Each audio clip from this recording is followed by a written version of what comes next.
Neil Johnny, the last of our 4 pole sitters, the overall pole sitter, talking to Shea Adam. Our Michelin counts down to green as we head towards the green flag of the 12 Hours of Sebring, the 65th running of the Mobil 1 12 Hours. 17 corners, 3 3/4 miles, with the infamous turn 1 with the bumps, and then through Gurney Bend and down towards the heavy braking area at turn 7. The Serpentine turn 10, 11 and 12 section before coming back past the airport and then heading down the long back Ullman Straight towards turn 17, Sunset, and you'll find out why that is so named as the sun goes down this evening. Now let's head down onto the grid for the most famous words in motor racing. Austin Hatcher's mum, honorary started today with the command to the drivers. Start your engines! Excellent.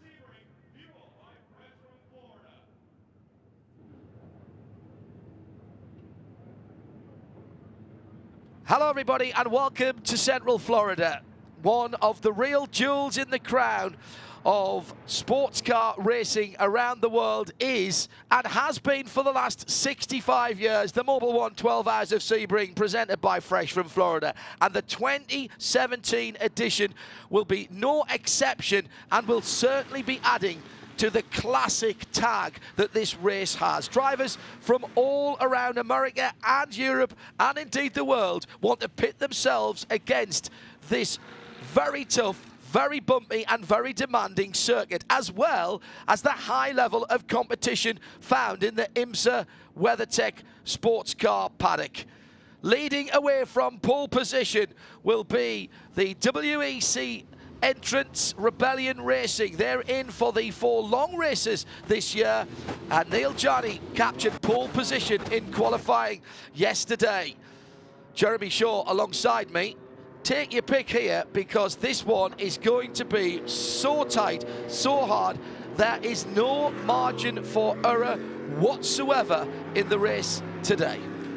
You're right, and I've been excited getting ready for this event now for several weeks. It's finally here. The weather is perfect. The crowd is huge and absolutely spectacular. This place looks right now, and all 4 classes are wide open. There's only 4 cars in PC, but there should be a good battle there. The 38 car will be the favorite because that has the most consistent driver lineup amongst that. But the other 3 classes, goodness gracious me, anything can happen. There's a problem though for one of the Fords not getting that car underway.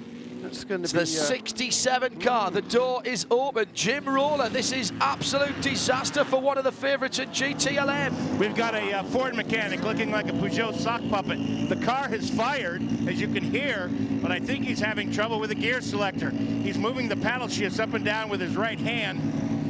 The mechanic is working around. This is one of the cars. This is the Briscoe Westbrook Dixon car, the number 67. Oh, this is a horrible way to start. Reminiscent of Dan Gurney in the Ford GT many, many years ago that went off last. John? Oh yes, couldn't get the car started. That was an echelon start. Gurney got in and couldn't get the car fired that time around. That ended well for Ford. I think back, Jeremy, that pole car having troubles. I think back to Le Mans last year with the same problem on the grid for one of the Fords. Gearbox trouble meant that car started, 15 minutes after the rest of the cars, and it's going into the box. I'm being told by our Continental Time pit lane reporter Jim Roller that that car is being pushed back to its pit stall. Disaster. Shea Adam is at the Ford Chip Ganassi Racing pit lane, part of the pit lane, excuse me. Shea? they're getting out extra earplugs from, or no, that's just one of the mechanics. This is very odd. There is no fire whatsoever in this car. The headlights are off. They have 3 mechanics currently pushing it. They are allowed to use 4, but the brains that sit at the top of the box are typing away on their computers so frantically that smoke is coming from the computers. And John just said in my ear that there's smoke coming from the 66. Remember, when that car is going slowly or is on the pit lane speed limiter, a tiny bit of smoke does emit from the back of that car. So that might not be something that we don't keep our eyes on in the future, but the 67 is up on jacks. The mechanics are trying to move the back wheels, and they're getting a little bit of turn, but not as much as they normally do. This is definitely something in the gearbox. Oh, dear me. Thank you, Shay. Well, this is a massive throwback to 1967. Incredible also that we got 2 of the pole sitters are having problems even before the start of the race. The pole sitter in GTD, we heard from Tristan Vaudier, that car's got to start from the pit lane and will have to make a drive-through penalty also in the early laps of the race. And now the pole sitter in GTLM also has been pushed to his pit stall. So, golly, the chance of that happening to 2 pole sitters is remarkably small. So we'll wait to see if that car takes the penalty or whether, because it's fired up. I'm hearing from Shea Adam, it's fired up. This is the pole sitting GTLM car, Ryan Briscoe's Ford number 67. That may have been the old 3-fingered salute, Control Alt Delete on the computer plugged in. The car's not in gear. Now, will he be held at the end of the pit lane, or will he be allowed to exit and come round? He's going to be held. He's going to be held. Now, this is going to be interesting to see if whether that car has assessed the penalty. The Mercedes-Benz did not get out of the pit lane before the pits were closed, so he will have to come and do a drive-through penalty. Will the Ford get the same penalty? Because, and I'm hearing, yes, they will from the pit lane.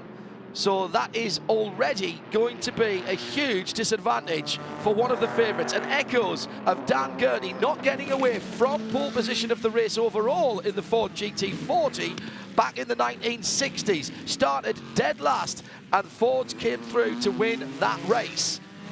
Remarkable stuff. If you start from the pit lane, you must do the drive-through penalty within 3 laps of the green flag being thrown. Jeremy, drama before we've even got to the green flag. Yeah, I thought we could at least have a peaceful start to the race, but apparently not. And those cars, I don't think they'll be allowed to go now either, will they? They're going to have to wait until the actual race starts, so they won't get any warm-up laps at all, I believe, those 2 cars. So, yeah, a double whammy for both of them. And that means that 2 of the favoured GTLM cars will be starting not where they were expecting. That number 67 Ford from the pole, and the number 4 Corvette, which had qualified in the top 3, I think Tommy Milner was, on the starting grid. But that is at the back as well, because the car failed the ride height measurement after post-qualifying scrutineering, so that car is at the back of the grid. At least it's on the racetrack, though. He's able to get everything up to temperature before the start, and he'll be able to work his way through the GTD field. I was talking to Tommy Milner just a few minutes ago, and he was saying, yeah, that's not going to be the work of the moment. It's probably going to take him quite a long time to work his way all the way through those GTD cars. Big problem for that Ford is, will he be able to get it fired up again and in gear, because he has turned it off as he sits in behind the number 75 Mercedes-Benz AMG GTS. Well, that is something we'll have to keep our eye on. Hello to you all around the circuit here, 100.9 FM, as well as our commercial radio partners, Highlands ESPN Radio 1050 AM, News Talk 730 AM, and WWOJ 99.1 FM. This is huge drama, as one of the major favourites for the GT Le Mans, and indeed the pole sitter for the GT Le Mans category, the number 67 Ford, is on the pit lane, having been unable to get the car fired and into gear. Ryan Briscoe will be breathing very, very hard, harder even than usual. He's sitting in behind the number 75 Mercedes AMG GTS of Tristan Vaudier, who did not get out of pit lane before the pit lane closed prior to the ceremonies down there earlier on. That car with a fuel leak this morning, the 75 car, in morning warm-up. Found, fixed, but will have to take the starting penalty. At the front of the grid, Neil Janney, driver's left, brings the cars in a 2x2 formation. The first time we've seen DPI and LMP2 2017 spec cars on the fabled tarmac and concrete of Sebring. Janney gets the power down early. The green flag is waved and we are racing down towards the first corner. Slight gap before the GT cars come through. And it's clean for the start. It's a very clean start indeed for Neil Janney, who shoots away at the head of the field, getting at least a couple or three cars lengths. In the GT category, Dirk Muller saw the green flag first. Kevin Estre in the 912 Porsche, and both of the cars that were in the pit lane have been released. And we heard Neil Janney say he's got to pull out every trick that he knows to keep those Cadillacs behind him. That's because they have tremendous torque with that 6.2-litre V8 engines in the Cadillac, so he had to get a good jump off that final corner to make sure when he came up to take the green flag, he had that momentum, and he's able to keep that advantage into turn one, and hopefully he hopes for quite a long time in this race. But that's going to be a tremendous battle because all of the prototype cars now seem to be fairly closely matched. I think IMSA's done a tremendous job in equalising the cars after Daytona a little bit. There have been several balance and performance adjustments to the Cadillac, and I think that's fair enough because this is a balance of performance formula. They're trying to equalise the performance of the cars, and they're a lot closer now than they were at Daytona. Now remember, the two cars that start for the pit lane will be assessed a drive-through penalty, so they will come in. Also hearing about a penalty for the number 20 from Buddy Rice, the prototype challenge car that was working on the car too close to the cars being taken out of the pit lane, and a starter in the car at a point beyond when work had to stop on the cars. End of the first lap of 2017's Mobil 1 12 hours of Sebring, fueled by Fresh from Florida, and Neil Janney has a half a second lead in the 13 Rebellion Oreca with the Gibson V8 engine. Christian Fittipaldi for Cadillac and for Action Express in second place, the number 5 car. Then 31, the team car in third, different colours, red car in third position, but the same team, Dane Cameron. Then Jose Gutierrez for Ligier for the 52 squad. And very close at the front of the field in GTLM. It is a Ford, but not the Ford we expected. This is not the Ford GT we expected leading. Dirk Muller leading in a 66 car. 27 car. 27 in the pit lane. Excuse me, that must have been the one that got the drive-through. 27, not 20. And that was a driver change before the start of that of this race. My apologies, mishearing that on the comms to us. Thanks to Bubba Clark for feeding that through to us. Okay. GTD, Conor De Filippi leads for Audi, the 29 Land car, which had qualified in second place. They had some problems this morning, had the toolkit out on that car, and both the 75 and the 67 have done their drive-through. I saw Conor De Filippi just a little while ago. He said he didn't have any problems, maybe just making some adjustments. He was certainly pretty happy with that car after the warm-up session. And that number 27 car making that drive-through, it was Larry DeGeorge who qualified the car. Whoever qualifies the car is supposed to start. If not, there's a drive-through penalty, and that is being served there by Paolo Ruberti, who taken the opening stint in that Dream Racing Motorsport Lamborghini car number 27. Here comes Neil Janney then to complete lap 2. He's still got Christian Fittipaldi hot on his heels, Dane Cameron as well. Very small gap back to Jose Gutierrez in the number 52 Ligier. That's another of the one of the Maus is going slowly already. That is car number 55 limping in with a flat left rear tire, looks like. Correct, confirmed on the radio. And the 55 driven by Jonathan Bomarito, already dropping down into the early 20s. And the question is, was it cause or effect? Oh, it's a huge slide coming out onto the back straight. Yeah, I think and that was already flat. Yeah. So, and it comes to a halt within sight of Jim Roller. Left rear tire is flat. They've topped off the fuel tank. They've changed the left front, and now they're going around to the rear. They're going to do all 4 tires. Might as well. They're off sequence now. It's a very long lap here, so he won't go down a lap. As here comes the Ford and the cars that serve the penalty. Bomarito back underway. Yeah, smart move with that long 3 3/4 mile lap. Might as well do all 4. Give the opportunity to get off the tyres that they qualified on onto a new set of Continental rubber. There's 22 sets of slick tyres for the prototypes for the official sessions here at Sebring. 1 or 2 teams been playing games with putting wet weather tyres on during the week when they're doing installation of components. BMW doing that as well. Similar tyre allocation in the GT LM category. At the front of the field, Neil Yanni by 0.8 of a second. GT LM, the battle is between Dirk Muller, Kevin Estre, Antonio Garcia. 66 Ford, 912 Porsche, and the number 3 Chevy Corvette. First, second and third, separated by barely a second, those 3. In the GT LM category, Connor De Filippi in the mostly white Audi number 29. Corey Lewis in the very blue Lexus number 16 is half a second back. Excuse me, Corey Lewis in the Lamborghini 16 is second, and the very blue Lexus of Scott Pruitt is third, but he's a couple of seconds back from the leaders. So 2 cars that share an engine leading GTD, not one between them obviously, but they both have the same V10 normally aspirated engine. And coming through the field, the number 4, of course, as well. That is the Corvette that had to start at the back.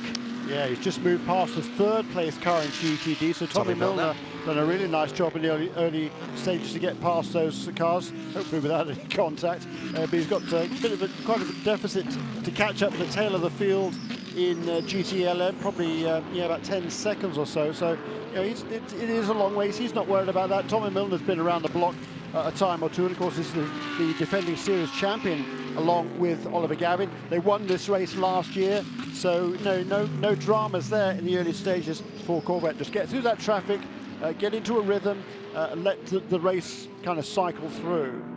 The 70 car is back out on the track, by the way, just ahead of the race leader after making that pit stop to change a punctured tyre.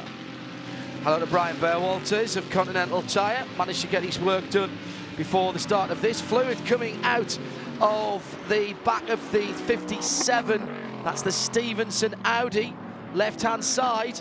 Steady trickle of fluid. The corner workers, the marshals, will be watching that car. That's Andrew Davis who started that machine, sitting in 4th in the GT Daytona category at the moment. Could just be a little bit of overfill somewhere. Meantime, the number 2, Pipo Durrani, going rather slower than a Pipo Durrani driven car normally does. That's the ESM Ligier with the Nismo customer engine package and the change in bodywork. Neil Yanni now by 1.1 seconds. This is exactly what the Swiss wanted, to be able to break the toe from Christian Fittipaldi and Dane Cameron and Jose Gutierrez. And he'll get another lap or 2 before he hits the back of the traffic, Jeremy, and that's when things will start to get hairy again. Fastest lap of the race then for Dane Cameron that time around, 1:50.302. That is a new track record for the IMSA WeatherTech SportsCar Championship. The record went back to 2014, Ryan DeYell in the HPD ARX03 at a 1:52.1, so already 2 seconds underneath that track record for our 3rd place car, Dane Cameron. Tommy Milner now, I think, has probably just got past the Monteplast Audi of Connor De Filippi, the young American leading the class. Then in GTD, we've got American drivers 1, 2, 3, 4, 5. Connor De Filippi, Corey Lewis, Scott Pruitt, Andrew Davis, and Robert Alon. They're both Lexus up there in the top 5. That's a stout run early on for that GT3 racing entry. Then Mirko Bertolotti, the first of the internationals in a GRT Grasser racing team, Lamborghini car number 11 in the 6th place in GTD. Well, drama before we went green with the 67 Ford from Paul in GTLM and the 75 AMG GTS from Paul in GTD having to start from pit lane. Both of those cars still working their way through traffic. Scored 45th and 21st in class for Tristan Vautier in the AMG, and Ryan Briscoe scored 43rd and 10th in class for the 67 Ford. Remember, they had to come and do a drive through as well, so double whammy for those guys. You're listening to IMSA Radio. We're live trackside at the 12 Hours of Sebring 2017. New fastest lap again this time around. It was Dane Cameron once more, 50.218. Therefore a new track record. Christian Fittipaldi on this next lap, purple sector in the sector 1. That's from the start-finish line all the way through to just before the braking area underneath the Mobil 1 bridge before turn 7. So the first good sequence of corners there, including that very, very fast turn 1. That Cadillac has been working extremely well through there all weekend long. Lost a bit of time though in the second sector, Fittipaldi compared to Dane Cameron. The first three cars now really, really close together, and Christian has closed right up on Neil Gianni, just a couple of tenths of a second through that second sector timing point. That is, I think, just after the tower turn.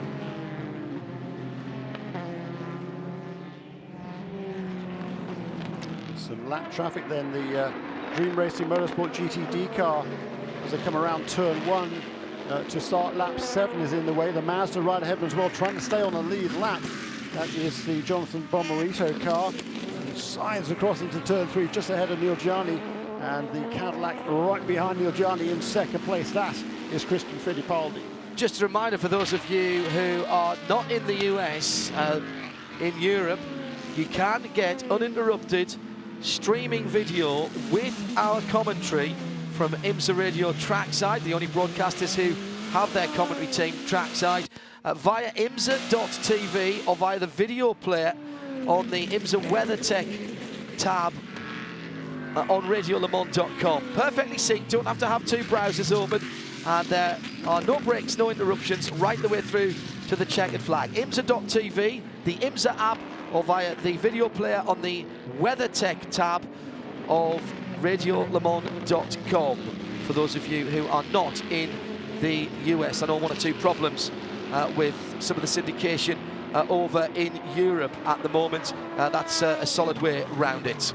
Let's go down to Shea Adam. Potential problems for another top prototype team, Shea.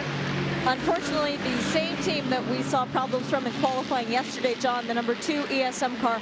All of the crew is up on the wall. Now they have the fueling rig ready to go, and they have a couple of mechanics. No new tires, though, so they're going to be checking something when they come into the pit lane. Yesterday in qualifying, it was reports of overboost from the turbo, so they might want to examine that again. They might be getting told from IMSA, who have live data from their boost, what they're doing, that they need to check on that. So they will be bringing Pippo in here very soon. Continental Tire pit lane update from Shea Adam. That's a good point, Jeremy.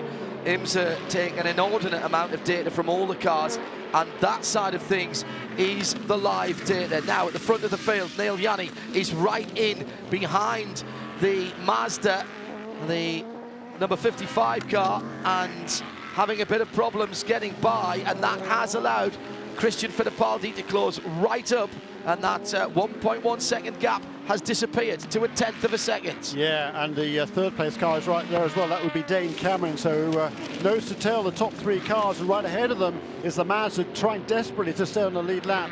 There is a number 2 car on pit lane. They've had boost problems all the way through the weekend, and that explains, by the way, that trap speed we saw yesterday. Speed trap, it was 10 miles an hour quicker than everything else. Electronic problems. Engine cover is off. Shea Adam is down there. We'll go back to her in a moment. My apologies, it's the 55 Mazda that is being caught by the leaders, the sole red car rather than the grey car, and Gianni now knows he's got to get back through. The guys are tinkering to the left-hand side of that twin-turbo V6 engine. This is the same engine that you would find in the front of a GT3 Nissan GTR. That is the genesis of this engine. Great news for Neil Gianni, as before the Honda BM Benz, he's got by the number 55 and is able to pull away. Gets himself a little bit of breathing space down the inside. Christian Fittipaldi tries to come through and turn 17. Almost a touch there with the 55 car. And the Mazda just had to move line and has not allowed the second place car through. In third position, Dane Cameron in the bright red Action Express number 31.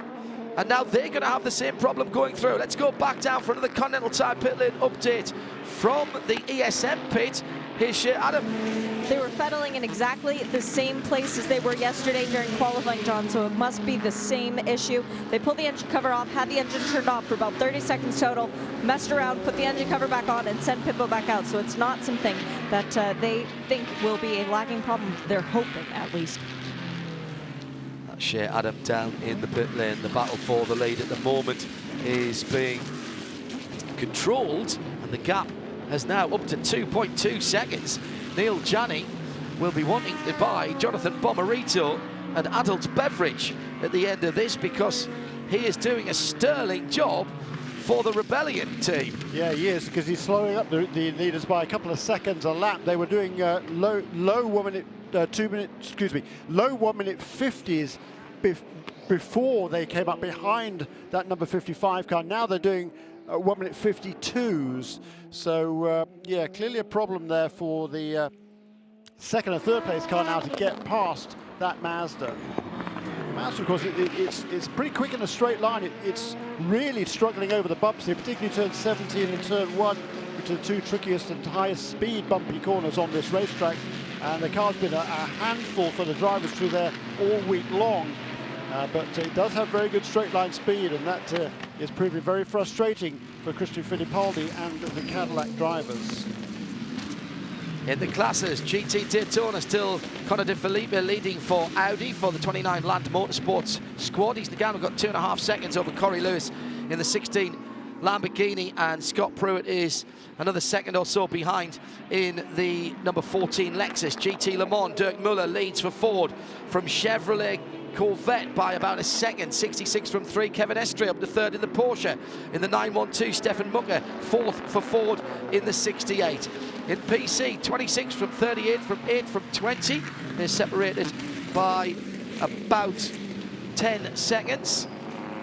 Yeah, once again, that battle between Gustavo Jacobin and James French continuing from qualifying. Less than a tenth of a second between them in the qualifying run. Tremendous exciting session that was, and that continues, doesn't it? In GTLM, the number 3 Corvette of Antonio Garcia got past the number 912 Porsche of Kevin Estre a couple of laps ago, and is now hanging there right with Dirk Muller. So it's Ford versus Chevrolet in that battle for the GTLM lead. Conor De Felipe, another young American, very talented guy, won last year's ADAC Masters Championship in Europe for Audi and that Monteplas Land Motorsport team. He leads in GTD by a couple of seconds over Corey Lewis, and then Scott Pruitt up into third place, the veteran in Lexus car number 14. So Gianni by 4 seconds at the head of the field.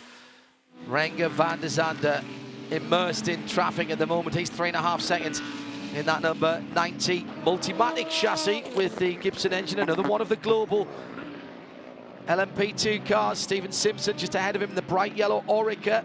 If you're on IMSA.com or on the IMSA app and you're looking at the live timing and scoring, if it says Caddy or Nice or Mazda, those are the DPI, the cars with the manufacturer-developed engines, the bespoke engines and the bespoke bodywork, customized, if you will. They're the hot rods, whereas the Ligier, Orica and Multimatic are 3 of the 4 chassis.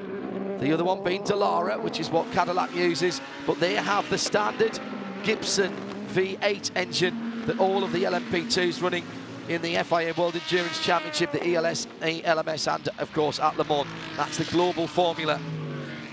The hot rods, the customized cars, are unique to the IMSA Championship. And at the moment, it's Orica from Dallara being the 2 Cadillacs, then Ligier, then Dallara, then another Ligier with the Nissan engine. So all of the manufacturers represented in the top 8 of this prototype field, all of the chassis manufacturers there. Now, importantly, I have 9 blue lozenges from 14th down to 22nd, which means Tom Milner, having started at the back of the field in the number 4 GT Le Mans Chevrolet Corvette, he's now passed all of the GTD cars and is just 4.5 seconds behind Alexander Sims in the 25 BMW. So that's been a very, very impressive drive by Tom Milner. Knows the car, knows the circuit, knows most of his competition, and at the moment is treating that number 4 Chevrolet Corvette as if it was the most expensive hire car he's ever had from the airport, and he's driving it to make sure he doesn't lose his collision damage waiver. He's got through that traffic and he's on the back of the field. He has, and he's also set the fastest lap of the GTLM contenders to this point in the game, a 1 minute 58.1, which is which is a second faster than the race lap record that had been held by Bill Arbelin last year in the this basically the same car, the M6 GTLM. 11 laps completed now by our race leaders. 1 minute 52.0 last time around for Neil Gianni. He's extended that lead once again now over almost 5 seconds over Dane Cameron, over Christian Fittipaldi, excuse me. Dane Cameron falling back a similar margin in 3rd place. So those two now working their way through the traffic. They've now, I think, now got past all of the GTD cars to put them 1 lap down. And now they'll have probably a lap or 2 of clear traffic before they catch the GTLM contenders. But certainly Neil Gianni, once he got that little bit of a break, having got past the Mazda, Christian Fittipaldi was bottled up behind him. He's made really quick work of those GTD cars and extended that lead now to over 5 seconds. And he's just got a personal best in Sector 1, Neil Gianni, taking advantage of that clear track and trying to extend his lead some more over the 2nd place car of Christian Fittipaldi. Mazda number 70. With Joel Miller on board, looking forward to see if you can see the blue number 90 of Renger van der Zande. 12 seconds up the road.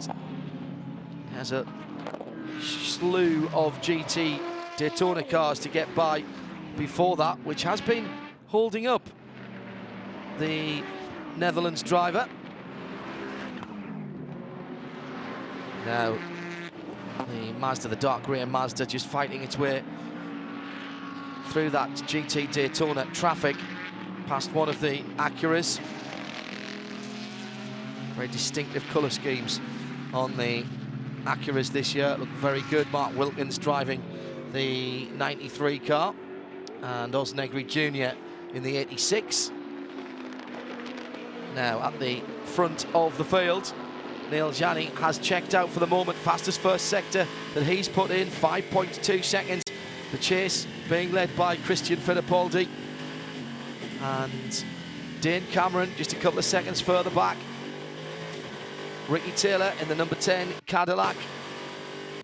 Tied up behind traffic at the moment. He's got Jose Gutierrez ahead of him, and they're going to the Mobil 1 bridge down towards turn 7, and that is a battle for position into turn 7. Gutierrez in the black and white Ligier just defending a tiny bit as he went into the corner and trying to get through the twistier bits of the circuits. 10, 11 and 12 coming up to turn 10 now, Jeremy. Yeah, so Ricky Taylor after the warm-up session this morning, he was explaining to me that yesterday they had some problems. They had a drive shaft pull out, and we see a battle there between the number 912 Porsche Kevin Estre and the number 68 Ford of Stefan, looking at the battle for 3rd place in GTLM. Ricky, they had a problem therefore in the number 10 car yesterday with the drive shaft pulling out, and at the same time as they're making the repairs to that, they wanted to make a suspension change, and they kind of screwed up the adjustment and kind of got lost, and they made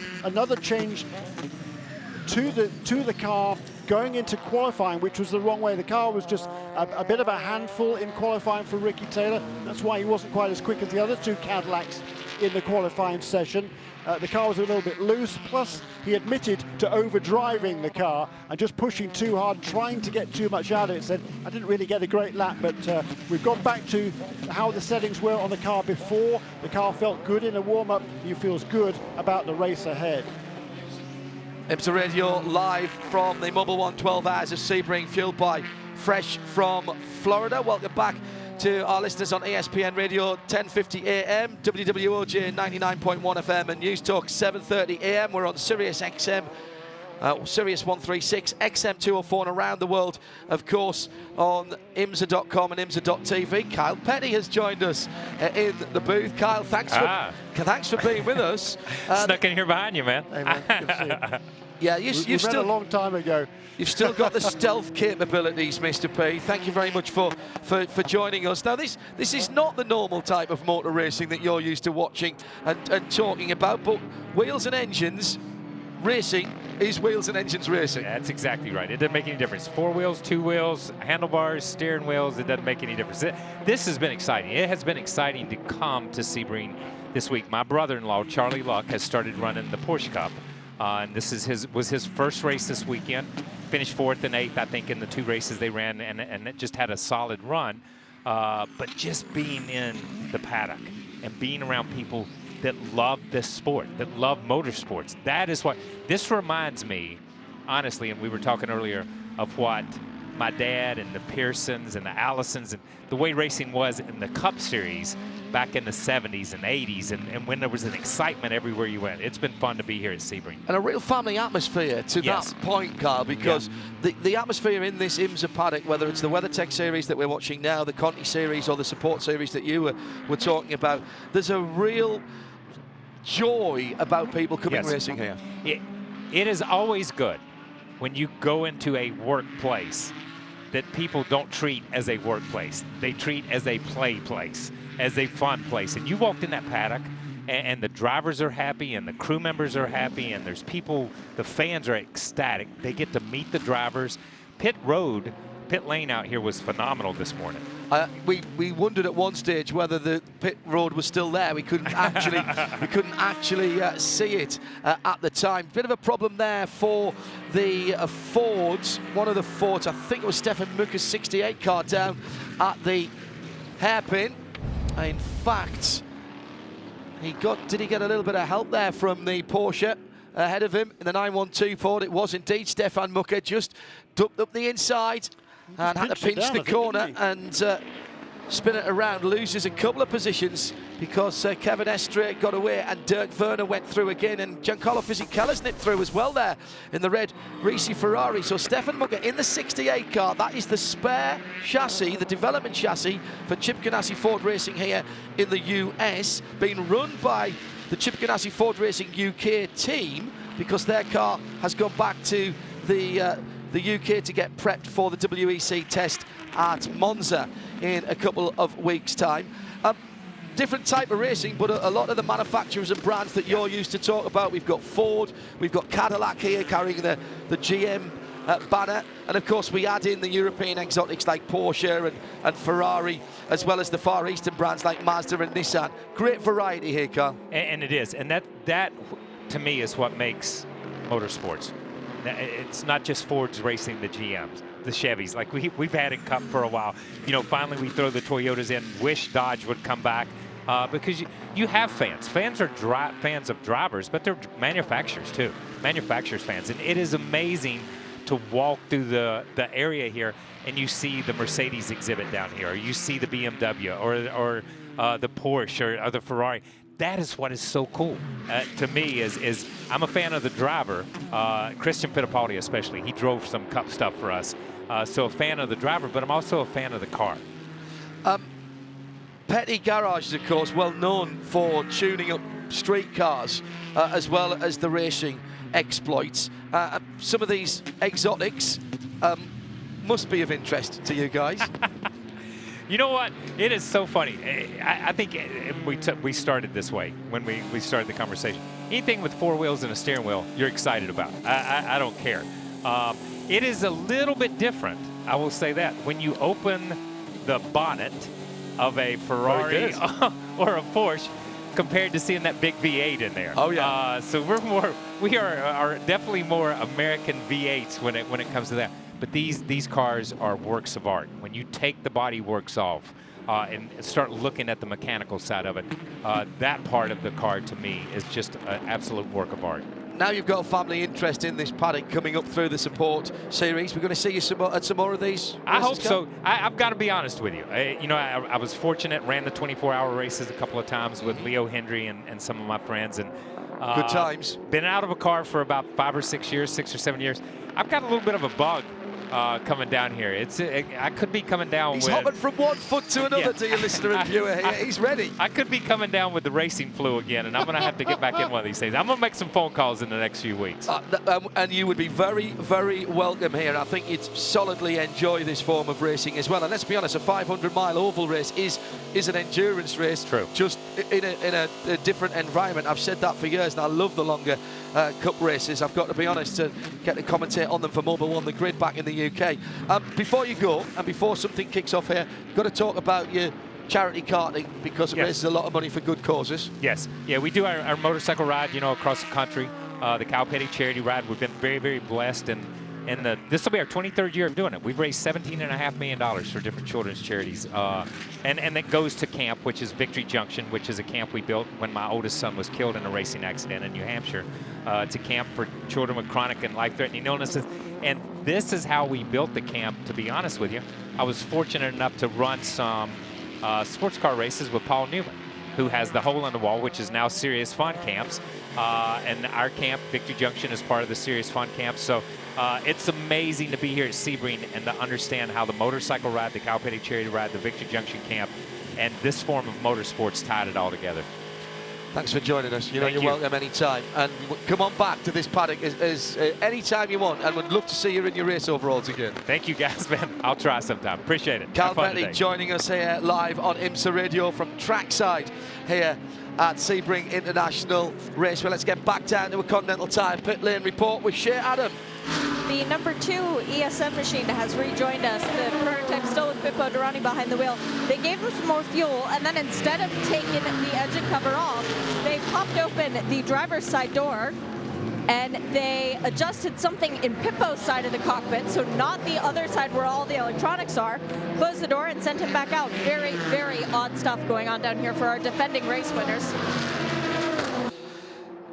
67 cars, just got a couple of 3 GTD cars before it gets back onto the line of blue lozenges, which is the rest of the GTLM field. 75 car forcing its way through as well. That was the other car that started at the back, and that's Tristan Vautier just making his way up through the field. He was last scored in 19th position in that 75, the car that should have sat on pole position. He's just gone by Paolo Roberti, so that will change to 18th position, and it will be the green 1 and 8 on the LED panels on the side. Remember, if it's purple colours, that is the prototype class positions, red colours for PC, blue numbers on the side for GTLM, and green for GTD. So if you're here trackside, listing on Sirius 136 XM204 or any of our commercial partners here in Central Florida, Highlands ESPN Radio 1050 AM, WWOJ 99.1 and News Talk 730. Thanks for letting us have some of your airwaves this weekend. And already looking at pit stop time, we've run something like 45, 46 minutes. Shea Adam, who's getting ready to get busy? The Cadillac DPIs told us before the weekend began that they thought they could run about 35 minutes on a tank of fuel. Well, that's going to prove true because both of the 5 and the 31, both Action Express crews, are up on the wall. They are awaiting their noble steeds, which are now coming in the pit lane, as well as the Rebellion on Jim's end. The Rebellion comes to a stop right in front of me, out of the lead, as comes the 5 and the 31. They're going to head down towards Shea, while the 13 car starts its pit stop already. One of the lug nuts has gone out into the pit lane. They'll need to retrieve that. Oh, this is a problem. The car has not come up on the jacks. They're fueling, but the car has not lifted up. What's going on with Corvette, Shea? Both of the Cadillac DPs are getting fuel and tires. They have already completed the left sides on both the Whelen and the Mustang sampling cars. They're now running around to do the right. A bit of a slow stop on the left front for the number 5, though. The wheel is not setting in properly. The guy on that gun is slapping it frantically, trying to get it to go. 31 pit stop is done. They're waiting for the fuel to finish. The car is down on the ground. No driver change for either car. Bye-bye, Dane Cameron. And the 13 car has headed back out on the racetrack. I'm trying to find out. I don't think they changed tires. They put a new lug nut back on that car. Let me find out here. Did you guys change tires, or did you have an issue? Did you change the tires, or did you have an issue? We had an issue changing tires, so we still have the same tires on. All right, so there you go. They did not get the tires changed. The lug nut was an issue. The 70 car is in. They've changed all 4 tires. That's the gray Mazda, as well as fueling. Thanks to Jim Roller and Shea Adam. So the madness in the pit lane has begun. Jose Gutierrez leads the motor race for the number 52. That is the PR1 Matheson Motorsport team.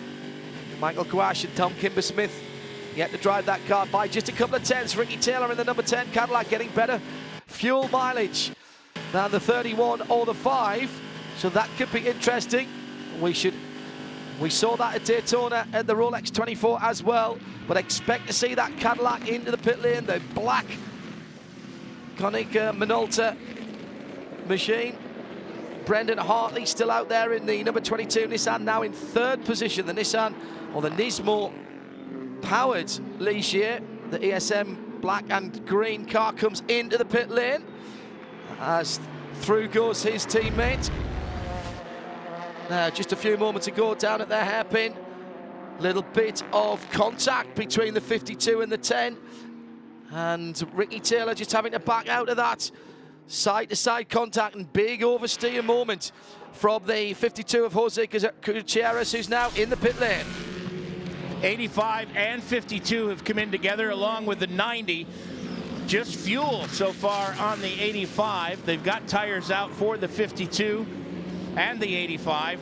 Checking tire pressures on the 85. That's going to be fuel only for the 85. So they're going to double stint. The 52 is away. Let's go to Shea with the 90. fuel and tires for the number 90. It is still in its pit box. Now it's been cleared. The best pit board on the pit lane lifts back into the air, and Ranker Van is in. It comes back into the fast lane. And we are going to have a drive-through penalty for rebellion, pit lane infraction, fire bottle related. Oh dear, that is going to be very costly, particularly as they didn't manage to change tyres. So the leader, as was, and one of the BMWs, Jim Roller, was that Nicky Katzberg in the 24 car? He came down the pit lane, but he hasn't come out of it. Yes, that was Nicky Katzberg in the 24. He went all the way down to pit lane. It almost looked like a drive-through. I can't see if he's down there in the penalty box, but he turned right at the end of pit lane. I would suspect he's headed back to the garage area.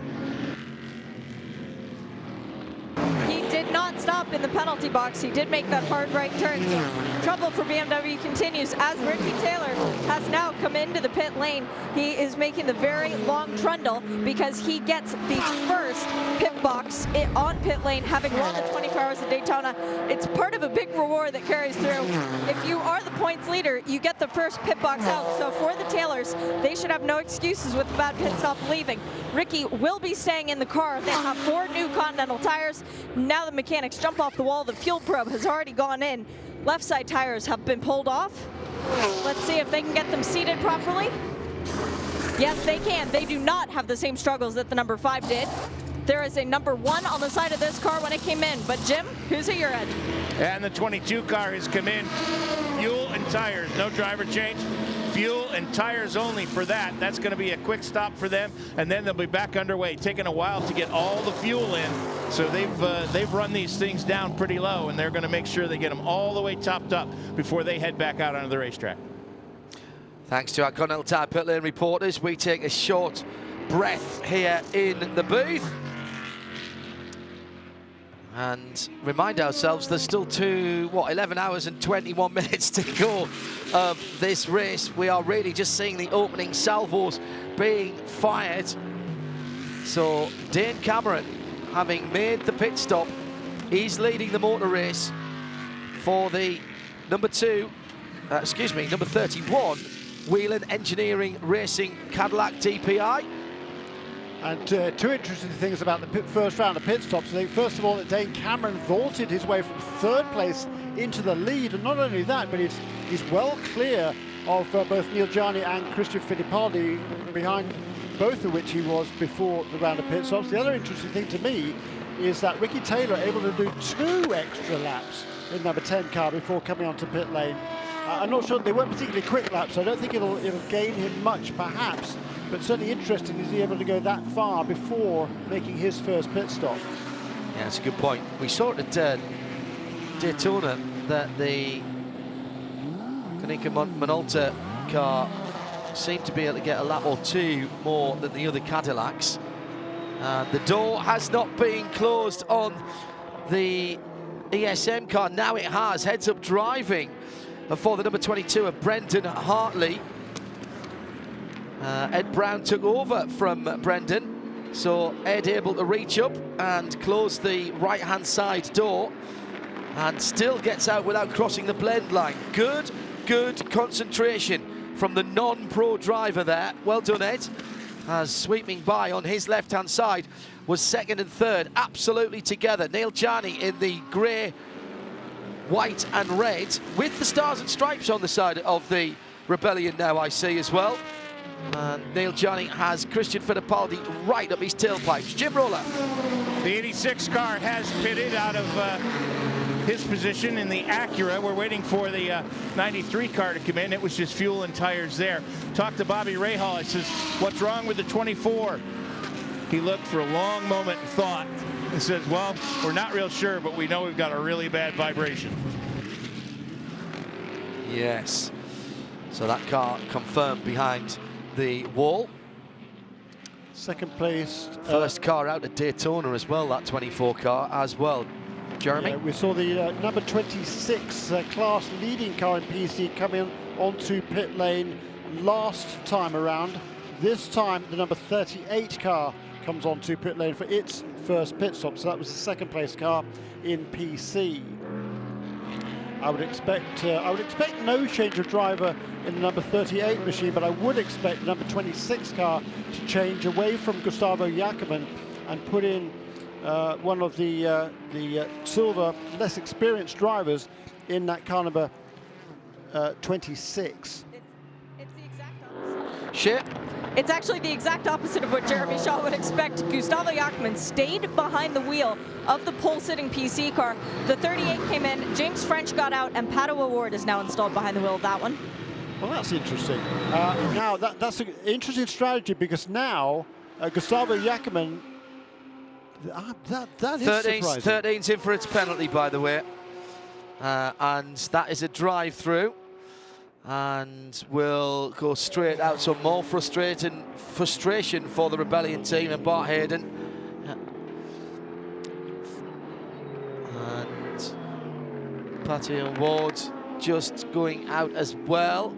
Wait to hear whether that was a clean pit stop as Neil Gianni releases the pit lane speed limiter on the Rebellion, and the Gibson engine fires back to full power. He blends back in at the exit of turn number 1 and sets off in pursuit, having dropped down now to 6th position, having been battling for 2nd and 3rd just a few moments ago. It's the 31 Whelen Engineering Racing car and the 5, the Mustang Sampling Racing team, battling at the head of the field, but there's 6 seconds between them now. In GTLM, Dirk Muller leads for Ford, the 66 from Chevy Corvette, and Antonio Garcia by about 3 seconds. Number 3 in second. 911 Porsche is the 3rd manufacturer represented, another 7 seconds further back.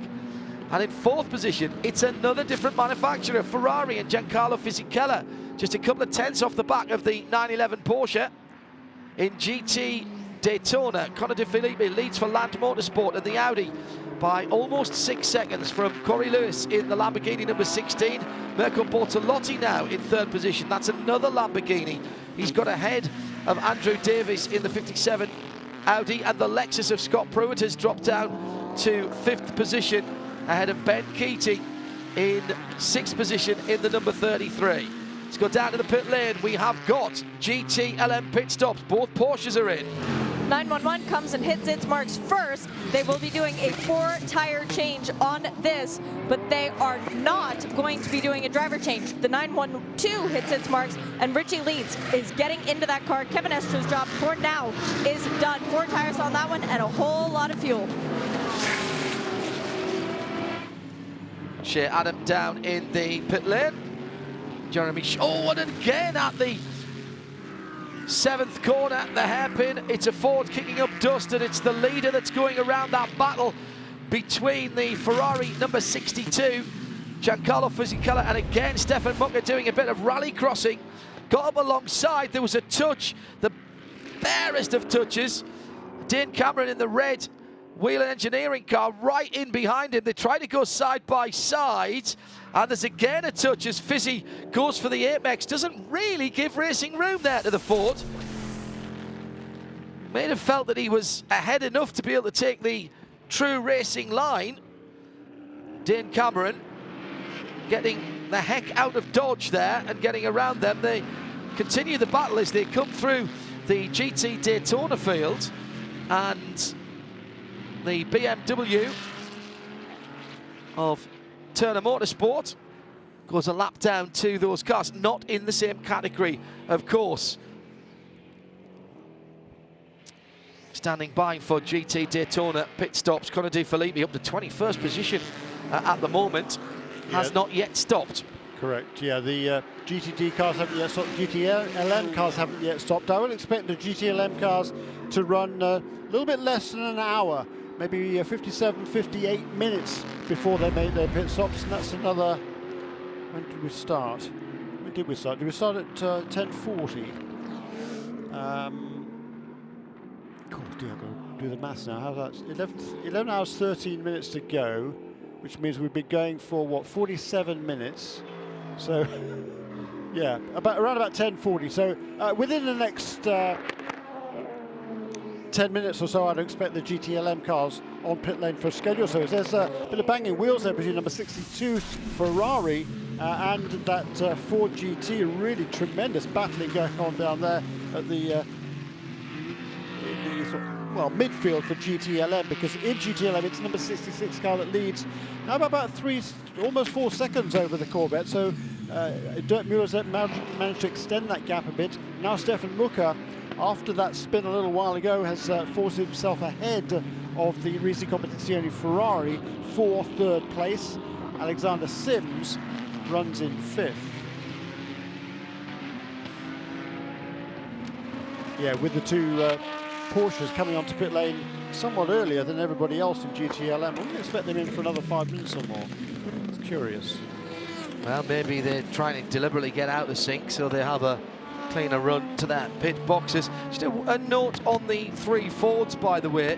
66 and 67 are pitted together, but the 68 car, courtesy of being a different team entrant, the UK version of Chip Ganassi, is in the middle of the pit lane. They scored different points, of course, at the Rolex 24 at Daytona. Lexus pit stop, Steamroller.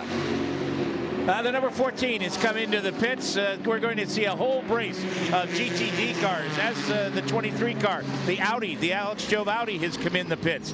Behind them, another of the Lamborghinis has come in, the number 46. Going to be 4 tires and fuel for all of these cars. The Lamborghini number 11 has pitted. Here comes the Lamborghini number 27. So it is definitely GTD pit time. As down at this end of the pit end of the pit lane, there goes the number 14. They out of 5th position. The Audi pit stop is progressing. They're having trouble with the left front. Now they're going to take the front bonnet off. Trouble for the 23 car. The 46 pit stop seems to be clean. Check and see what's going on with the 23 right here in front of me. Having a little bit of trouble getting the clips off, getting the racer tape off the clips. looking, checking suspension. No. It's an electronic component that they're trying to. The mechanic just says, "How do I turn it?" A little bit of consternation down here now that number 18 Lamborghini has come in. So busy times down here. I'll give you an update on the 23 shortly. Meantime, that battle between Giancarlo Fisichella and Stefan Mucker has been resolved in the favour of the German. There was just another little tap going into turn 17 from Fisichella on the back of the Ford as the German had made the pass. 11:30 here at Sebring, 11:30. We've still got 11 hours and 10 minutes to go. IMSA Radio, live from Sebring. So back to Jim Roller for the payoff to that story. What kind of adjustment was going on? Oh, sway bar adjustment. It was had a rubber bushing over top of it, and that's why it looked like a connector. He had to take the little rubber cover off of it, and then he was able to get at it with the wrench. So sway bar adjustment for that car. The 48 Lamborghini, the Miller Motorsports Lamborghini is in, as is the 62 Ferrari and the number 15 Lexus. Here comes the 75 Mercedes. So everybody pitting now in the GT category. Fuel and tires only for the 48. He'll be back out shortly. For the Scuderia course car, they want redemption so badly. This is the Ferrari that won the GTD Championship last year, had a DNF at Daytona. Christina Nielsen is staying behind the wheel of that 63 Ferrari, getting 4 new Continental tires though, and a lot of fuel and a new drinks bottle for Christina as well. Clean stop so far for that 63 Scuderia course Ferrari. Thanks, Shea Adam. Rounding up that little set of pit stops. He's getting very busy down there. You can see one of the GTLM BMWs in as well. That's the 25 car of Alexander Sims. At the front of the field, it's 5 seconds now between Dane Cameron and Christian Fittipaldi. Alexander Sims stayed in that BMW. New set of Michelins and a full tank of VP Racing fuel.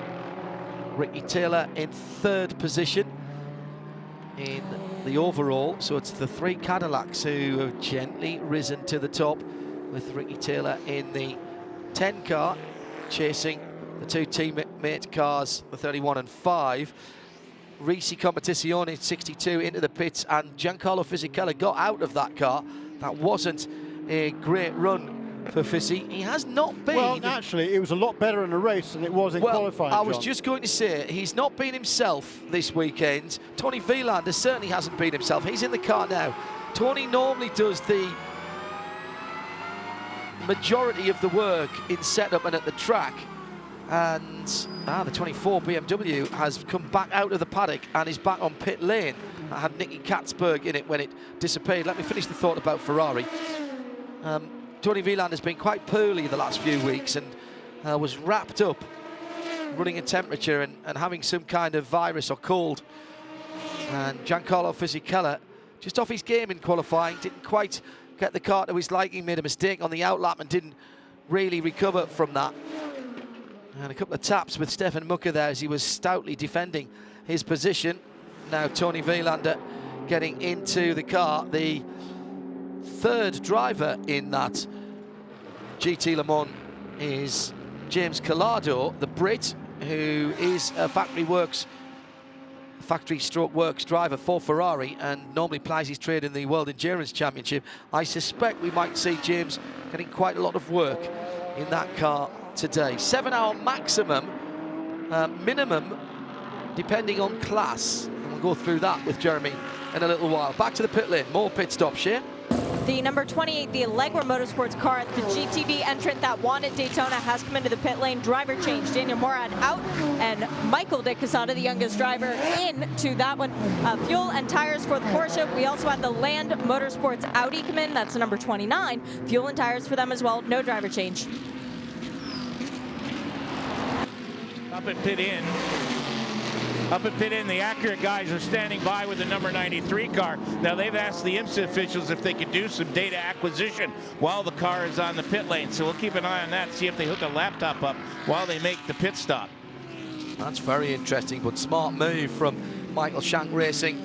They've not had the best of luck this weekend. Went through a few body panels with crash damage and incidents, and they are not replete with those replacement parts, having lent a sizable amount to real-time racing in the World Challenge after an incident with, I think, Ryan Eversley last weekend over at St. Pete for the opening round of that championship. As in comes Dirk Muller out of the lead now from GTLM for that 66 car, and Shea Adam is there. 4 new Michelins going on to that car as the number 1 shines proudly on the driver's side door. Fuel going in on the left-hand side, and there is a catch can on the right. A little bit of smoke coming out from the number 66. Clean stop down here.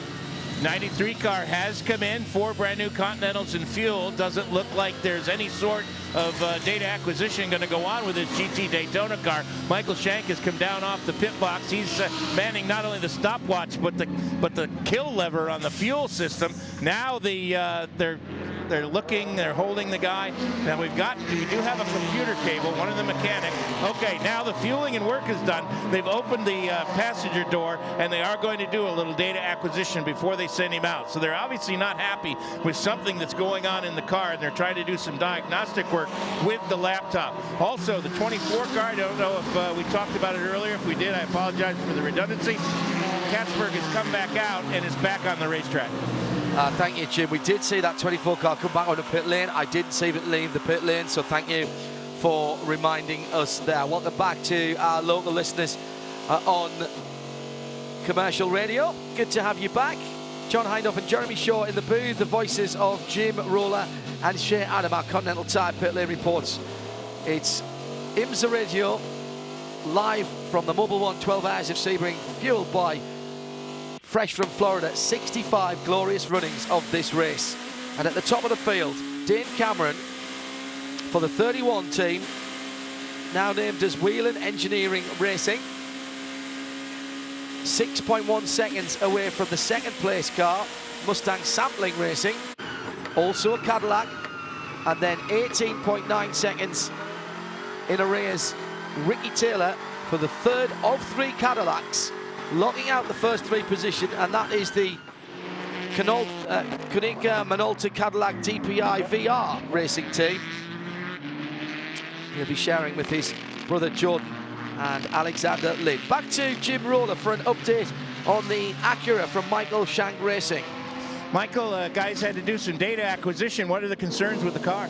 We just had a little hiccup in electronics. We got it fixed now. We're all good. We're back to full boost, full power. Everything's cool. You're a man of many talents. You came off the pit box, you were running the dead man switch there. It's a total team effort. We had to multitask on that one because we had new jobs, but it's all good, all good. All right, so there you go, John. A little tense down here right now. Little tense. Yeah, but they got it done, and that's the main thing. And thanks, by the way, to Mike Shank Racing and their Twitter account and all the teams up and down the pit lane for firing news into us here at IMSA Radio if you are twittered up. And pretty much all of the teams up and down the pit lane have a social media account, and it's a great way to keep up with the action.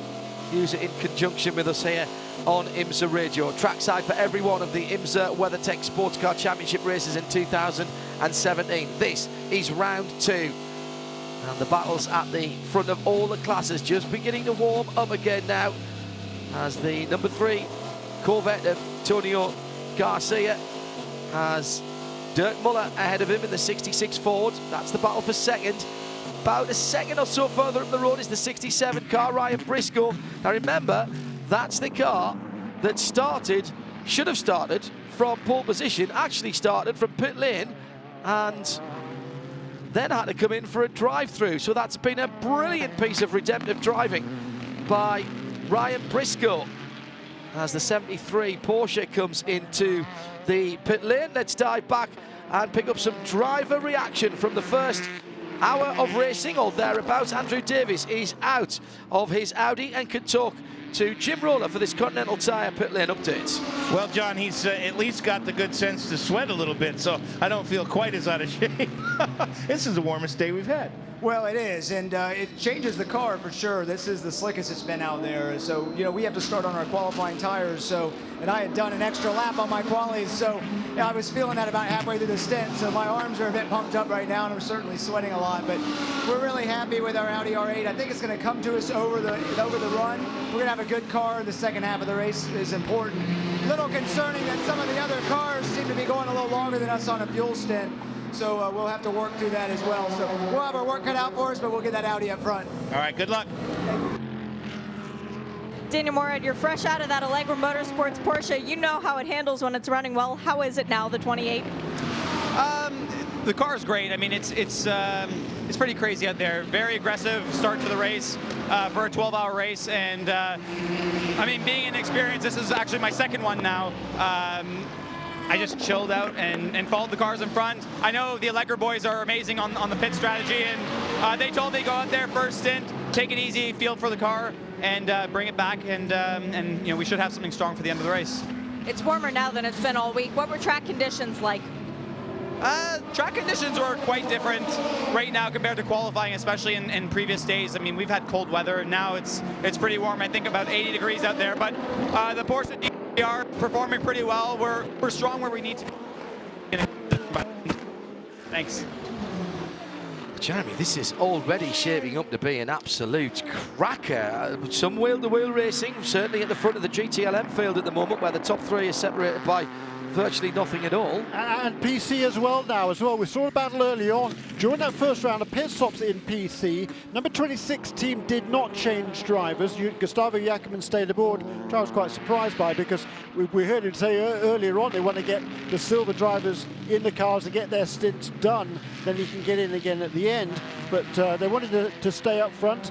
The number 38 team, they did change their drivers from James French to Pato O'Ward. As a result of that driver change, Pato came out about 10 seconds or more behind Gustavo Jacobin. Well, guess what? He's closed that up in the space of, what, 1, 2, 3, it's 8 laps. He's pulled up at about a second a lap, has Pato O'Ward, and he's now right on the tail of Gustavo Jacobin. So that's a great battle. Also, coming past start-finish line now is the battle for, first place in GTLM, because number 67 car has finally made its first proper pit stop. It came, it had the drive-through right at the very beginning of the race because it started late, but this was its first time stop, its first fuel stop, which is a lot longer than all of the other cars. It managed, the other car that went the longest in GTLM before making its pit stop was number 66, which was leading. That did 27 laps, but the 67 car managed to do 29 laps before making its pit stop. Very interesting. Jeremy Shaw and John Hindorf, hello there. This is Mobil 1 12 Hours of Sebring live on IMSA Radio. Now, if it goes on like this all the way through, we are going to be pretty tired by the end of the 12 hours, because this is flat out full fat motor racing.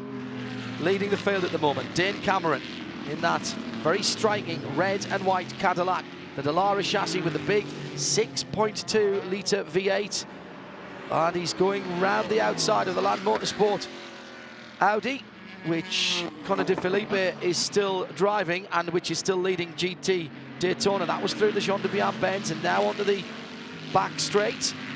Good drive from Dane Cameron. Come to expect that. Change in PC, Jeremy. Oh, and off. It's one of the Mazdas. It's the grey car, so that makes it the 70 car, and that is Joel Miller. He's gone straight on at turn 17, and he's gone a long way into the tyre barriers, and there's a full course yellow. So with just under 11 hours to go, the first full course caution is shown. Double yellows around the circuit. The Mobil 1 12 Hours of Sebring for 2017 goes to safety car conditions. Already the safety team are on stand. That car has gone through a couple of bailed rows of tyres. Yeah, that's pretty scary. And has just about come to a halt before in fact, I think the concrete barrier ends just before they went in. Jim Roller is down at the Mazda area of the pit lane. He told the team on the radio that he lost his brakes. He went straight in. He thinks he can get it backed out and get it back, though. He doesn't think there's a lot of damage. He's obviously not feeling too badly if he's able to communicate that much to the team. So that's good news, but I'm sure that because the safety crew is there, that we're going to, he'll have to make a visit, I think, to the infield care center. But he is talking to the crew. Well, we have got an onboard camera on that car, and there was absolutely no retardation at all as he tried to stand on the brakes. He knew to start with, Jeremy, yes, and then it seemed to stop. He tried to turn, realized it wasn't going to turn, and straightened up the wheels and aimed for the tyre barrier. Now, tyre barriers don't look sexy and technical, but banded tyre barriers with that rubberized, almost conveyor belt in front do a brilliant job of dissipating energy. And the front of that Mazda has done it's done a pretty good job of saving the front of that Mazda. It's deranged the nose cone of that car just from the initial bump, but the door is opened and he's out of the car. He's out of the car. He's been having a full and frank discussion with the corner workers, as I'm sure that Joel Miller wanted to get that car out under its own steam. The rollback, the flatbed is there, as are the two Porsche Cayenne GTS intervention vehicles. And the field is packing up behind the safety car. First full course yellow then, just under 11 hours still to go. Gives us a chance to look at the standings.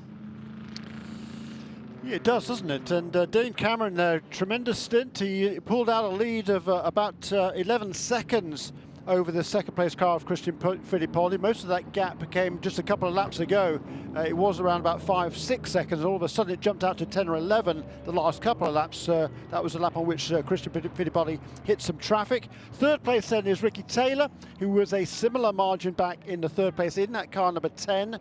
He had leapfrogged ahead of the number 52 car at that first round of pit stops, by virtue of the fact he was able to go one lap longer than number 52 before making his service.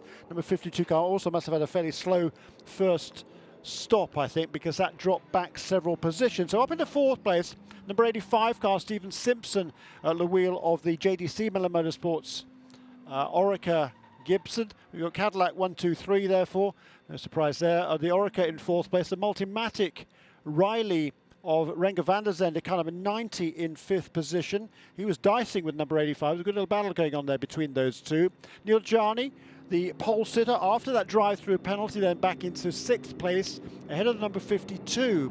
Those are the only cars still on the lead lap. Number 70 car was on the lead lap before Joel Miller went straight on there at turn 17. Don't think we'll be seeing that car again, at least not for a while, certainly. One lap down, therefore, as we see the pits are open, and we see a couple of cars coming in, including the race leader. Yeah, let's head down to the pit lane. Shea Adam will be first to voice you here. Dane Cameron has a sizable gap over the rest of the field as he will get to his pit box first. The guys are so they are prepared to give him stickers. Dane is jumping out of the car, though. I believe, yep, Eric Curran is getting in. A little bit of trouble for the 5 since they are pitted immediately in front of their sister car, as the 10, the Wayne Taylor racing car, also hits its marks. The driver change and fuel is still going on for the 31. No driver change for the 5, and there will be a driver change for the 10. That is Alex Lynn making his Sebring debut behind the wheel of that number 10 Cadillac DPI. Very slow stop for the number 31. Now it comes off the air tracks, and Eric Curry gets it fired up and going. 5 is still tire changing, and now they have finished that. So the 5 waiting to go, 3 waiting to go, and Jim. Well, up here at the other end of the pit lane, oh, that's the 52 car trying to leave. He's having a little bit of trouble getting it fired. There he goes. 13, 85, and 52. We'll call this kind of the Euro into the pit lane. These are the cars that are to the world spec, the P2 cars. All of them making pit stops. Didn't look like there were any driver changes, just fuel and tires.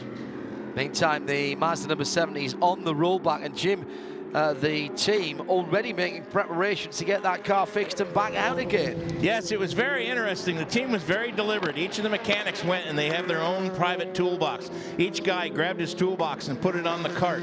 Then they went and grabbed suspension parts that they might need, the spacers and the things like that, and they put all those on there, plus some other tools. A set of tires, a new nose cone on a cart was attached to the back of the cart. Last thing they did was grab the next driver, Tom Long, plopped him down on the cart, and off they went. Jim Roller and Shea Adam. There's going to be a lengthy delay here whilst the tyre barrier is put back together again. Gives me a chance to say hello to our listeners around the world, particularly the growing endurance racing community in Australia. I'm sorry, I can't do the arithmetic as to what time it is at various parts of Australia, but I know we've got a huge audience. The Twitter feed I'm struggling to keep up with at the moment. Multi-screens seem to be the order of the day from that very big audience. 3 o'clock in the morning tomorrow morning, that's Sunday morning in Sydney, and Shea had to work that one out for me, using an app for that on the phone. Just reviewing that Joel Miller, he didn't seem to downshift either as he went in, moving 1, 2, 3 bills of 16 to 20 tyres together as he went into the corner. Started to turn into 17. By the way, it's also an indication of just how late they break to 17, despite the fact that they are going at something in the region of 170 miles an hour plus. They start to turn in pretty much as they brake. And as he went to the brake, it slowed a little bit. Then he realised it wasn't going to slow enough. And rather than spin the car and potentially do more damage, he decided to straighten it up and try and get the car to a place where there wasn't a bit of concrete wall, and he did very well on that because he missed the concrete wall entirely, but barely got a third of the way around the corner. Jeremy ran down the top of the field for you. GT Le Mans before the GT cars come to pit lane. Ford 68, Chevy 3, Porsche 911, Ferrari 62 and Porsche 912, with Ford 68 making up the top 6, and GTD, they've just done their pit stop, so I wouldn't expect to see too many stoppers from the leader. 29 Audi, 16 Lamborghini, 11 Lamborghini, 14 and 15 Lexus, and Mercedes number 33 has come in to the pit lane. That kind of surprises me, unless that's their first stop, which in fact it isn't. It's their second. Jim Roller. Well, we've got the 4 Corvette in, and then we've got that whole brace of GTD cars that you talked about. The 57 is in, the 75, right in front of me are the 33 and the 50. They've just come to a stop. Those are the AMG Mercedes. The 48 Lamborghini has made a stop.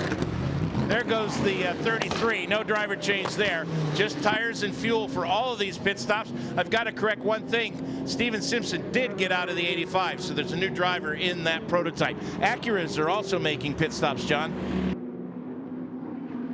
Down at the pit out version of things, we saw fuel only for both the number 63 Scuderia Corse Ferrari and the 28 Allegra Motorsports Porsche. But for the number 75, the car that did sit on pole, fuel and tires for that Mercedes-Benz, no driver change, but a very slow stop as they have been struggling with that.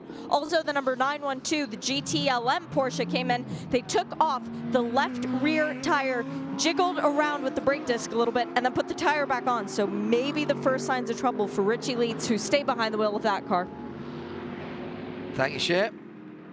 And tyre a little bit further out than I would have liked to have seen it in the pit lane there, but that's all right. Nobody got near it. Jeremy? I'm curious to know why the number 9, both the Porsches came in very early on that first round, for their first round of pit stops. They came in well before anybody else in GTLM. Now, this time, just the 912 car came to pit lane. Split the strategy, it would seem.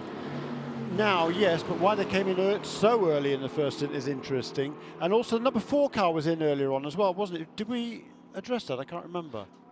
We've got an update from Jim Roller. Yeah, that was his second pit stop, and they're seeing a little temperature increase on the car very slowly. The temperature has been creeping up, so they put a little more water in, and they think the sensor is hung up. So they it's very technical. Put a little more water in and tapped on the housing to see if they could loosen up the sensor and send him back out. But is that why the car came in earlier, though, Jim? Because on its first round of pit stop... Earlier, it was just a routine pit stop. It was way early. Yes, but... Okay. But they just all did they routine did was things. put fuel and tires on it and send him back out. I wonder if one or two people made a gamble with their qualifying, the picks for qualifying tyres.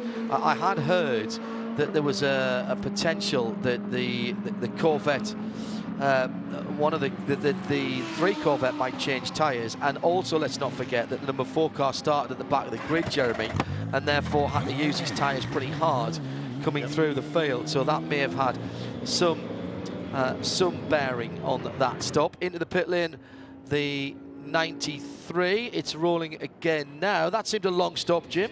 Yes, that's another long stop for that team. They were going to change the engine mapping on the car after doing some of their diagnostic work. So I suspect that there was a little bit more computer work that went on during that pit stop. All right, thank you very much. That also, Jeremy, correct me if I'm wrong, that seems like that would be a short time. Sorry, who was that, Jim? 93. The 93, because they were just in recently when I interviewed Michael.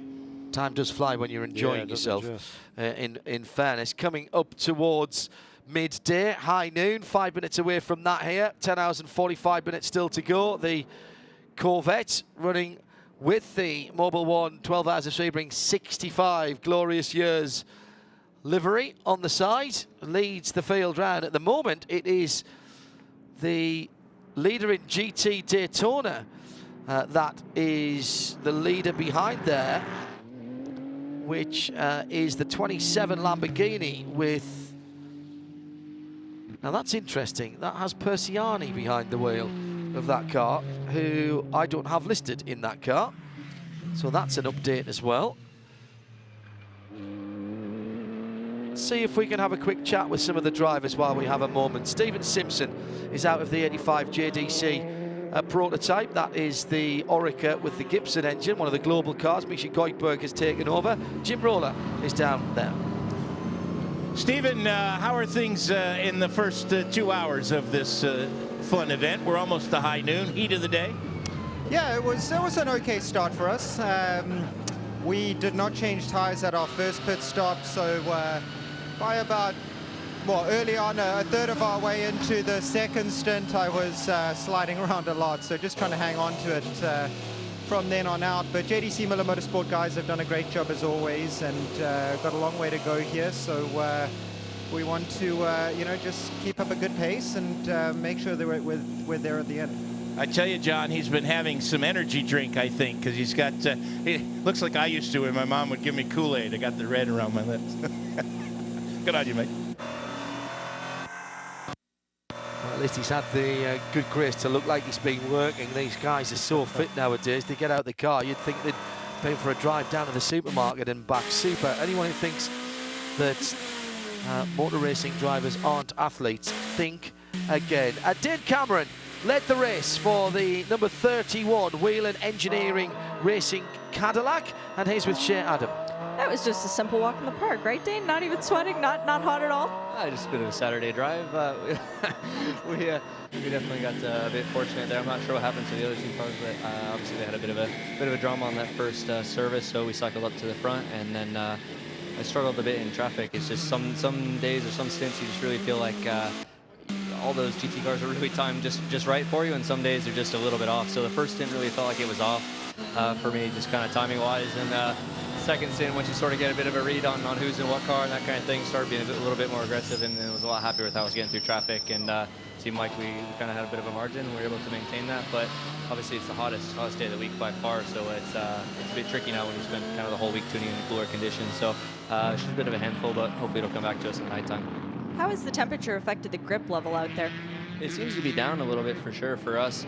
You know, Sebring in particular is probably one of the most sensitive tracks to usage and to weather and all that kind of thing. So it's normally pretty warm when you come here, but it's been kind of unseasonably cold, obviously, earlier in the week. So it seems a little bit less grip overall than normal. So we'll see how it changes throughout the day. But at this point, all you're doing is tire pressure changes to compensate, and I guess waiting for the sun to go down. Well, even with less grip, you still have the quickest lap of the race so far, 1:49.6. Were you expecting to see the race speeds around there? Yeah, if anything, honestly, I probably thought it was going to be quicker, but I was genuinely surprised at how hot it got so quickly, even just kind of during the fan walk there, sitting by the car. I was like, man, it's hot, quick. So I was expecting it to get warm, but maybe not this fast. So I thought the pace would be a little bit quicker, but the track just doesn't seem to have it at the moment. Good job. Thanks. Back to green flag racing off the back of that Continental Tire. Report from Shea Adam, pit lane report from Shea Adam, and Luis Persiani has the battle for GTLM lead right behind him. So Audi leads Ford and Chevy, but two different classes. Dirk Müller, Antonio Garcia battling for that lead in the GTLM class. That's the cars with the blue illumination for their positions. And Dirk Müller needs to get by, has got by Persiani. Persiani staying 2 drivers left into the hairpin, but now has to turn to the right, otherwise he would have had to have his pass checked when he came back on. In close contention there as well. Third place, Dirk Werner in the 911 Porsche, and the 62 Ferrari, Tony Vielander. Slightly under par Finn at the moment in terms of his health. Then further back, it's Stefan Mucker and Alexander Sims in the BMW in 6th position. Then Ryan Briscoe in the 67. That's worked nicely for the 67 crew. Remember, they had to fight their way back after starting in the pit lane when the car refused to fire up and go into gear. They took a penalty from starting in the pit lane and then a drive-through, but now up the 7th and 20th overall, 7th in class. Eric Curran fighting his way through traffic with Fittipaldi right in behind him, and they're up to Alex Sims in that BMW. Onto the back straight now. The prototype should be able to stretch their legs. Alex Lynn in the Cadillac. Renger van der Zande right in behind him. Alex Lynn in the 10 car. Van der Zande, Neil Jarney just a little bit further back as they come through the GT cars. And down into turn 17.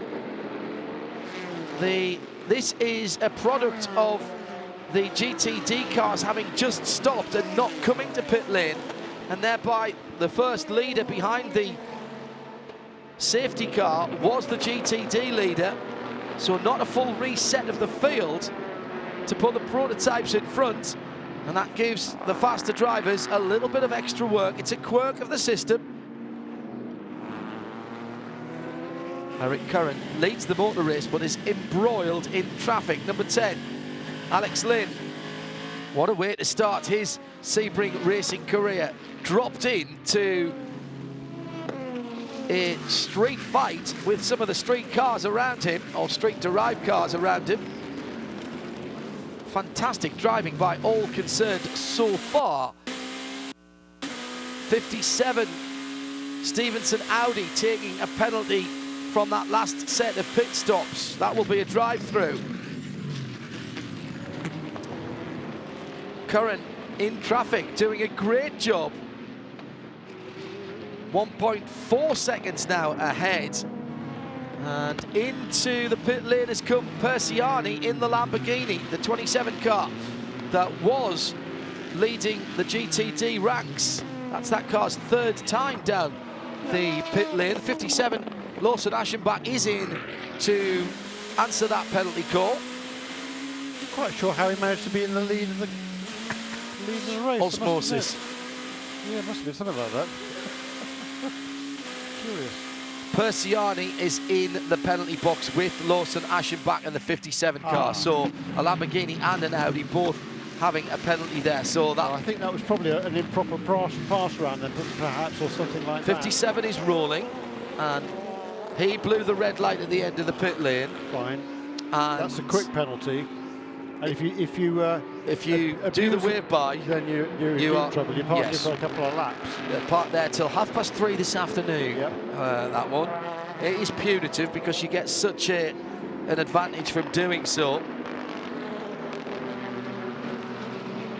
Curran now just 4/10 as Fittipaldi has cleared the traffic.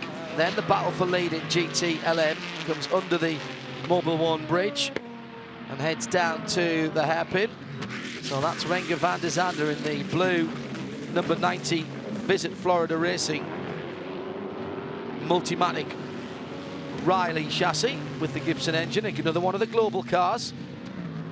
So it's 2 Cadillacs, then 2 of the global cars, Multimatic and Orica with Neil Janney for Rebellion in 4th position, then the 3rd Cadillac, and then a Ligier in the hands of Jose Gutierrez for the 52 team. Then an Orica, Misha Goikberg for JDC, the 85, the yellow car, and then the first of the Mazdas. Yeah, which is back on the lead lap because they got the wave around when the other leaders came in to the pits under that full course caution. The 55 car stayed out, got back on the lead lap, then made its pit stop, which is perfectly entitled to do, and now is a little way adrift of everybody else, but is back on the lead lap, so that's great news for the Mazda Motorsports team. And confirmation that the 27 a stop and 4 minutes 4 seconds hold for improper final wave by. Yeah. Okay, I was trying to figure out how he got to the lead. That explains it. Yes, me too. Conor De Filippi then back at the head of the field in GTD by about a couple of seconds from Corey Lewis in the number 16. That's the Change Racing Lamborghini he shares with Jeroen Mull and Brett Sandberg.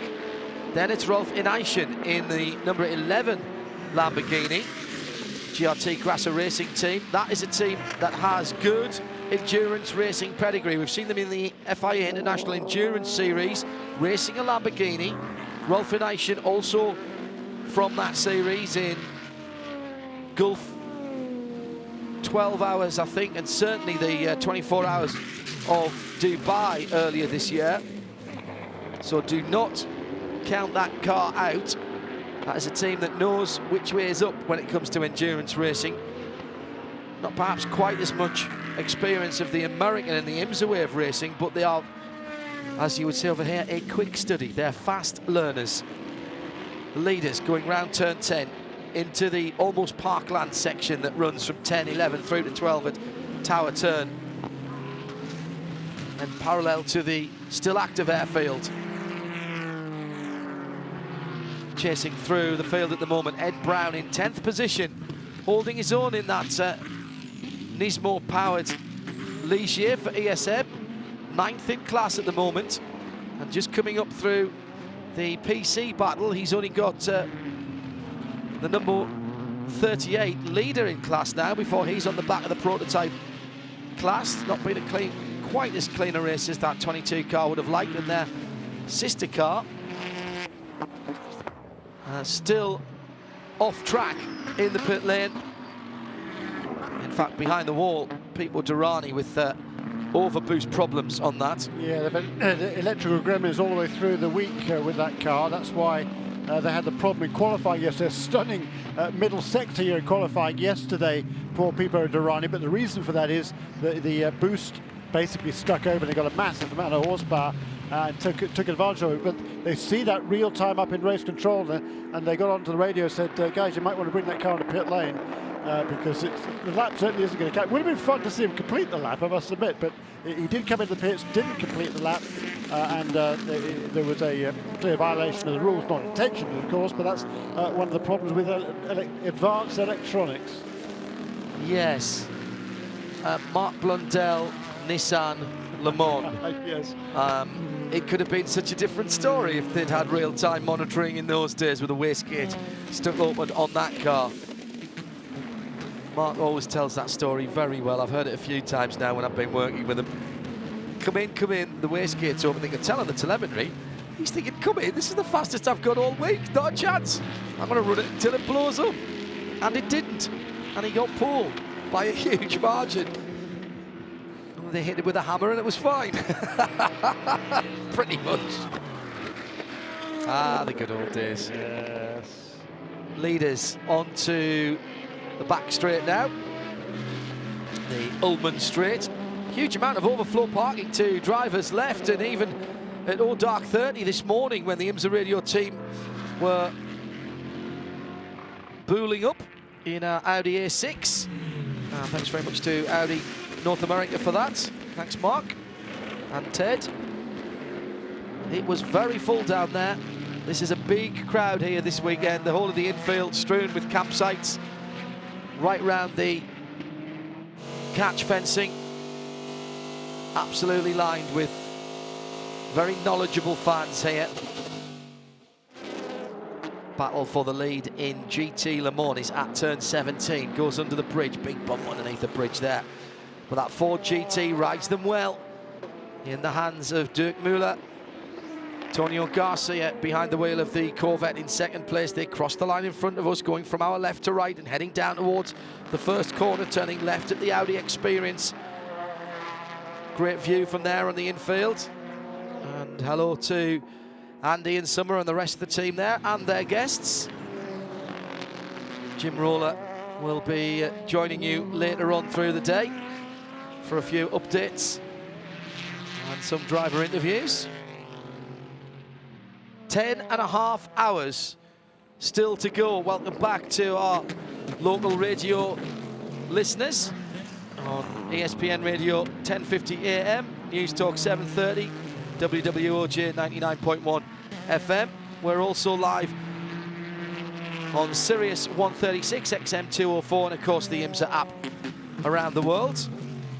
And for those of you outside the US, IMSA Radio with pictures. I think it's called television or something. Never catch on.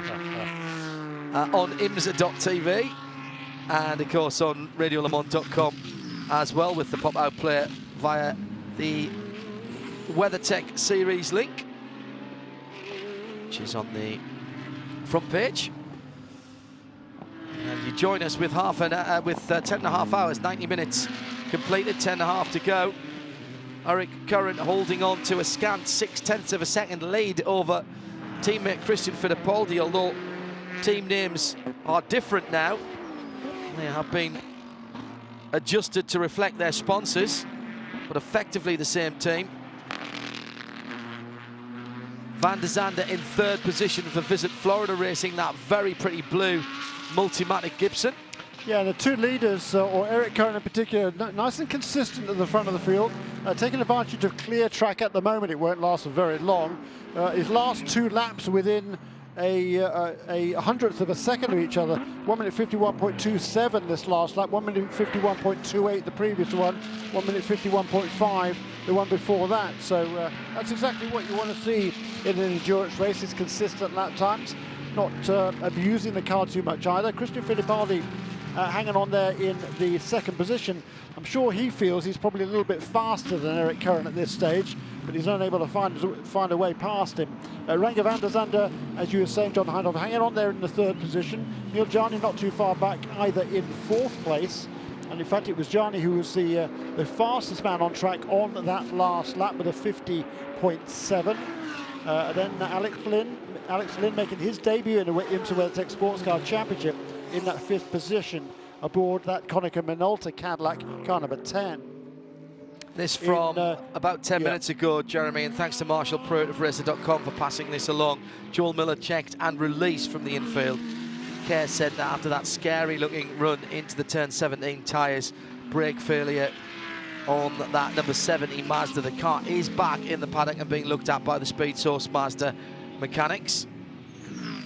GTD hotting up at the front of the field with the 29 Audi and the 16 Change Racing Lamborghini now just half a second apart. A little bit further back down, good battle going on between Tristan Vautier and Christina Nielsen. Christian Vautier should have been on pole position in the 75 AMG GTS. 12th position for him. Christina Nielsen in the 63 Scuderia Corsa Ferrari. Battling away in 11th and 12th position, those two. As we now begin to see the Dirk Werner driven number 911 Porsche just gently closing in on Dirk Muller, Antonio Garcia, down to 3.2 seconds, that gap now between the first pair and the third in GTLM. Variety of sounds as well as sights here at Sebring for the Mobil 1 12 hours, fueled by Fresh from Florida, live on IMSA Radio around the world for the whole of the IMSA WeatherTech season. Great to have your company. Whatever time of day it is, it's bright sunshine here, and hopefully we're bringing a little warmth into wherever you're watching or listening. Already shaping up to be a classic.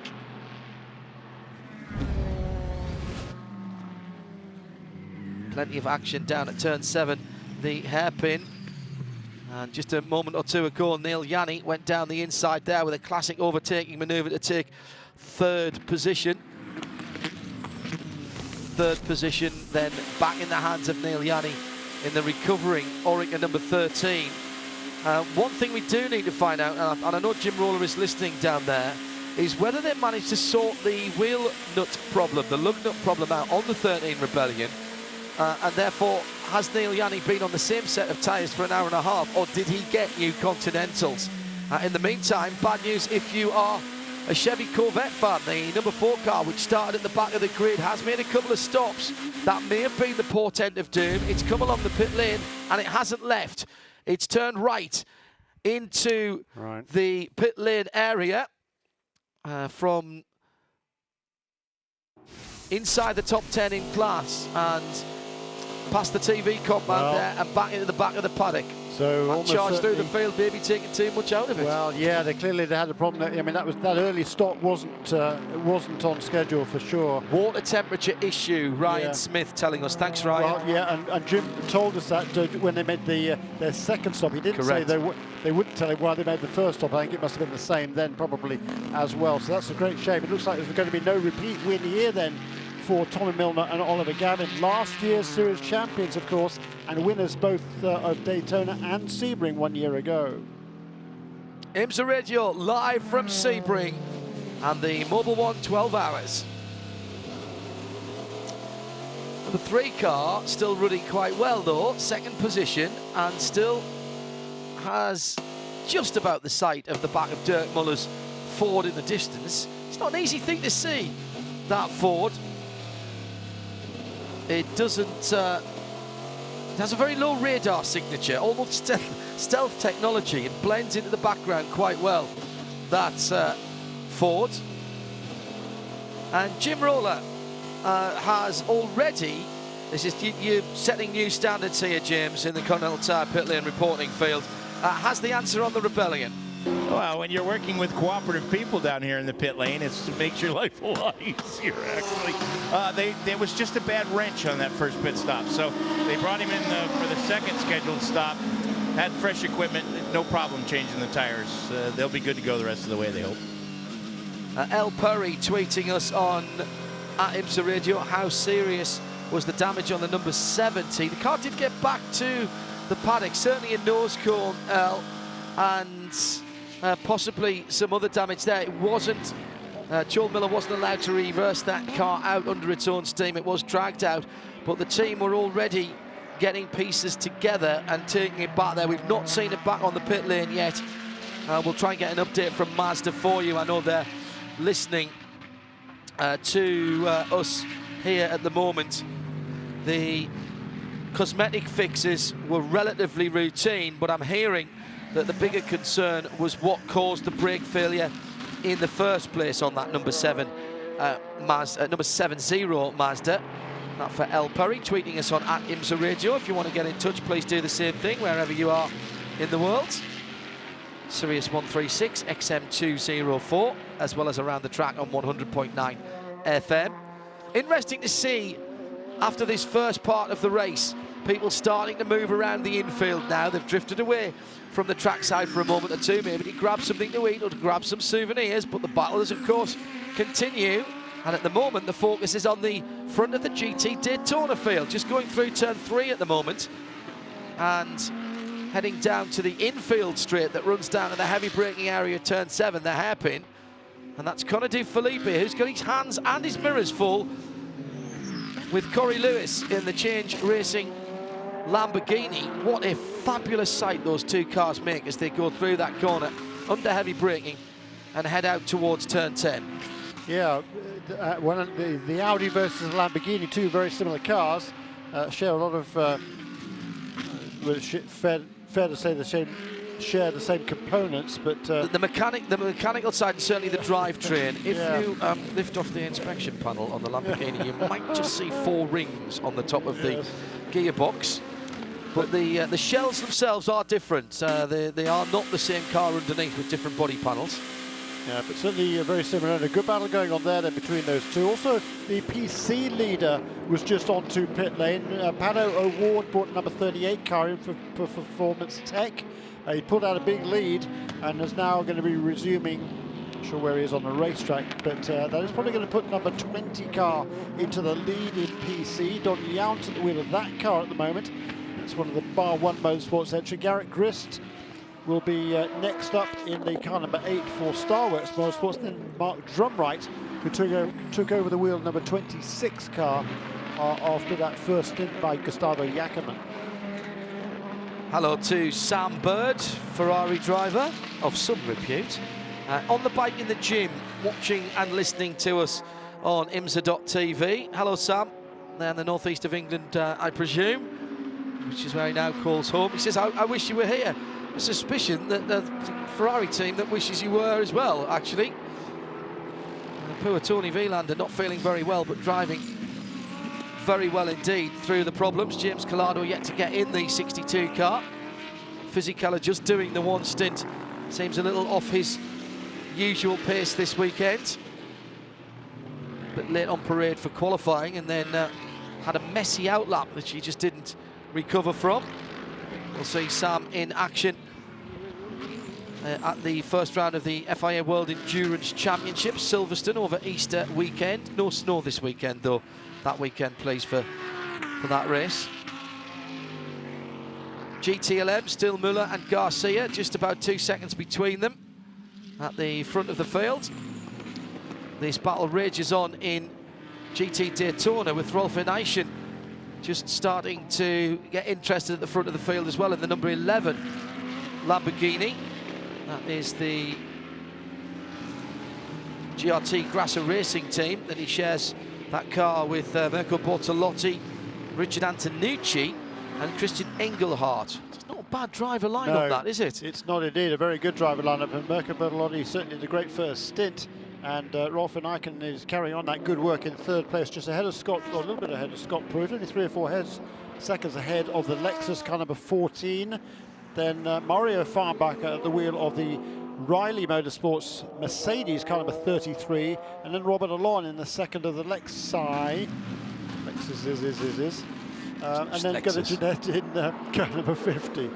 Yeah, back in the lead, by the way, we've got a battle now with Neil Jarney closing in on those 2 leaders. He's gone very well, Jeremy, since he came out of the pits, having had the pit stop penalty, remember, for earlier on. But after the restart, that car's gone very well indeed. We heard it was just the air wrench problem, no issue with the hub. So they have been able to put a new set of Continentals on that car. Neil Jarney picking up where he left off in qualifying yesterday and indeed in the first stint of the race. That's right, because he got past Renger van der Zende 3 or 4 laps ago, and he's put him 3 or 4 seconds in his mirrors now. We've got first 3 pretty much nose to tail as a complete lap 49. And then in PC, by the way, despite that pit stop, Pato Award is able to maintain his lead. Really? Over Don Young. Side by side for the lead. Curran and Fittipaldi down into 7, and they made it for a moment 3 wide with, I think that was Don Yunt that they were going past in the number 20 Bar 1 Motorsport car. That was very dicey there. Just for a moment, Christian Fittipaldi had the idea of trying to dive bomb his teammates, run out of the same garages, although under different team names. Now that will mean, of course, as they go through the season, they'll be split up on the pit lane. So through they go now. 22 ESM Ligier Nismo is in the pit lane, and that was Ed Brown coming to the end of a very steady and stable stint. 9th position overall and 9th in class, Jim. Yep, Ed climbs out, and Johannes van Overbeek resplendent in his black and green driving suit with his name emblazoned across the back of his shoulders, his orange helmet with the stars and stripes mixed in with it. That's a pretty cool little deal for him on that. So first driver change that we've seen so far in the race since we had Steven Simpson get out of the 85 car. 4 new Continental tires on this car, and then the Nissan will be back underway. Thanks, Jim. And 1 or 2 of you tweeting in to ask if Ray Wenzel Jr. is here. That's Rooftop Ray. He is. He is working the podium camera at turn 1 today. Hello, Ray. And also a big thank you to all of our camera operators around the circuit who are out there in the same conditions as our volunteer marshals. And we've got Scott right across from us. Which Scott is that, Shay, that's across from us? He's got the little umbrella on his head. Scott Hudson on the camera on the start-finish line. Tess is the camera through the trees on the far side of the circuit. Thank you to all of our TV colleagues, including Bubba Clark and those in the TV truck. Without the pictures that we're fed, we could not see the further reaches of the circuit, so we really appreciate that. And of course, it is the pictorial accompaniment to the international feed going to the world via IMSA.com and the video player on radiolemans.com. Thanks again to all involved. Really stunning stuff as well. Jim Roller's just tweeted a picture of Scott on the start-finish line with his interesting headgear. Is it made of tin foil as well, I'm asking? At IMSA Radio, if you'd like to ask questions or get in touch, and don't forget, at the end of the race, it will be post-race tech, brought to you by Michelin. Your opportunity to take control of the agenda. Checkered flag is the end of the race, but only the beginning of the debate. Leaders in turn 3. 3 or 4 cars lengths between them, if that, half a second at the line. Gianni, another 8/10 back. He has driven a splendid run. Christian Fittipaldi and Eric Curran are going to have to think about some kind of defence probably before the end of this lap. They're going through traffic now and trying to keep that traffic between themselves and the Rebellion. Eric Curran has done exactly that at the hairpin, but Christian Fittipaldi has not been able to in the lighter of the 2 Cadillacs. And now the PC car will have to be overtaken down into turn 10. Fittipaldi goes through. Neil Gianni resists the temptation to stick the nose of the Rebellion Orica down the inside. And there's more traffic, including GT cars ahead here. Danger time for the 2 Cadillacs leading. In Prototype Challenge, it is still the 38 car that leads from the 8 Starworks car in second, and then the 20-bar-1 car in third. They're separated by about 20 seconds, those 3, or at least 20 seconds between first and second, and then the second and third are separated by less than a second, about half a second. As far as GTs are concerned, Ford, Chevy, Ferrari, Porsche in the top 4, 66 by about a second from the number 3. Then 7 seconds further back, Tony Vilander in the 62 bright red Ferrari. Dirk Werner in the Porsche number 911, another 1.5 seconds further back in GTD. Conor De Filippi, 2.2 seconds ahead of Corey Lewis now in the Change Racing Lamborghini, with Rolf Eisen in the GRT Grasser Lamborghini in third. 9 seconds in arrears, but he's got Scott Pruitt and Mario Farnbacher, respectively, in the 14 Lexus and the 33 Mercedes AMG GTS, closing him down. But all eyes are on the front of the field, because once again it's a good run down to driver's right from Neil Gianni. Gets close, but not close enough to even force Christian Fittipaldi into thinking about making a defensive move as they head out onto the far side of the circuit.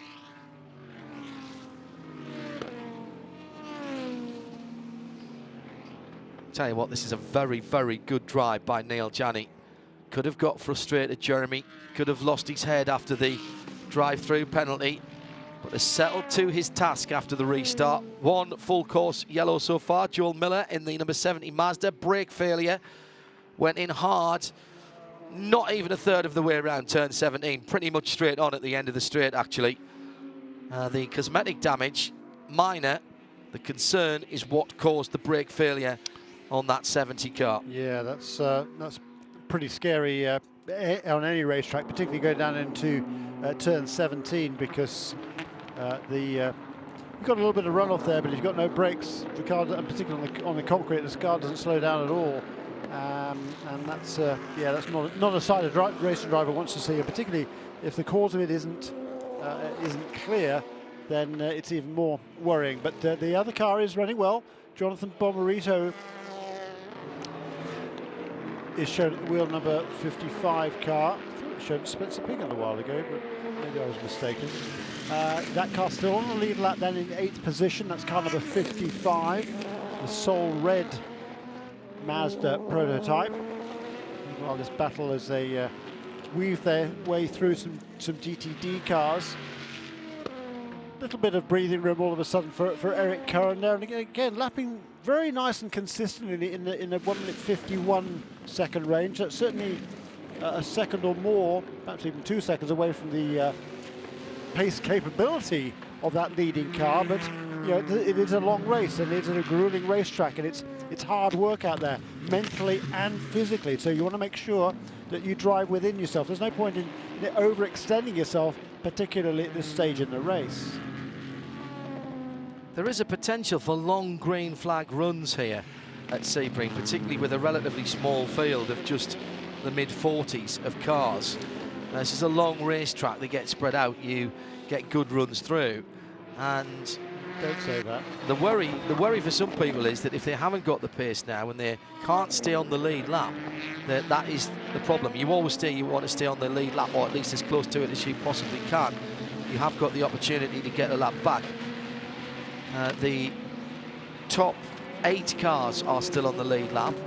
They are all prototypes. That goes down to the Mazda number 55 of Jonathan Bomarito, as we've got a momentarily challenge for second place as Neil Jarney goes tough round the outside, tries to tough it out at 17. There's a Ford right in front of the pair of them.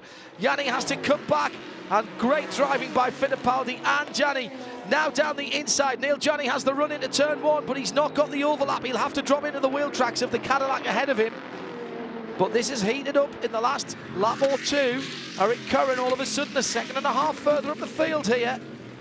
But Neil Jarney has paced himself exactly what Jeremy was saying, has placed himself perfectly. You're listening to IMSA Radio live from Sebring, 65th running of the Mobil 1 12 hours. So the battle, Jeremy, for first, second and third is back on again. Well, it is, and not only that, but not too far behind now, only a second or so behind, is Renger van der Zande, who's closed back in again. A little bit of traffic working their way through some of the GTLM cars these last couple of laps, and Renger van der Zande is pretty much in touch as well. Starting the GTLM pit stops with the early call as Dirk Werner into the pit lane for the number 911 Porsche while we have a moment, and before the lead starts to get exciting again. Let's go down for a Continental Tire pit lane update, first of all from Jim Roller. Well, this pit lane's going to about to get really busy. The 2 car is going to go back to the garage area. They've asked permission. They're still having problems with the power plant on that car, so they're going to go back and take a closer look at that Nissan engine. The 911, as you said, just pitted. Driver change, fuel and tires. We've got the 62 guys on the wall waiting for the Ferrari to come down pit lane. And also, they're ready for a pit stop with the Visit Florida 90. Mazda people are up on the pit wall as well for the number 55. Jonathan Bomarito, who started the car, is still behind the wheel. Spencer Piggott is the only driver on their box right now, so he would be the one to take over. They have new Continental tires ready to go, but waiting for that car to come in, as well as the Rebellion. The pit board is down for the number 13 Rebellion, and Neil Yanni does come down to the pit lane. And it is just driving past me right now. There are new tires up on the wall for that car as it nails hitting its marks. Driver change for that number 13. Buemi getting in because it is a very tall and slender figure as opposed to a thin and slender figure of Nick Heidfeld. Left side tires have been changed. Well, the left rear has been changed. Now the left front comes off. No problems on this tire change for Rebellion. Fuel still pouring in. A tear-off comes off of the windshield. The seat belts have been done up for Sebastian Buemi. Driver drinks bottle being changed. That's very important as well. Door is closed and the fuel's still going in. That's the last thing to be done. Fuel probe comes out, pit board goes up. Buemi's still sitting there, can't get it fired. He's still looking for the right button. Oh no, after such a good stop by the Rebellion guys, They don't need to turn the car off for the pit stop, but they can't get it going again. They just asked if they could bump start it. The door comes back open on the driver's side as they're examining inside the cockpit, trying to help Buemi get the car going. He can't. They're trying to tell him which buttons to push, and he's touching them, but it's not working. Thank you, Shane. The battle for the lead is about to put him a lap down. And the battle for the lead is hotting up again as Christian Fittipaldi stuck his nose down the inside of the red and white 31 car of Eric Curran. The two Cadillacs on the back straight now. Fittipaldi not quite close enough to challenge. Interesting that the global car of Rebellion can't get the same mileage as the Cadillacs. And into the pit lane comes Eric Curran from the lead. Is he followed in by his teammate? Yes, he is. So the 5 and 31, or should I say 31 and 5, come in, and still we have the Rebellion on the pit lane. They've just driven by him and putting a lap down. Jim Roller is at the Cadillac end of the pit lane. These two Action Express cars spent the entire 24 hours pitting together and staying together on the racetrack until the 31 had its difficulties. Looks like we're going to see more of the same here today in Sebring. Driver change on the 5 car, no driver change on the 31 car. Looks like Curran is going to stay in the car. Fittipaldi has gotten out, and I think Joao Barbosa has gotten in the car.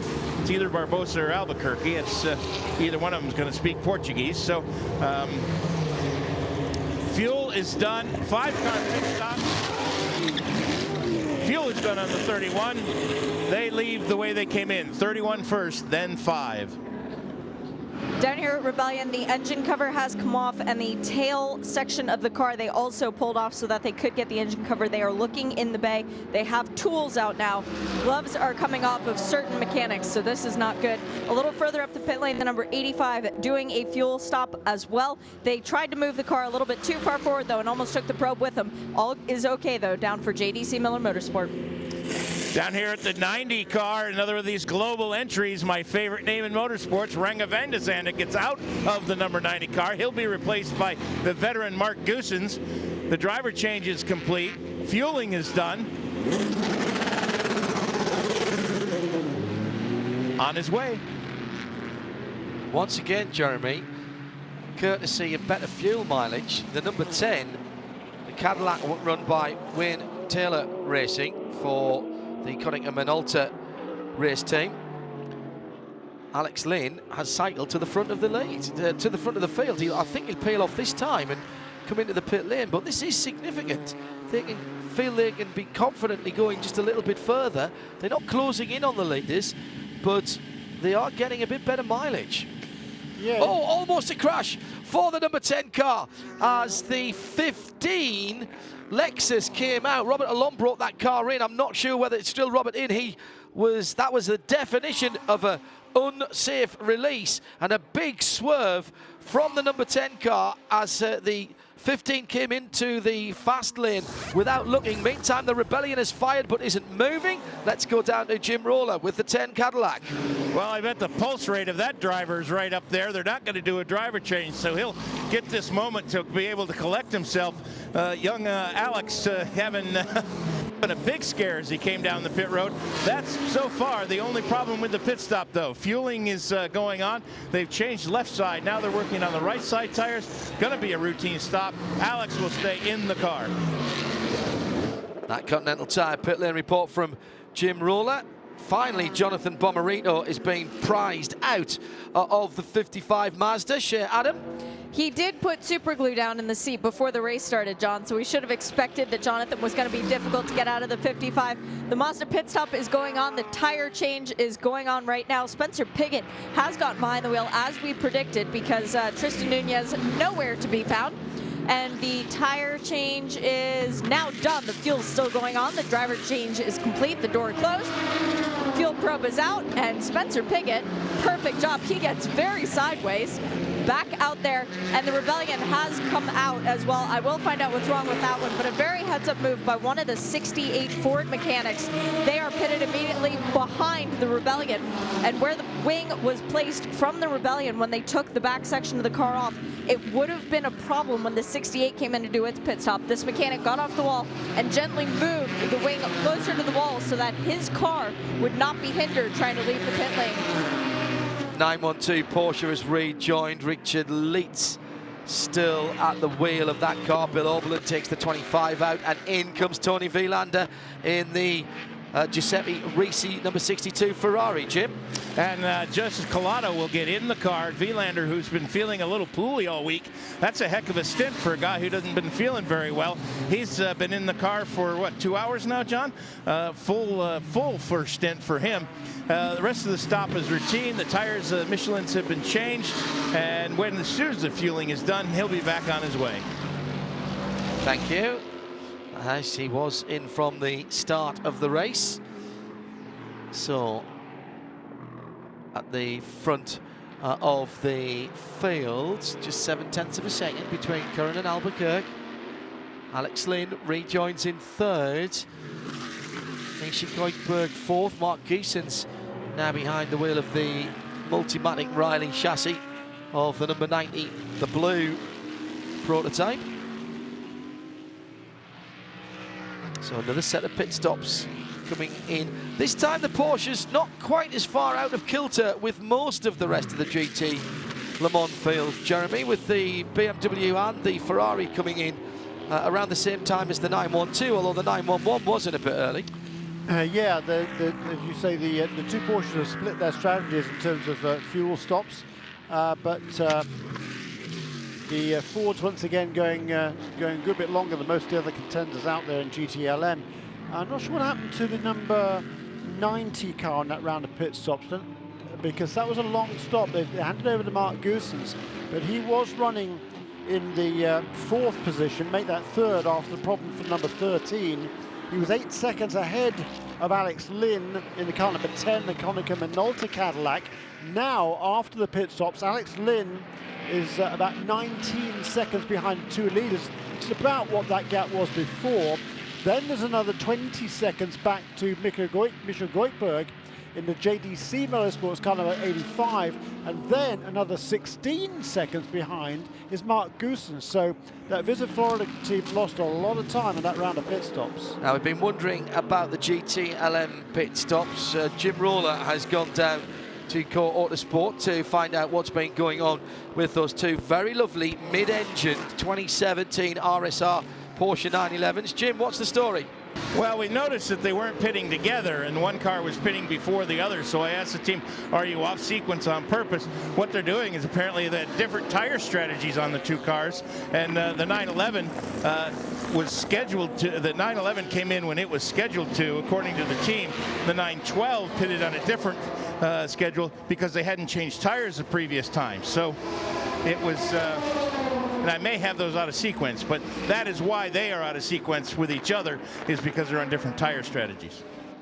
Yeah, and so basically they weren't getting a full 2 stints trying to double the tyres. That's very interesting. Shea Adam, what news from you? The 3 Corvette was just in, and Antonio Garcia got out and then sat on the pit wall looking quite tired.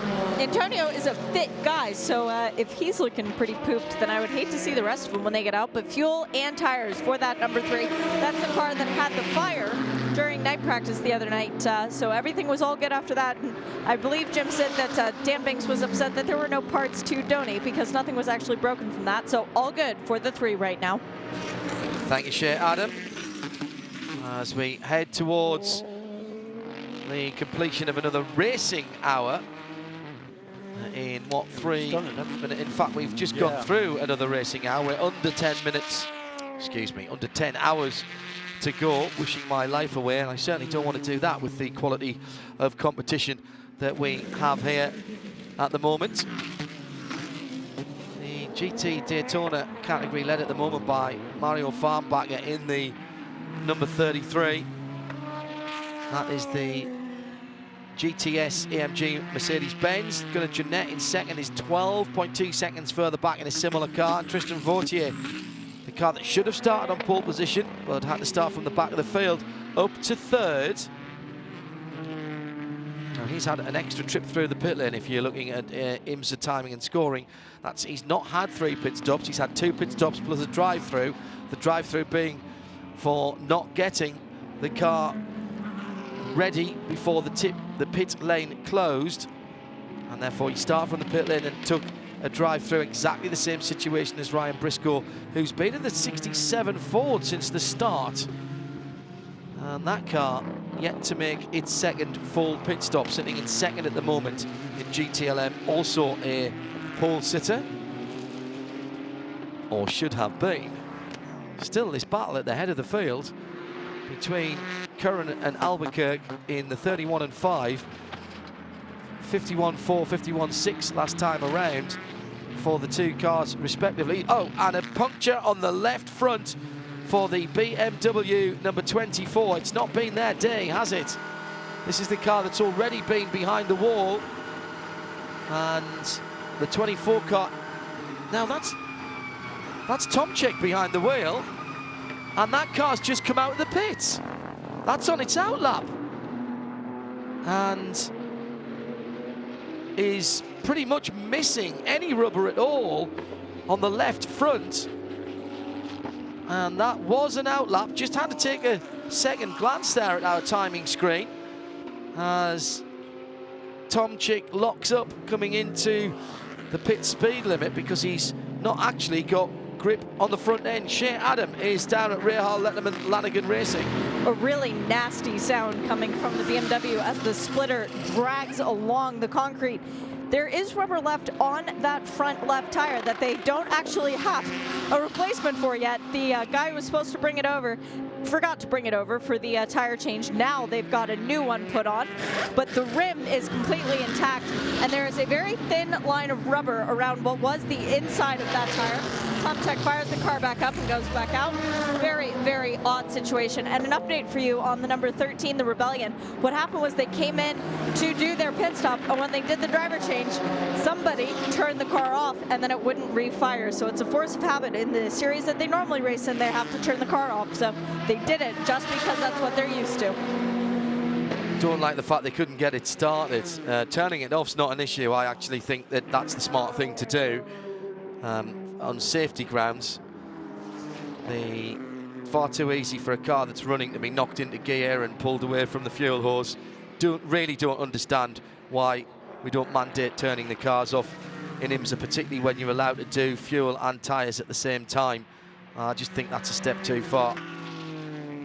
However, that is the rule, but the fact that the car was turned off was not the issue. The fact that it wouldn't turn back on again is much more of an issue. Before we go back to the action on the circuit, remind you, you're listening to Mobil 1, 12 Hours of Sebring, live on IMSA Radio. Shea Adam has got another report from the pit lane, this time Jonathan Bomarito out of the Mazda. Good comeback from those guys after that early puncture. Yeah, it was a good comeback from you, having to drive back from that early puncture. You super glued yourself into the seat to drive that long, didn't you? Yeah, it's tough out there right now. You're a lot of traffic. It's the hottest day we've had. Sebring's just notoriously physical on your body. You know, it was a shame we had that cut tire initially, but we're on the lead lap, long race, so everybody in the Mazda crew is doing a good job. We just need to stay clean. Spencer just got in. We just need to get back into the flow of the race, and we'll be okay. How do you recover after that long of a stint? You know, I'm pretty good. I have some soreness in my lower back, but I'll go back, dry off, a lot of stretching, and get ready for the next one. Enjoy the next one. Thank you. Shea Adam down there in the pit lane. Leaders just for a moment have changed over. Philippe Albuquerque has got by Eric Curran. I was just about to say there's a bit more of a gap than we've seen, but it is the lighter of the 2 Cadillacs, the white car, that leads now. So it's 5 from 31, Jeremy. That seems to have been a very long time coming, that one, and Eric Curran has done a smashing job at the head of the field. Now finds himself in second. Yeah, indeed, and those two run out of the same Action Express Racing team. the Mustang sampling entry now ahead of the wheel and engineering car, the red and white car with Eric Curran, as you say, just doing a nice consistent job in there. He's generally not quite the same pace as Dane Cameron, but he's doing exactly what he needed to do. Keep the nose clean, keep the car in contention, and that's exactly what he did. So we've got a change of lead here. That'll be the 1, 2, 3, 4, 5th change of lead, or 6th change of lead, I guess, during this race. And it is number 5 car that leads for the first time. And just about 20 seconds back now to Alex Lynn in 3rd place. That margin is staying fairly constant. Alex Lynn is pulling away though from Misha Goikberg in car number 85 in 4th position. And then that Mark Goosen's Visit Florida car, car number 90, that lost a fair bit of time during that last round of pit stops. And Mark Goosen's not really able to make up much of that time, but is still maintaining his position ahead of Tom Kimber-Smith, who has just got past Spencer Piggott. That's the battle between number 52 and number 55. Spencer Piggott aboard the Soul Red Mazda car number 55. That is a final car on a lead lap in 7th place. Have a bit of intel on the 24 Tomczyk BMW. On its outlap, Claire Cumby saw it going off at the hairpin onto the grass, and that might have caused that puncture. Claire, thank you very much for tweeting that to us at IMSA Radio. Meanwhile, in 3rd position, Alex Lynn getting a wild ride through turn 17 a few moments ago. The whole of the back of the car moving around and bouncing over the bumps to the extent it was grinding the cheese wedges behind the back wheels on the ground on the left-hand rear. Extraordinary pictures of that car with the suspension working. Alex Lynn will not have experienced anything quite like this before in his racing career. Been to Le Mans, a good single-seater driver, and has driven pretty much all over the world, but not here at Sebring. And this will be something his sensors will need to be tuned, to which his sensors will need to be attuned. I'll try and do that in English for you. Into the pit lane, the 5-0 car from 2nd in GTD. Shea Adam. Gunnar Jeanette out. Shane Van Gisbergen gets in. 4 new Continental tires going on to this Mercedes-Benz as well. They have the stickers on them and a whole lot of fuel. As a little bit further up the pit lane, also standing on the wall is the ever-present helmet of Jerome Blickmolen. He loves this track. He knows how to go well around here. Got a win back in 2013. Fuel still going on for the number 50 WeatherTech car, though. The tire change was done well before the fueling. The engine's revving in anticipation. Fuel nozzle goes out, and Shane Van Gisbergen goes out on track. So they got the 50 stop done entirely before the 33 even comes into the pit lane. Ah, right, okay, very good. So SVG behind the wheel of the 5-0 car. Defending Virgin Australian Supercars champion. Did a couple of races at the Clipsal 500 a couple of weeks ago. And really defining himself as an all-rounder with sports car and endurance races at Bathurst in the 12 hours there. Well, that one didn't quite finish the way he wanted to. Made a bit of a mistake in qualifying, and then a couple of mistakes towards the end of the race, which cost them, I think, at the very least a podium. But has warmed to his task here in the US. Bit of internecine rivalry between 2 Fords going out of Big Ben and onto the back straight, the 68 and the 67. 68 taking the position, Billy Johnson, as Richard Westbrook comes out of the pits on colder Michelin tyres. The 68 car is not pitted with the 66 and 67, being run by George Howard Chappell and the rest of the Chip Ganassi Ford UK team. Although that is a US allocated chassis, it is the spare and development car. So all 3 of the Ford GTs here are allocated to the US effort. And in fact, the 68 car was running with the 69 number at the Rolex 24 Daytona. But the car that was running with that number is back in the UK now, because that was one of the Chip Ganassi Ford Racing UK allocated chassis. That's back and being prepped to go to Monza for the World Endurance Championship Prologue, effectively their pre-season test. Both cars going to that, George Howard Chapel telling me earlier on in the week. And then the very short trip from their workshop in Northamptonshire to Silverstone. You can almost drive the cars on the road, to be honest. Wouldn't be allowed, but it'd be fun to try it, particularly down the country lanes around there. Just an idea for a piece of PR and marketing to Ford in the UK there. 86 Acura through turn 1. And it's Jeff Siegel driving that car at the moment. Beautiful clear blue Florida sky. As we head towards 1 o'clock in the afternoon here, with still 9 3/4 hours to go.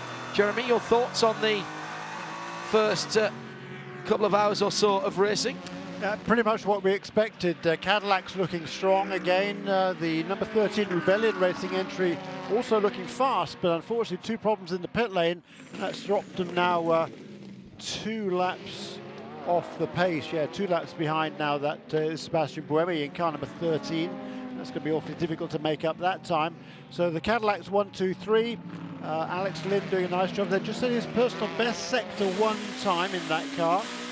And running a good pace, doing exactly what he needs to do. He'll be sharing that car with the Taylor brothers, of course. It's Ricky who starts in, but Jordan in next. And then a long gap back to Misha Goldberg, that JDC Miller Motorsports team. Kind of an 85 bright yellow car is doing, that really is a fine effort. That's a much smaller team than the Cadillacs ahead of them. And then the Visit Florida entry, the Multimatic Riley, car number 90. Gap back to about 10 seconds behind Misha Goldberg, and about 20 seconds behind him is Spencer Piggott, who seems to have got ahead again of the Tom Kimber-Smith car. So the 55 and 52 are kind of battling away there for the 6th and 7th positions, just right at the tail end of the lead lap. Then Johannes van Hovenbeek, car number 22, is 1 lap down. Really good drive back and getting back on the lead lap, using the caution very well for the 55 cars. Now sitting in 6th position. That relatively young driver squad, always giving 100%. And Spencer Piggott now in that car, very competitive in terms of the times the cars ahead of him. He's faster than both Mark Goosens and Misha Goldberg last time around, and in fact by over a second. So he will begin to close down on the Multimatic Riley in 5th and the Orica in 4th position, being respectively the Visit Florida Racing and the 85 JDC Miller Motorsports car, with that Orica chassis. Spin for the 75. This is the AMG GTS Mercedes-Benz, and that car has been just taken over. Tristan Vautier started that car, and now it's got Boris Said at the wheel.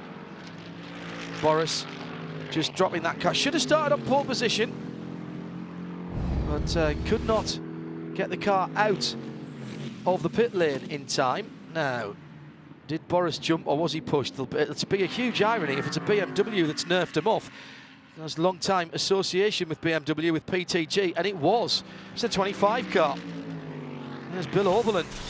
He's just climbed aboard that car, who rather unceremoniously nerfed into the side of the 75 Jacobs coat of many colours.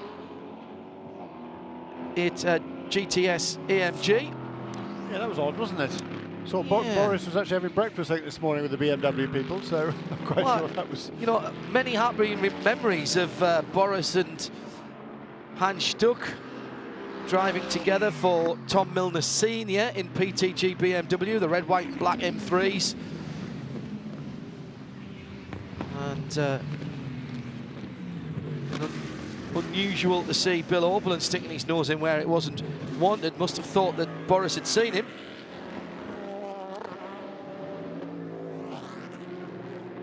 Number 28, Michael Di Casada, has brought the Porsche in. Allegra Motorsports, and Daniel Morad getting back into that car.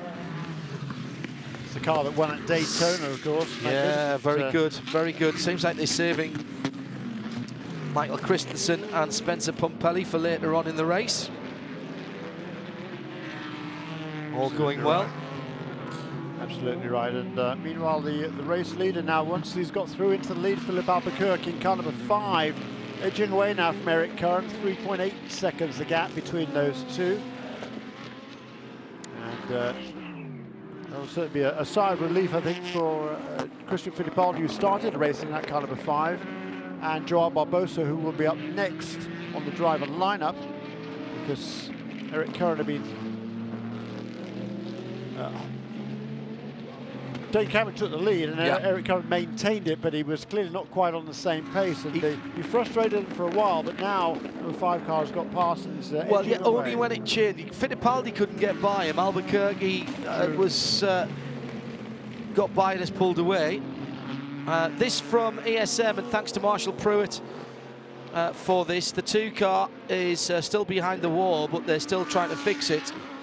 There is a possibility it will go out in a few hours after repairs. Obviously, any additional laps of that car essentially testing. Scott Sharp, Court de Sing. Obviously not the day we hope for with the number 2 car. However, 22 having a strong day. Hopefully they can keep going all the way. We started to have multiple issues on the 2, some of which were the same from qualifying. That was the overboost issues. Ultimately a mechanical failure, though, that have put us behind the wall and effectively out.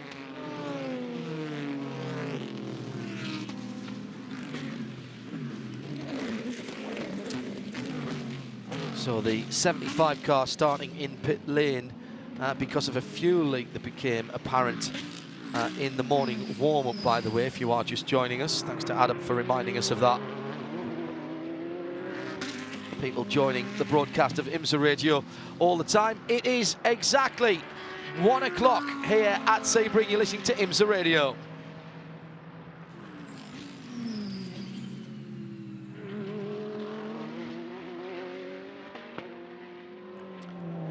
Philippe Albuquerque leads by 1.7 seconds. Had a slow lap or 2 last time around, and all of a sudden Eric Curran, from being 5 seconds behind, is only 1.7. And that's closing up in Prototype Challenge.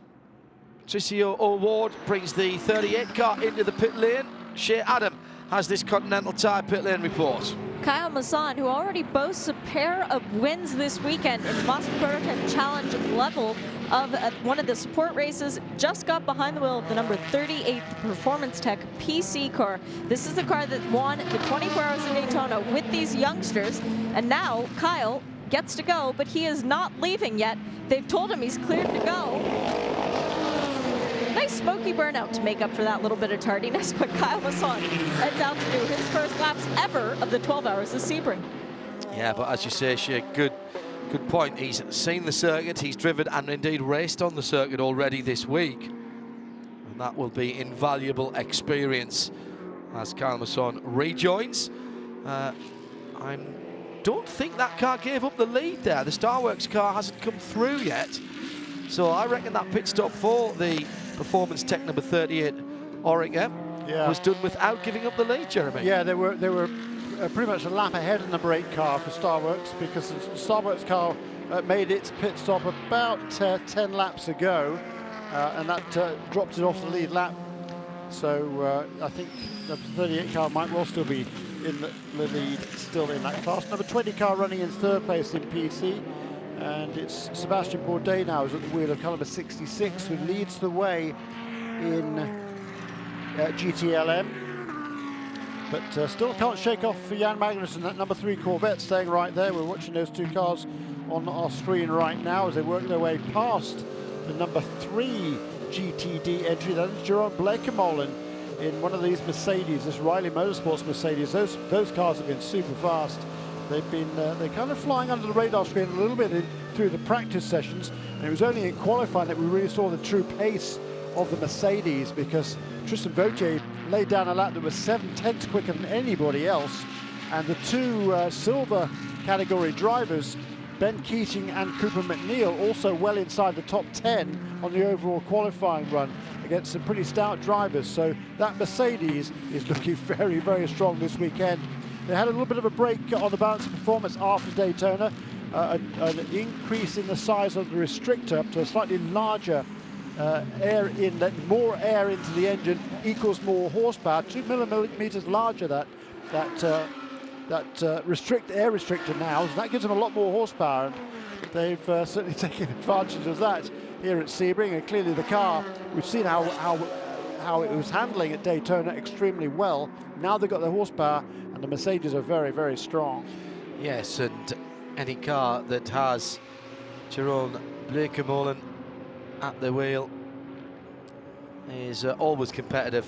At 12 seconds the gap between himself and Christian Mees, and a spin for Eric Curran at turn 17, and he's right in the middle of the circuit on the exit of the track, or exit of the corner. That is a very odd place to spin, and he clearly can't get the 6.2 litre V8 refired. Cars going either side of him at the moment.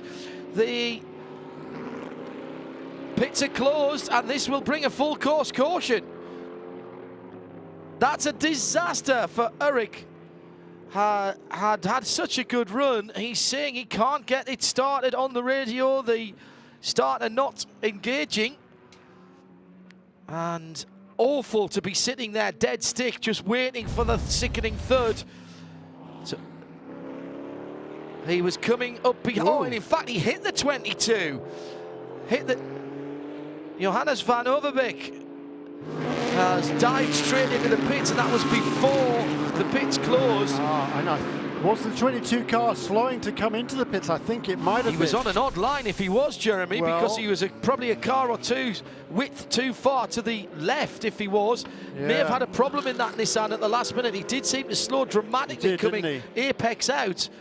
And before I heap blame on Eric, I'd like to hear the side of the story from Johannes, who did make the pit lane before the full course yellow, but the starter is not engaging. Cars coming way too fast through the final corner with the safety team on there. Certainly one of the Corvettes there, very close to the back of the safety team truck, and that is very poor driving. It is that was the Jan Magnussen car, it was the 3 car, and I think it was the 66 Ford as well. So Van Overbeek is, yeah, Van Overbeek's going for the pit lane, Jeremy. Yeah. I think you're right. That's a bit naughty. You're supposed to telegraph that, get out of the way. And he should be further over to the right at that point and slowing down from the apex outwards. The incident is under review from race control. Hard to see from that angle that we saw there. But certainly, I mean, clearly the car has slowed abruptly, no doubt about that. Because, yeah, they're both DPI cars, and Eric Curran would have been expecting number 22 car to accelerate at about the same pace as he was. If you're just rejoining us, we're under our second full course yellow. Eric Curran coming into contact with Johannes van Overbeek, the 31 Cadillac in second position. Looked like the 22 Ligier with the Nismo power for ESM Racing team was heading to the pit lane. Johannes van Overbeek maybe a little too far into the middle of the road there, cut back across very sharply and slowed significantly, which I think caught Eric out. And the problem and the reason we have the full course yellow is that Eric can't get the car restarted. Yeah,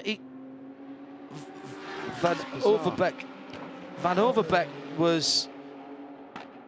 Yeah, I think Van Overbeek was going to the pits, but he was on a normal racing line going through the first part of the corner through the middle, and then 3/4 of the way around the corner there, it looked like he was either tightening his line because of the traffic in front of him, or he was heading for the pits. And of course, I can only say that was what was happening. Yeah, but he certainly turned right. He did. Tightened his line, should I say. He's taken a relatively wide line around there in any case, and then slowed abruptly, and that really left Eric Curran with no chance of avoiding it. And Eric saying to the team, no starter at all on that car.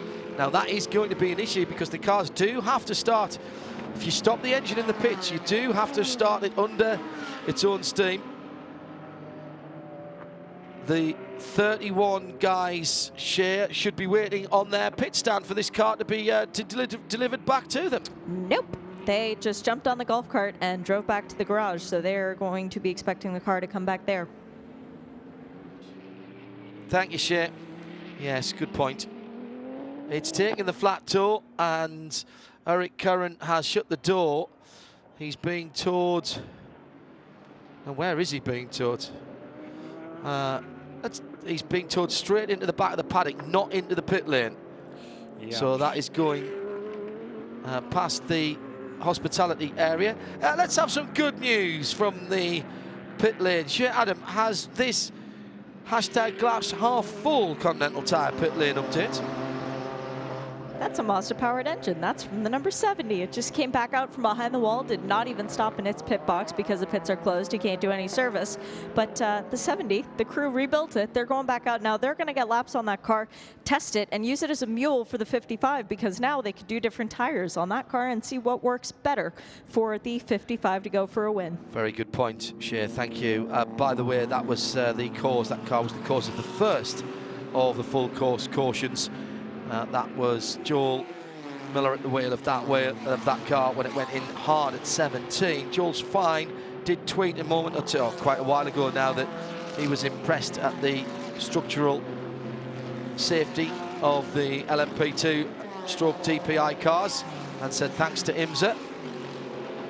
Also for the placement of those tyre bundles. They sometimes look a bit agricultural, those, Jeremy, but I've yet to see anything that does the job any better for cars hitting them head on at 100 miles an hour plus, which is what that Mazda would have been doing there. Oh yes, absolutely right. And if you're wondering why, if you're not a regular at IMSA WeatherTech SportsCar Championship races, you're wondering why some cars here are passing the safety car and moving on around at speed, that is because once the incident scene has been cleared up, the cars that are trapped between the class lead, each of the class leaders and the safety car are able to move on around past the safety car and pull up around the complete lap and therefore onto the tail end of the lead lap in their particular classes.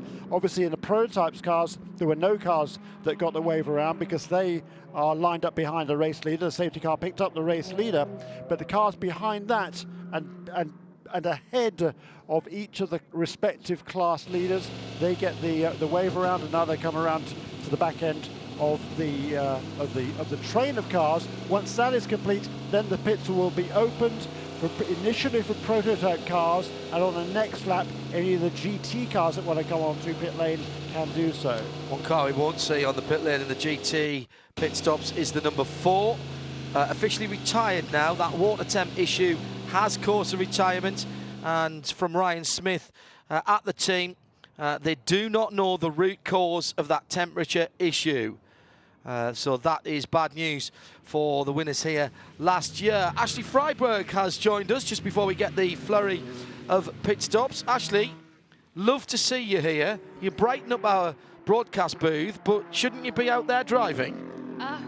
I totally wish I was out there. It's killing me, especially, I mean, I love this event. It's so much fun. So, but I don't have the sponsorship to be out there. So instead, I am spending this weekend walking around the paddock, talking to every team and every person who will basically listen to me to try and find a ride. So second in GTD here last year, silver driver, yeah. Reputation for being fast, consistent, good qualifier, good feedback.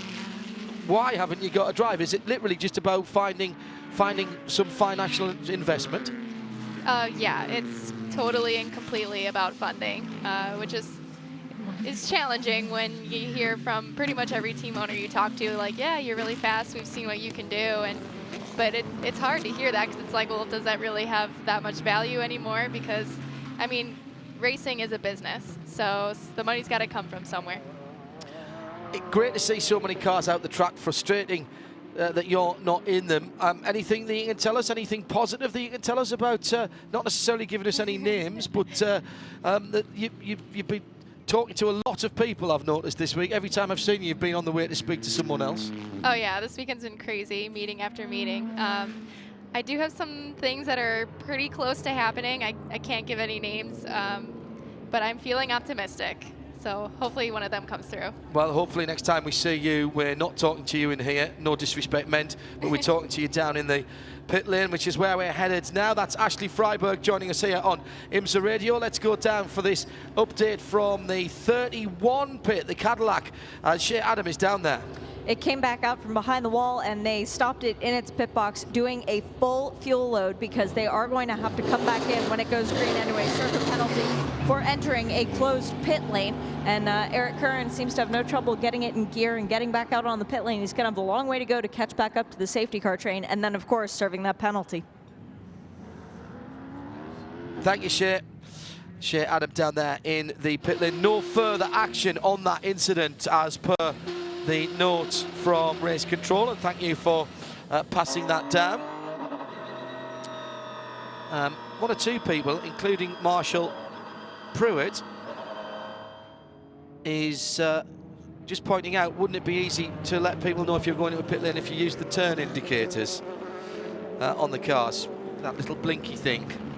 Yes, $50,000 on $50,000 for a steering wheel needs to have a trafficator button on it somewhere. Shea Adam, it's about, no, it is getting very busy for you down there in the pits. It is getting very busy, and funny quick story about the Daytona 24. Jeff Gordon asked in the driver's meeting before that 24-hour race, which he then won, what the theory was with using the traffic signals on the slower GT cars. Is that when they turn it on the side they want you to pass, or are they telling you where to go?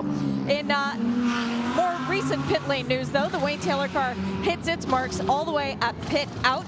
They are doing 4 sticker Continental tires on that number 10 Konica Minolta machine.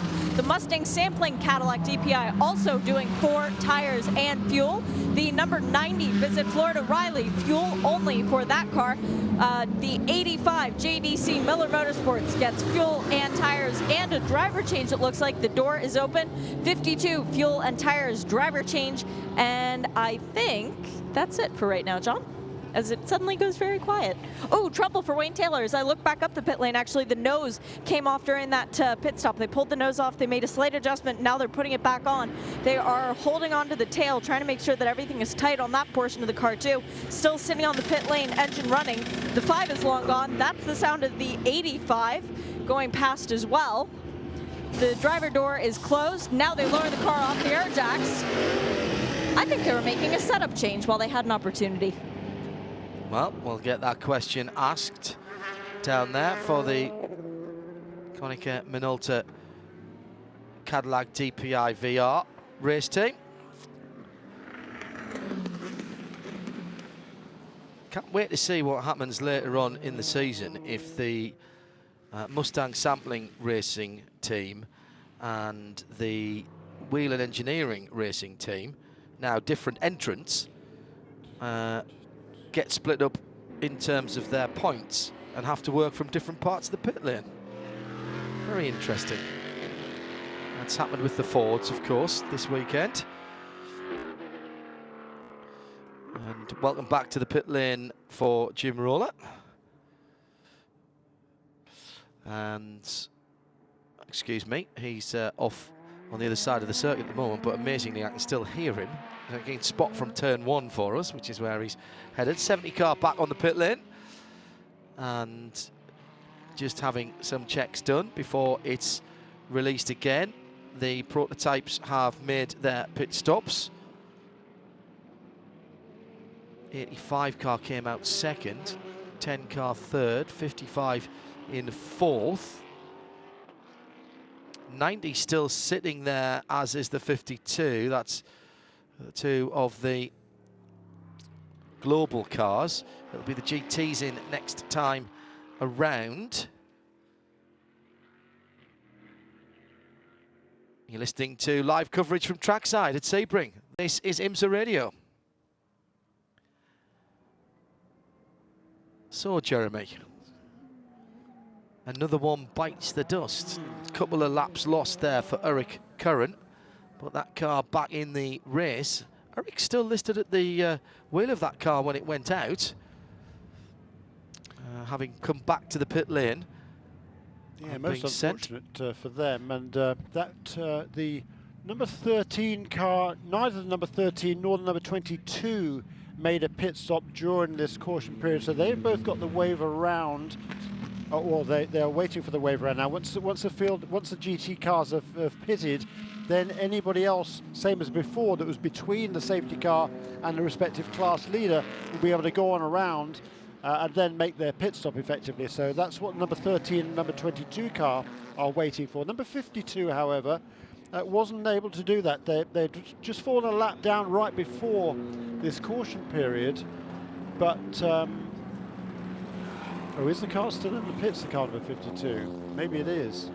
So that clearly, apparently then, a problem for the PR1 Matheson Motorsports entry, car number 52, that had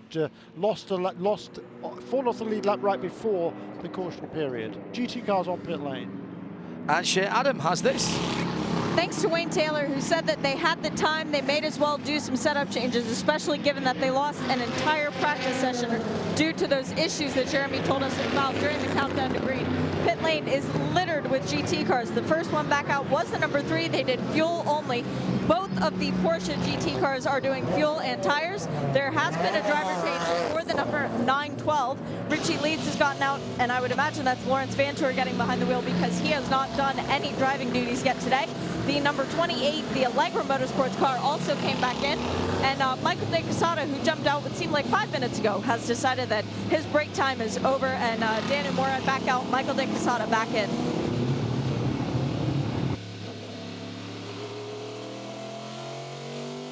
Thank you, Shea. Just a moment whilst we're under yellow to remember the 1963 race here. A little before my time in the booth and Jeremy's. Significant at this 2017 race because it was won by John Surtees, who sadly died recently. The man who, along with his motorcycle exploits and winning of the top class in motorcycle race, the same year as he was winning 350s, by the way, then transitioned onto 4 wheels and won the World Championship in Formula 1. 9-time TT winner as well on the roads of the Isle of Man. A true all-rounder. Also a true gentleman in every sense of the word. His work in motorsports, getting in the full set of CBE, OBE and MBE down through the years. Never the knighthood that I and many others felt he richly deserved, particularly his charity work after the tragic death of his son Henry at Brands Hatch in a motor racing accident. John Surtees, 1934 to 2017, much missed in motorsport paddocks all around the world. And the 1963 winner here at the Sebring 12 Hours. You're listening to IMSA Radio live from the Mobil 12 Hours of Sebring, the 65th running of this early season classic. Still over 9.25 hours of racing to go. We're under our second full course caution of the day. Eric Curran unable to restart the number 31 Cadillac. That has been a recurring theme on that car. It's not the first time they've had that issue. It's that car now back, but down in 11th position overall, 8th in class. The 52 car of Tom Kimber-Smith, the PR1 Matheson Motorsports Ligier Gibson, still in the pit lane and dropping down as well, as is the Mark Goosens Multimatic Gibson. Shea Adam, what can you tell us about either or both of those cars? I can tell you that the green flag just came back out. The number 90 has been sitting on the pit lane. They had the engine cover off on the right-hand side. Because of the way that the chassis is built, you don't actually have to take the whole cover off. You can just take half of it off. And they were messing with the throttle. They were trying to get Mark Goosens to rev it, but he could not from the cockpit. They could do it by actually pulling the lever on the engine. Both Gibson engineers who sit on the this pit box, though, are off the box, and they are frantically looking over the wall, trying to figure out what's going on with the car. Now they've been telling him to put the engine cover back on. They're going to try and send Mark out again. I've seen this, though, a couple of times, though, while I've been standing here, and Mark has not moved from the pit box. Yes, that sounds like experience from Mark. He knows that engine isn't running correctly, and there's no point in them going around and getting stranded out there. It'll just cost them more time. On the restart then, Philippe Albuquerque with just a 0.3 of a second lead back to the JDC Miller Motorsports Oreca with that Gibson engine. Chris Miller sharing with Misha Goikberg and Steve Simpson in the bright yellow 85 car. They're working their way through traffic, and the leader is 2 wheels off as he goes past the BMW M6. That was coming through turn 11, and a very scary moment there for Philippe Albuquerque in the leading Cadillac. And now Chris Miller goes past the same BMW. Further back down the field, 3rd position, Alex Lynn has the number 90 Visit Florida Racing prototype. The Multimatic Gibson goes behind the wall. So Mark Goosens and the rest of the team not working. And the 52 has its engine cover off as well. Oh my goodness me. Different chassis, those two cars, remember, but using the same engine. 31 car just going back out again. That will have served its drive-through for entering the pits while they were closed, and also coming out, Mark Drumright on the 26 Oreca. He coming out, the 52 is moving. Does it come out of the pit lane? Tom Kimber-Smith brought it in, and just waiting to see. He hasn't turned right, so he is coming back out onto the pit, out of the pit, should I say, as the field stream by. GTLM, the usual dogfight. Ford, BMW, Chevrolet, Ferrari, and then 2 Fords, Porsche in the top 8. As the number 23rd place PC cars back in the pit lane, Shea Adam. A very, very, very much used Continental tire on the right rear of that car. They are going to take the opportunity to change all 4 of them, though, while they have a moment, and top off with fuel, and driver change going on as well for that car. Thank you, Shea. So GTLM led by Richard Westbrook in 67 Ford. That was the car that should have started on pole position, as the Visit Florida car does not have Gibson power. It has people power. Yeah, side by side, 2 Fords, 66 and 68. That's 4th and 5th, sorry, 5th and 6th position, and that's Bourdais going past Billy Johnson. And hearing from the pit lane that the 52 of Tom Kimber-Smith, the Ligier, that is the PR1 Matheson Motorsport car. That was gearbox again on that car, and that had that issue at Daytona as well, if memory serves. Leader in GT Daytona, Jeroen Bleekemolen. Chris Meese, some 15 seconds behind now, has problems of his own with Marco Crazzoni behind him in the 63. So Land, Audi second, 63 Scuderia Corsa, Ferrari in 3rd. Then Richard Antonucci in the number 11 Lambo, the GRT Grasser racing car. Then Jesse Krohn in the 96 Toyota BMW, just 2/10 further back. Brian Sellers in the Lamborghini number 48 from Paul Miller Racing, just 8/10 behind him. Cracking scrap for the minor positions in the GTD category. They are heading to put a lap on the 57, 18th position Stevenson Motorsports car. And that is Matt Bell behind the wheel of the Stevenson Audi. And the 29 car, the green and white machine, will be desperate to get through there and find some clear air. And Chris Meese does not make the pass down into turn 7 as Matt Bell defends from a car that is nearly a lap ahead, having already lost the lead lap. That's a bit odd to me, particularly when the car behind is another customer Audi. Great show for everyone watching from the Audi race experience, but not really helping Chris Meese at the moment, and Chris is getting frustrated because he's coming under greater pressure from Crisoni in the 63 red and white Ferrari, just one curve further back. And this is danger time then as they go past the number 18 Lamborghini, that being the DSE Motorsports car. That car off the pace and not in this scrap, but neither is the Stevenson Motorsports Audi R8 LMS. And Chris Meese, I'm pleased we're not listening to him on the radio at the moment, because I suspect some choice language from Christopher. Number 31 car's on pit lane as well. Is that another drive-through? Possibly. Stop and hold this time. That might well be for the pit lane infraction.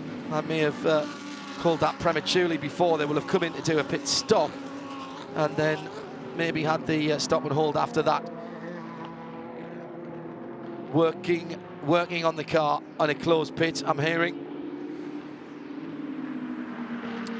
And still, Chris Meese can't get by the Stevenson Audi. Matt Bell deciding he doesn't want to lose any more positions. All this is great news for the Mercedes-Benz. Now 2.5 seconds better off than it was a lap ago in terms of its lead. Blake Molen in the Merc, the AMG GTS GT3 to give it its full title. The 33 car then stretching away, and Chris Meese will be absolutely fuming. Richard Antonucci closes up on Crisoni, the black and green Grasser Racing GRT Lambo. Out goes the 31, which still has Eric Curran at the wheel. Eric doing a hero stint here, getting his race time out of the way.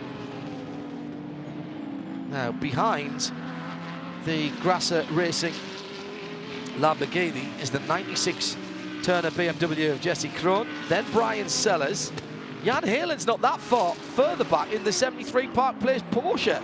We're going to have second, third,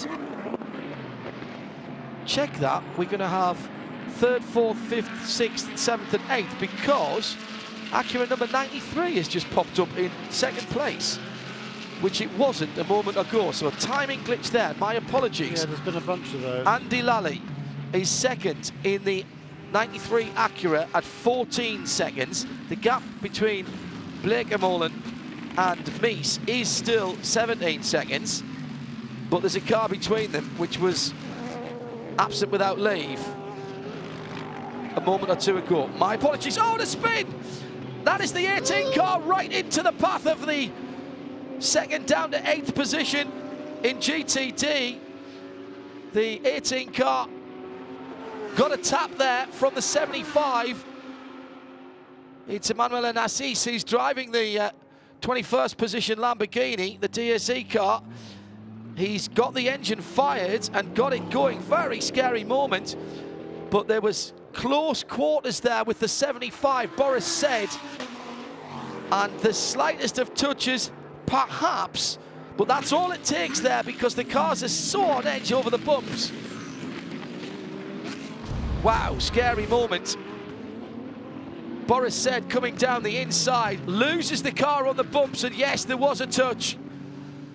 Now, Boris was right on the inside, and in fairness, the undulations sent the car much wider than I think he thought he was going to go. But nevertheless, that's a touch on Emanuele Nassis there, which unsettled the car enough.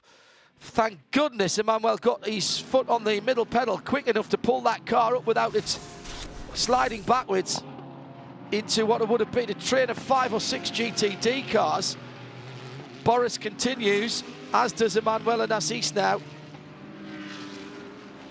Slightly deranged dive plane on the left front of the Boris said car, but both front wheels of that 75 AMG GTS were off the ground. And Boris at that point a passenger as he tapped the right rear of the Lamborghini. Wow, what an eventful race for that 75 should have been the pole sitter. They found a fuel leak just before the end of warm-up, and that car has been worked on, so it didn't make the end of the pit lane. You're listening to live coverage of the Mobil 1 12 Hours of Sebring. This is IMSA Radio.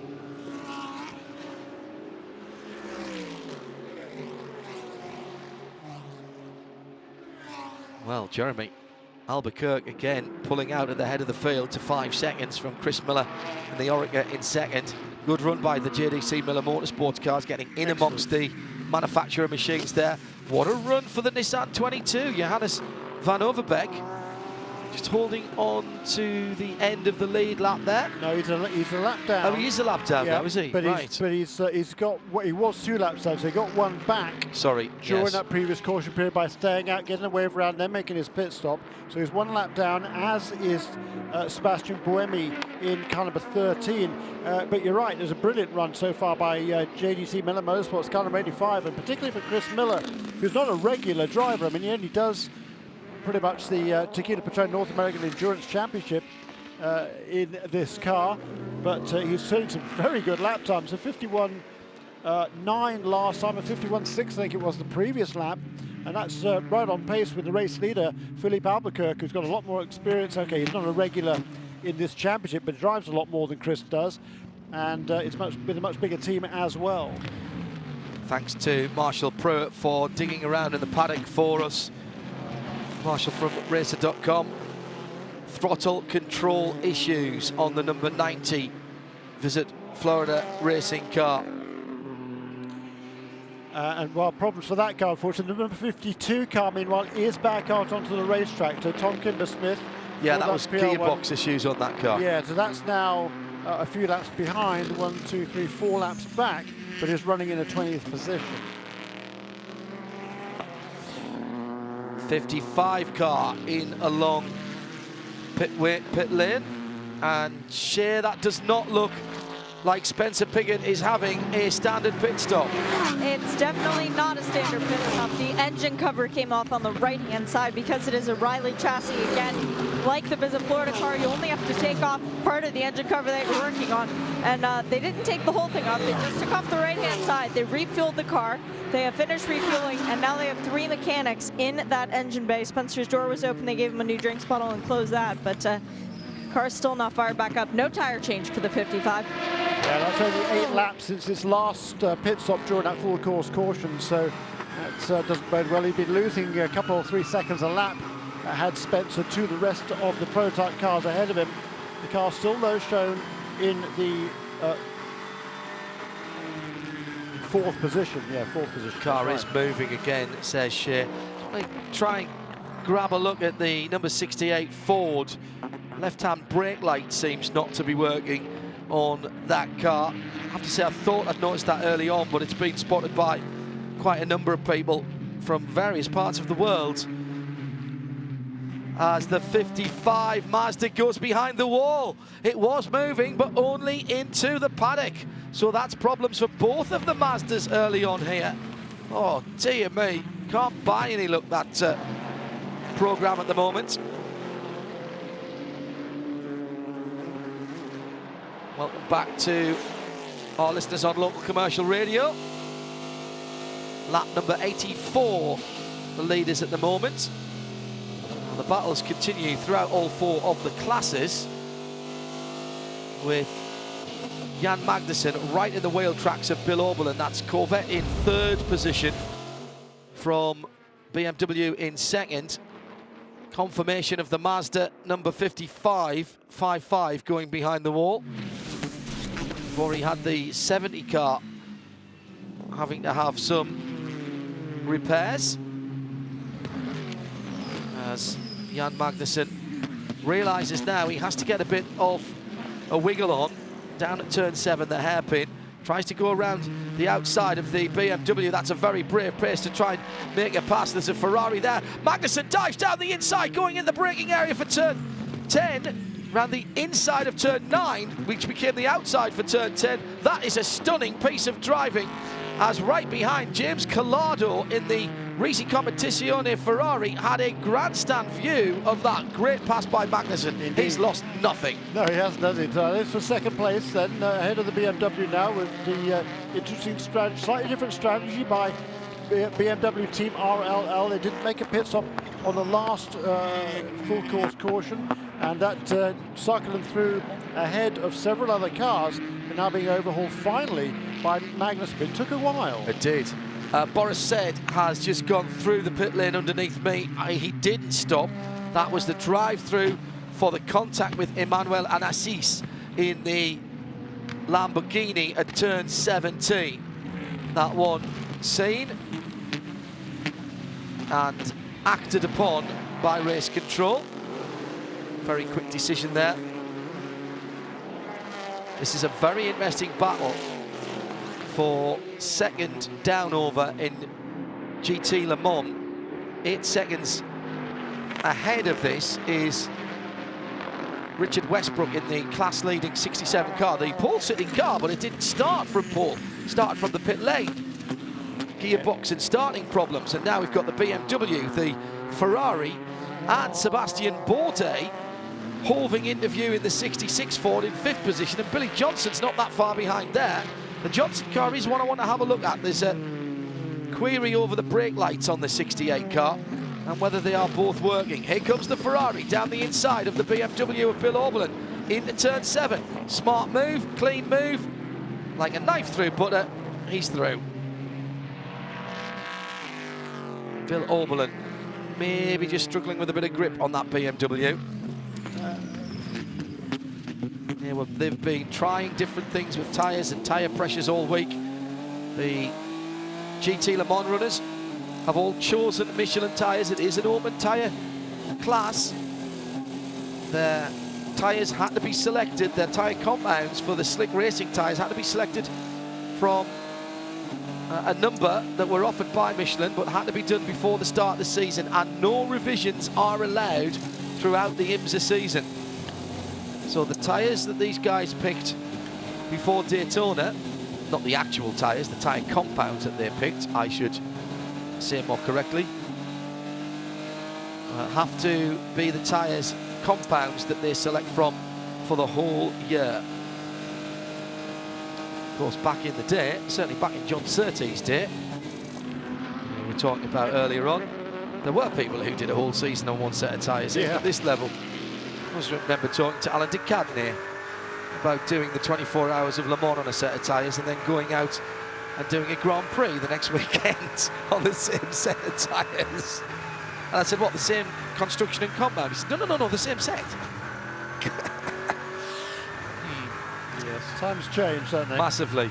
And we get the benefit of all that, of course, because the tyre companies here, Continental, Michelin, other tyre companies that compete around the world, particularly in endurance racing with the GT cars, which are so closely based on road cars, on street cars, the data that they get informs the compound and construction of their high-performance street tyres. Indeed, Continental just released here in the States the Continental Extreme Speed, contact speed, excuse me. And that tyre was developed by 5 active IMSA drivers, and they were in there right from the design phase through the testing of different compounds and constructions, literally alongside the engineers at some stages round racetracks, and had the engineers sitting in cars with them to show them what they meant by the difference in the feel of the cars. So number 10, Alex Lynn, just 1.6 seconds behind second place. That is the 85 of Chris Miller, the JDC Motorsports guy. It's not even that now because the bright yellow of the Oreca rear bodywork very much visible in the windscreen of the Konica Minolta Racing Team car. They're down at turn 10 at the moment, and they have traffic ahead of them, including Brian Sellers in the 7th place Lamborghini in GTD. Then it's Jesse Krohn, Richard Antonucci, Matteo Cressoni, Chris Meese. They are all still in a line. Very close indeed, and this is going to be difficult for these cars to work their way through. The bright yellow Oreca pulls to driver's left, then goes to the right, trying to get round the BMW as they go through the Jean de Bihan bends and through to the end of the back section of the circuit before turning right onto the long straight that brings them back down to turn 17, the Ullman straight. On the old concrete runways that have been here ever since Sebring has been here as originally a bomber training command base. Another hour has gone by. We are now under 9 hours to go, and the battles are still there. They are still competitive. This is modern day endurance racing. A set of sprint races between tyre changes and fuel stops and driver changes. No driving at 80% here. You simply can't do that anymore. Those days long gone, even at a circuit that is as difficult as Sebring. Good drive here from Chris Miller.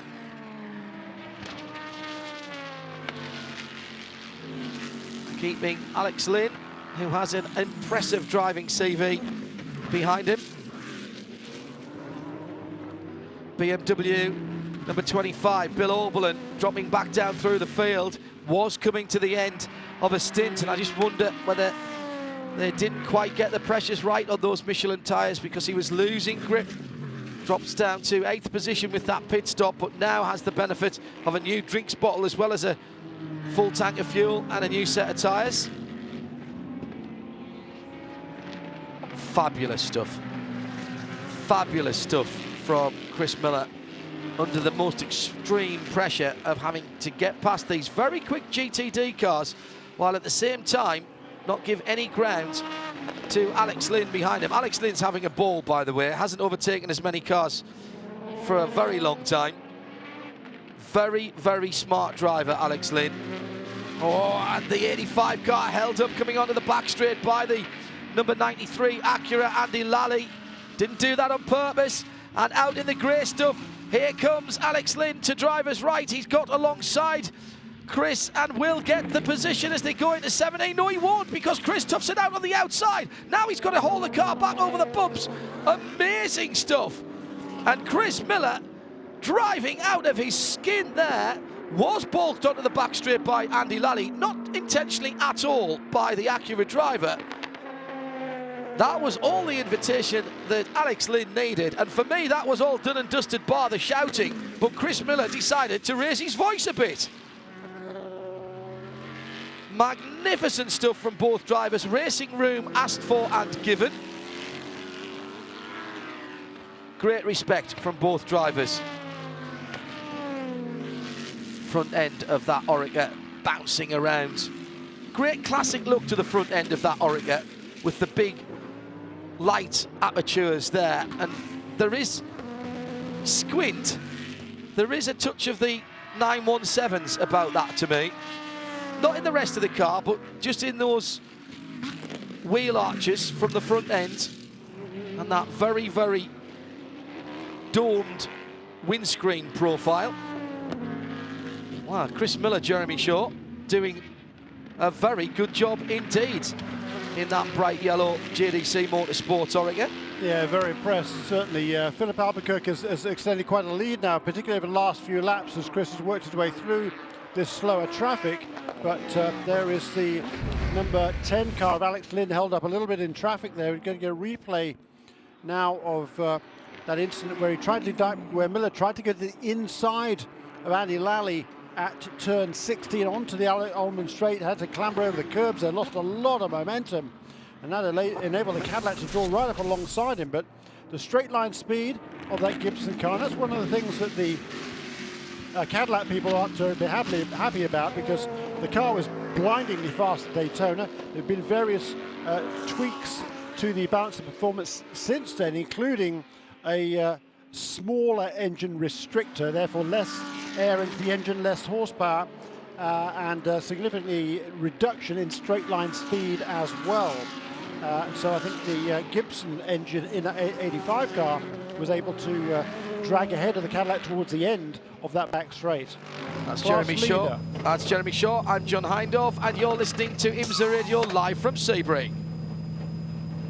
Shit, you've got the class leader from GTD in the pit lane. I do, and that pit box has just gotten very busy because not one Mercedes has stopped, but two of them have. As the number 50 pulls in behind the 33, 33 left, it was fuel and tires only, no driver change. Fuel and tires only for the 50 as well. Jerome Blickmolen staying behind the wheel of the 33 AMG GT SGT3. A lot of short abbreviations there. The tire change still going on for the number 50. It did come in about 10 seconds after its sister car. Now it gets going again, and Shane Van Gisbergen clearly enjoying Sebring. Shit.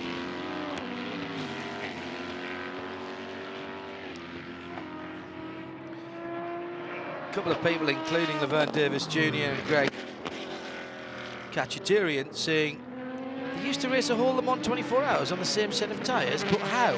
Because they did. They were treaded tyres. They weren't even slicks. And, you know, it's a public road. They just did. You could use same set of tyres race after race in Formula One as well. Very different days back then. Sometimes they speak to people like Alan Decadenet. I mean, we're talking about in my lifetime here, albeit the 70s, decide whether they would come in and put specific rain tyres on, because the tyres that they ran had grooves on them. Think back to old Formula Ford tyres, Jeremy, the old Dunlops with the treads on. I ran those on my road car, as everybody did at one stage or another. Absolutely right. And you could, I mean, you could have easily run a 24-hour race on a set of those. They were like bricks. Yeah, super tyres, and that did last a long time, and that was things were a lot less expensive then. That's one of the good reasons for it, because you didn't have to be bolting on tyres every 15 seconds. Yeah, on board here so. With the GTD car, you can see the not much speed differential between the GTD and the GTLM cars. That's a really good example of it right there. And the braking area, though, the greater downforce of the GTLM cars allows them to brake deeper later into corners, plus the stickier tyres as well. That was a really good graphic indication of it there on screen. 90 laps completed then. Philip Albuquerque leads by about 16 seconds now. It's the gap went out pretty rapidly for over, about 3 laps. Now it's stabilised again as Chris Miller's got himself in clear traffic, but Alex Lynn, sure to his frustration, and the Taylor brothers unable to find a way past him, so he's still there in the 3rd place. 1 lap down is Johannes van Overbeek in the number 22 Tequila Patrón SM Nissan, and then Sebastian Buemi, who is closing in a little bit. The gap between those two now about 21 seconds. It's come down a little bit over the last few laps. That the 4th and 5th place cars both 1 lap down, and 2 laps down is Kyle Masson leading in the PC category and extending his lead, although not by much at this stage. Lap times last time around fairly similar. Over at Max Hanratty at the wheel of number 8 Starworks Motorsport entry. And I'll just run through some of the cars that are still sitting in the pit lane with issues. The 55 Mazda went behind the wall a little while ago. Mark Goosens took the number 90 Multimatic car with a throttle issue. That's the Multimatic Riley chassis with the Gibson engine. We lost the number 4 Chevrolet Corvette with overheating problems. Pico Durrani still behind the wall with the number 2 car. That was overboost issues. They're still trying to get that car back out. They said it would be hours rather than minutes. In the meantime, Fabio Babini has brought Lamborghini number 46 into the pit lane. That looks fairly routine. We'll keep an eye on that as the PC leader, Kyle Masson, comes into the pit lane. Adam. And Kyle Masson will be leaving the pit lane as well. No driver change for the number 38 Performance Tech car. They don't even have tires ready to go on this car either, just fuel for the youngster, as he gives a nod of the head to his crew to acknowledge, yep, everything's good, I'm happy. They do have an air hose. They're blowing out the left-hand radiators on this car, trying to do a little bit of preventative action so that there is no overheating issue for that as the number 52 rumbles down the pit lane as well. Fueling is done. Kyle goes back out. I'm going to keep an eye. Yep, just what I thought. The 52 came off the track and pulled immediately back over. It is going behind the wall. Or is it? Yep, there we go. Now the 52 behind the wall as well. Thank you, Shea. Shea Adam down with our Continental Tire pit lane report. Rip Breckus has joined us in the studio. Delighted to have the Global Product Strategy Director for Cadillac with me. Rick, how are you this afternoon? I'm great. How about you? Well, I'm very well and thoroughly enjoying Cadillac's return to endurance racing, and there will be people out there that's Cadillac's return to endurance racing. Cadillac has a history of endurance racing, including going to Le Mans in the near past and much further back. Well, we're just trying to emulate you. What do you like, the Iron Man? You do 24-hour races all in one shot? Not quite. This is the longest shift that we do. It'll be about 14 and a half hours for Jeremy and I in the booth and for the Continental Tire pit lane reporter. Great to be back with Cadillac in motor racing. You could have gone to many places because it's such a strong brand. Why IMSA? Oh, well, first off, we love racing here. Daytona, Sebring, these are such iconic races. We're such an iconic brand. We have to be here. Endurance racing, that's what it's all about, right? It's to show that you can last. And you look at our history. 1950, we were at Le Mans. Big cars. Il Monstre? Yeah, don't even know how they came to a stop at the end of the straight. Well, sometimes they didn't, of course. Yeah, of course not. Well, we don't talk about that. Then in 2000, we were back. That was okay, but it wasn't perfect. We had to come back. We had to prove. Unfinished business. Yeah. At the moment, the cars that you race here aren't eligible for Le Mans, so very much the focus on North American racing. But I know from speaking to some of your owner groups, even at the first race of the Rolex 24 Daytona, fabulous response from your owner groups. The V brand is your sporting part of Cadillac, and the owners have got behind it immediately. Exactly what they wanted, they were telling me. Oh yeah, I mean the corrals sell out, you know, in days. Then we got all these letters from people who wanted to come and they can't get in, and we only have so much room. The V's obviously are phenomenal performance products, but I think even more important is the passion, as you said, of those owners, that they just have to have more of us, and we're happy to have more of them.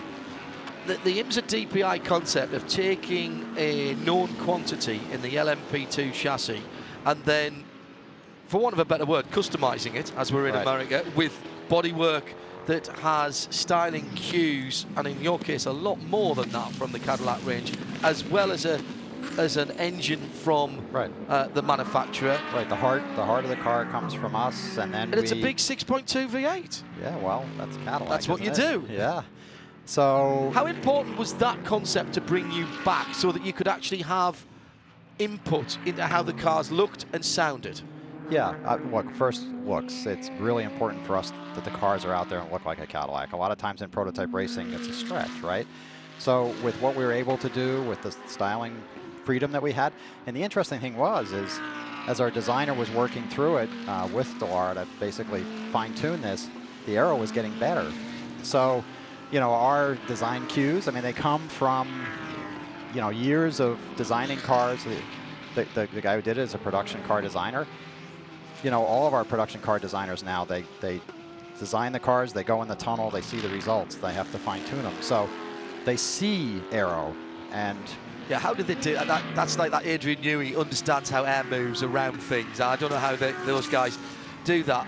One thing that the listeners and viewers probably don't know is that there is a group within the group that are all motorsport absolute petrol heads. They compete, or they flag, or they do. So what I loved finding out about Cadillac and the V brands and this motorsport, this process to bring it back into motorsport, was that you've got car guys and car girls in this. This is not just about dollars and cents. This is passion. Yeah, you know, someone asked me one day, well, why'd you go racing? And I said, well, they asked us if we wanted to. What did you think we were going to say? I mean, it's a whole bunch of... No, I'll tell you what, let's not bother. Yeah, That's never going to happen, is it? Right. I mean, here you've got a whole bunch of people that love racing, love competing, love winning. I mean, I think I want to put that first and foremost. We love to win. So if we come to win. And we do that in the marketplace, too. But as you said, so many of our engineers are racers, support racing, come to races, they do all that stuff, and okay, you start talking about, gee, do you think we should race? All right, final question, and this is really important, and there's a lot of people in Europe listening. Please can we have V in Europe, and please can we have some right-hand drive V Cadillac product for the UK? Yeah, we're working on it. The problem with Europe is the emission standards. They are extremely tight, and as you look at how it's evolving, I think many people know that for diesel you need particulate filters, but now as you look at what's happening in the future for gas, you need particulate filter for gas as well. You put a big V8 in a car and a big exhaust, and now you got to find some place to put particulate filters. It's not so easy. So we're working on it, but I have no easy answers. I thought you were going to make all my dreams come true. What can I tell you? Just stick around here. I mean, well, this is great. I get my fix here. There's no doubt about that. And we've got about a minute before we have to take a break at the top of the hour. You're not at Le Mans at the moment because the cars aren't allowed there. As we've got the second place car coming into the pit lane, which has now become the third place car as the 85 comes in. If the opportunity came to go back to Le Mans with the DPI concept, that would be the same as that phone call. Do you want to go racing? The answer is going to be yes. Of course. But there's a lot between that and now. In the meantime, here we are. We're at Sebring. Daytona was great. Sebring, we've got a whole season in front of us. We hope to be seeing you a lot, and we hope to be seeing everybody in the winner's circle. Thanks very much, Rick, for joining us. Keep up the great work.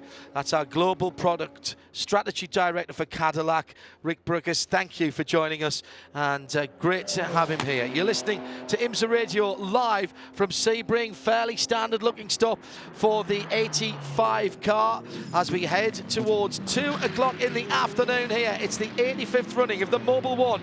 12 hours of Sebring fueled by fresh from Florida, and the action continues for another 8 hours and 40 minutes. Let's head to the pit lane and share Adam. Very standard stop for the number 85 fuel and tires. No driver change for the JDC prototype. And the only problem was when they went to get it started again, Chris Miller stalled it. Took about 3 seconds to get it fired up again. We are about to see a slew of Cadillac pit stops, though. The number 5 is just now coming into the pit lane. I do not see Joao Barbosa's helmet up on the pit wall, though. Unlike Jordan Taylor, who is standing waiting very anxiously for his mighty steed, the number 10 Konica Minolta machine, to come into the pit lane, which it should be doing here shortly. The 5 will definitely beat it back out, though. It comes in and hits its marks, does the Mustang sampling car.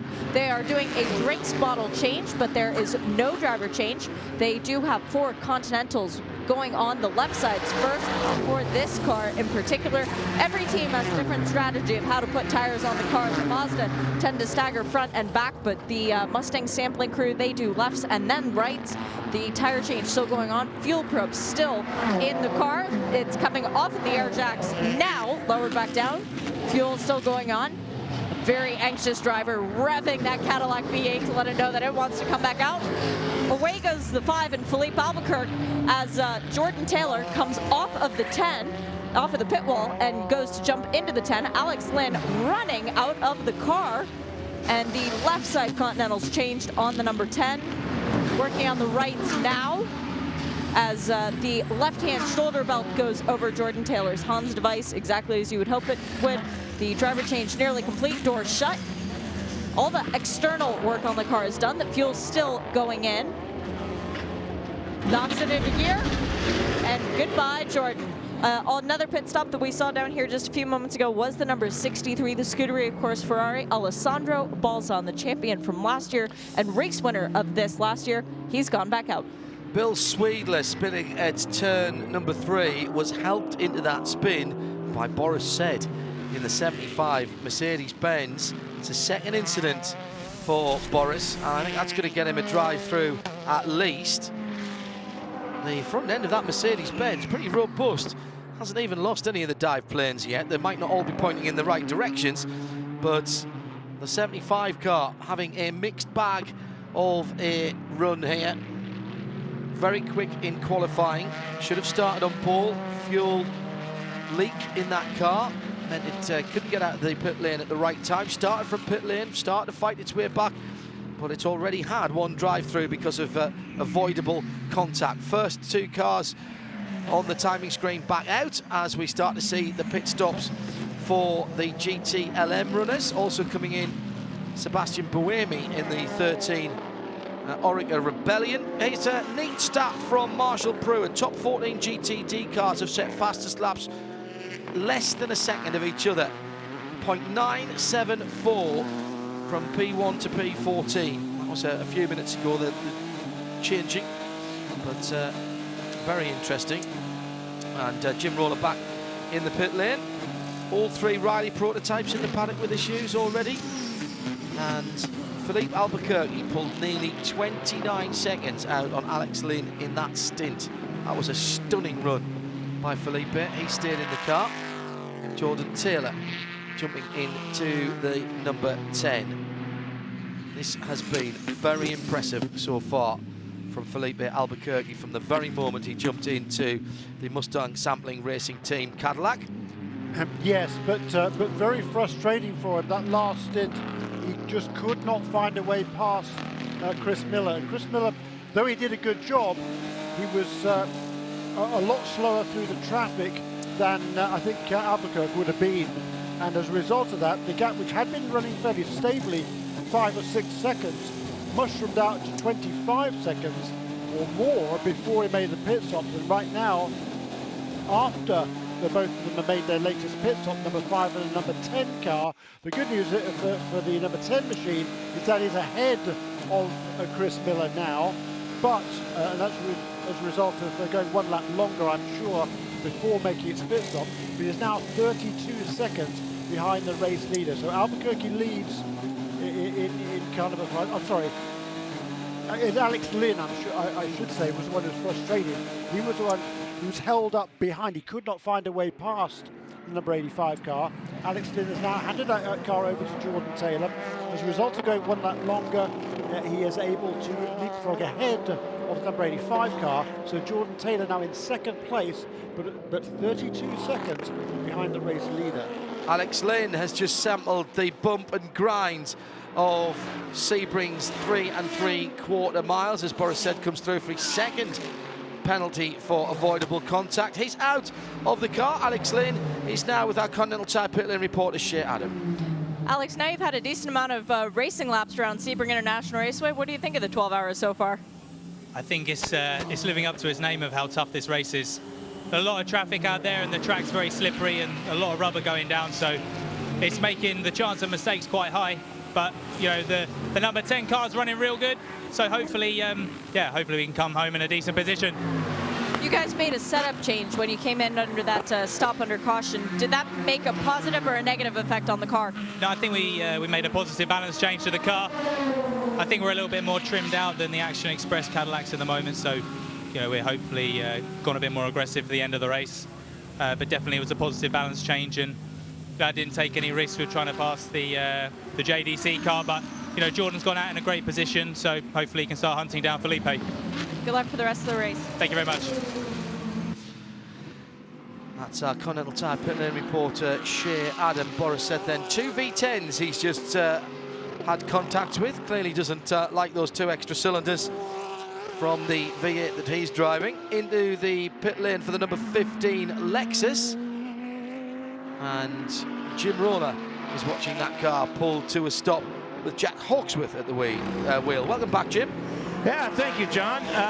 Hawksworth indeed still behind the wheel of that car. I don't think they're doing a driver change, just tires and fuel. Now everybody's been double stinting. I think they did replace the drinks bottle for him. The 23 Audi has also pitted recently. That's the Alex Job entry. And while I was on my break over at Audi, I had a nice long chat with Townsend Bell. And they have, while they're still in the lead lap, they have been chasing that car the entire race. They've changed dampers, they've changed spring rates, they have changed the rear wing. They have really done a lot of work on that car.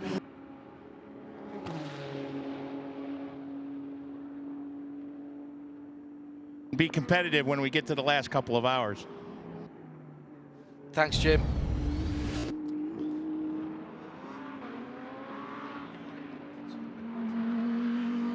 So out goes the number 15 in a cloud of Continental tyre smoke.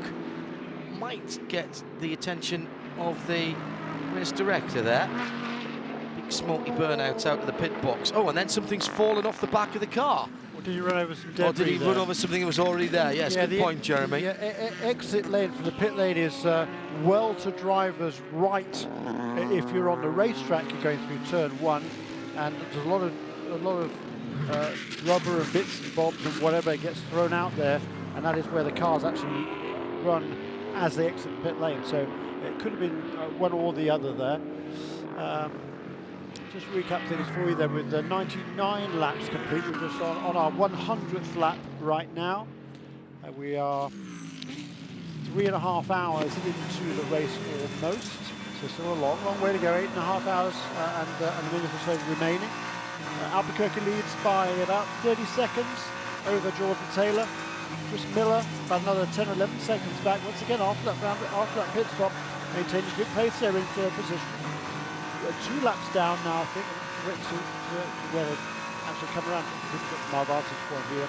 But Sebastian Buemi in car number 13 has snuck ahead of the number 22 car during that latest round of pit stops.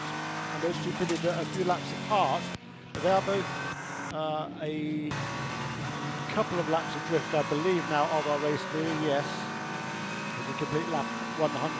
Number 38 car, Kyle Masson, leads in PC by about a minute and a half, a little bit less, over the number 8 Starbucks machine of Max Hanratty.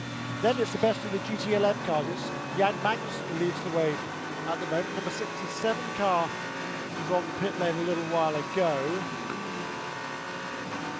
And yeah, Magnussen's overhauled the Fords, hasn't he? So yes, he has. He's maintaining position there ahead of them. The James Collado is actually in second place right now. Sebastian Bourdais third, number 66 Ford. And then quite a bit of a gap back to Billy Johnson, number 68. Very good drive as well by Chris Meese in the Land Audi 29 car.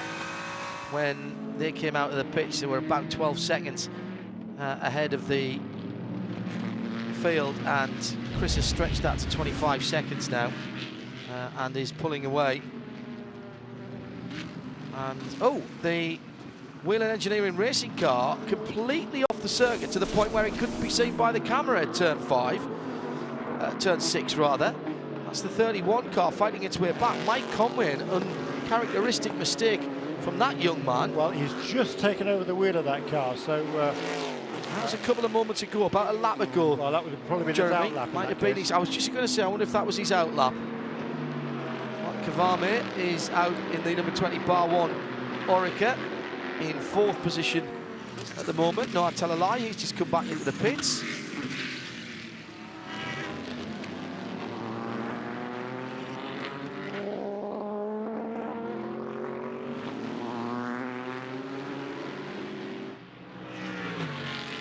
So, welcome to the live coverage from Sebring. Mobil 1, 12 hours for 2017. Live from trackside, you're listening to IMSA Radio. John Hinoff and Jeremy Shaw in the booth. Our Continental Tyre Pit Lane reporters are Shea Adam and Jim Roller. And here's how it stands with 8.5 hours still to go. It's Philippe Albuquerque who leads.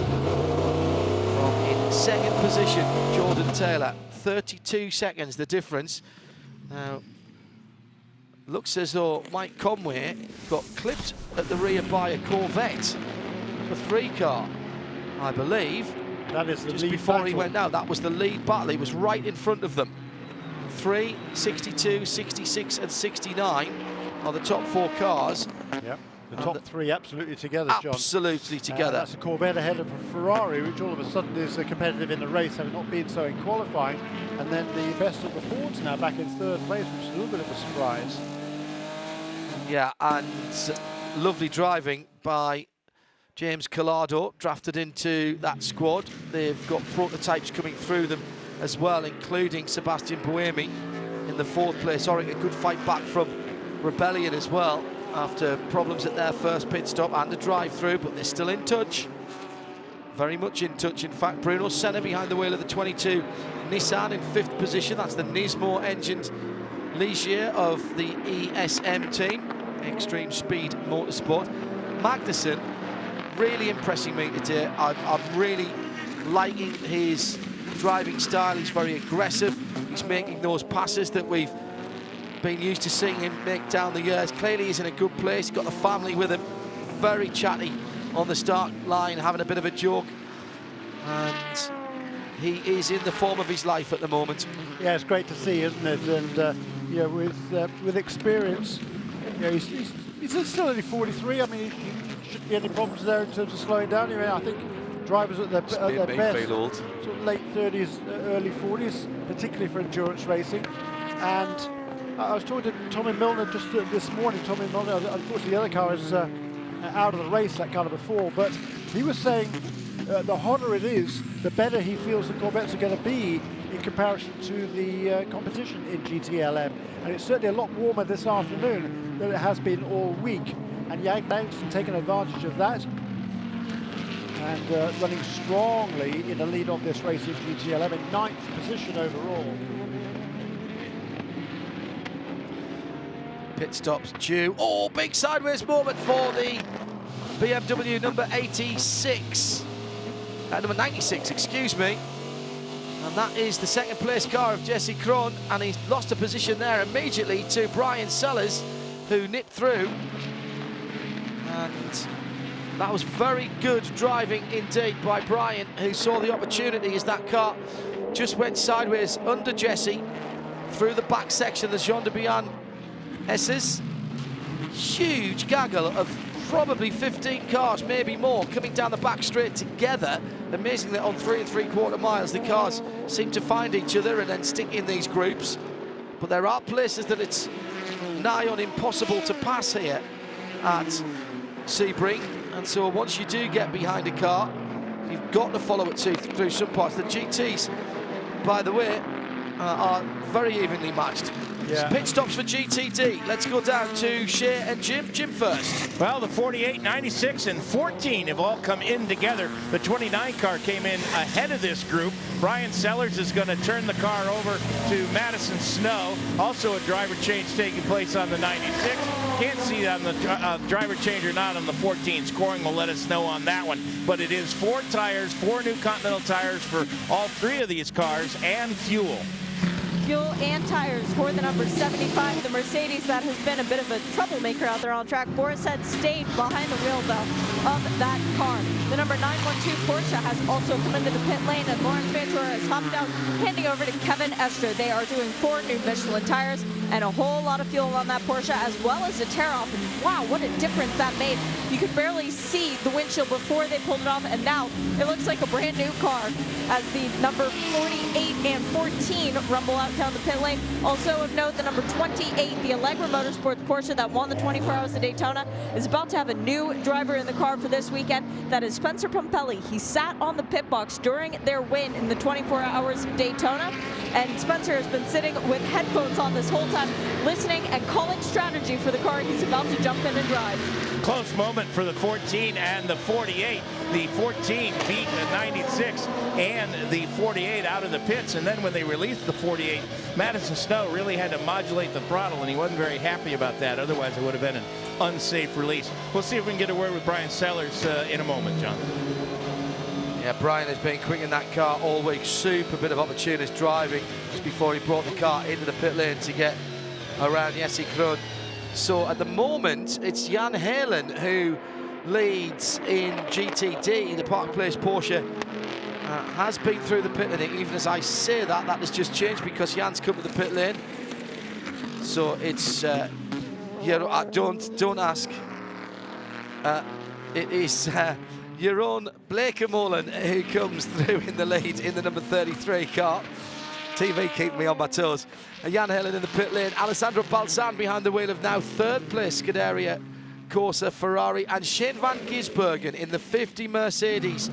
The AMG GTS GT3 car is into the pit lane. Let's pick up some driver comment. Brian Sellers with Jim Roller, and then some more pit stops with Shea. Fresh out of the 48, everything okay with that mount? Yeah, I mean, we're pretty good. I think the conditions are difficult right now.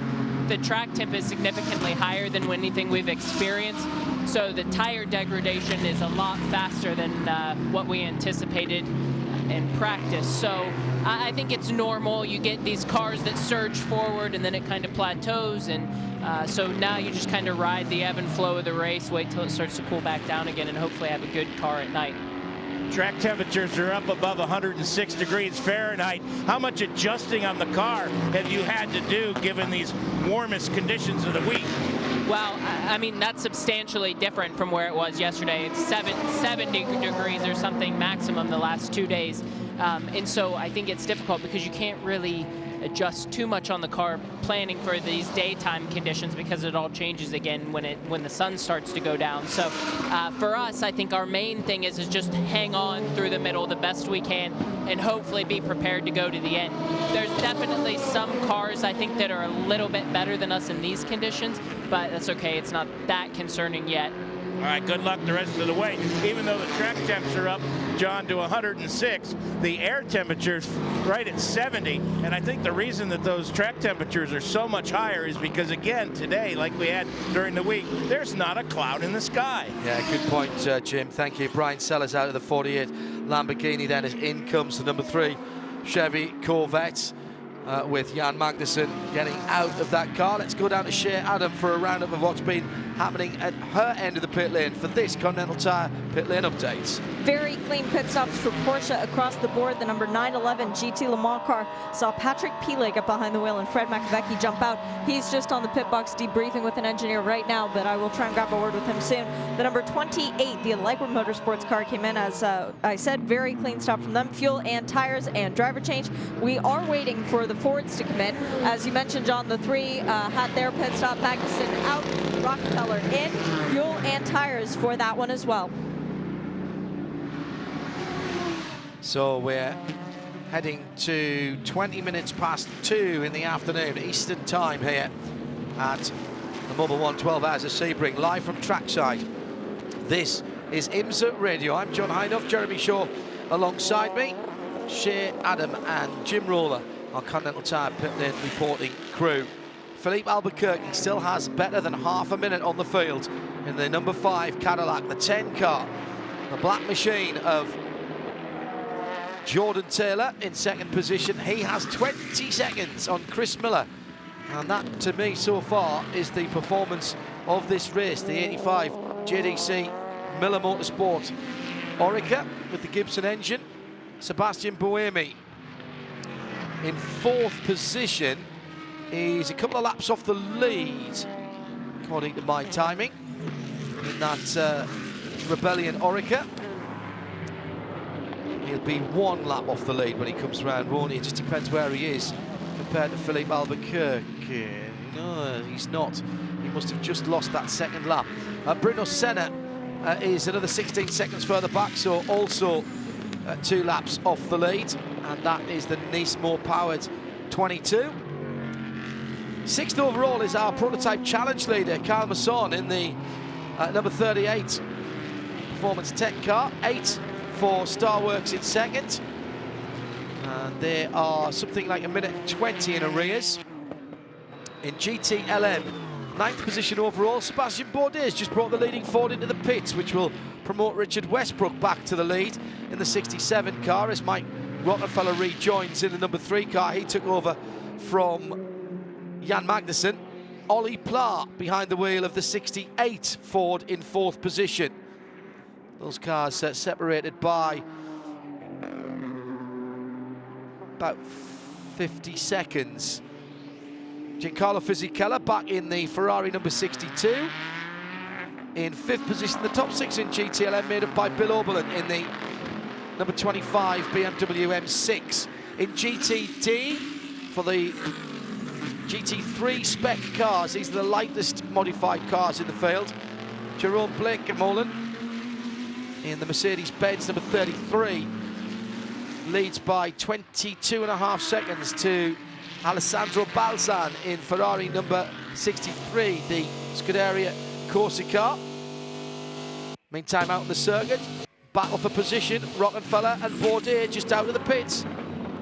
Going down towards turn 7, and they've got the 31 Cadillac of Mike Conway trying to get around them both. He goes the long way around turn number 8 and 9, and does get through.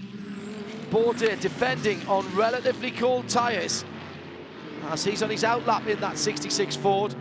Rockefeller has had one more lap to get heat into the Michelins, and he was very racy indeed, but he hasn't been able to get that pass made.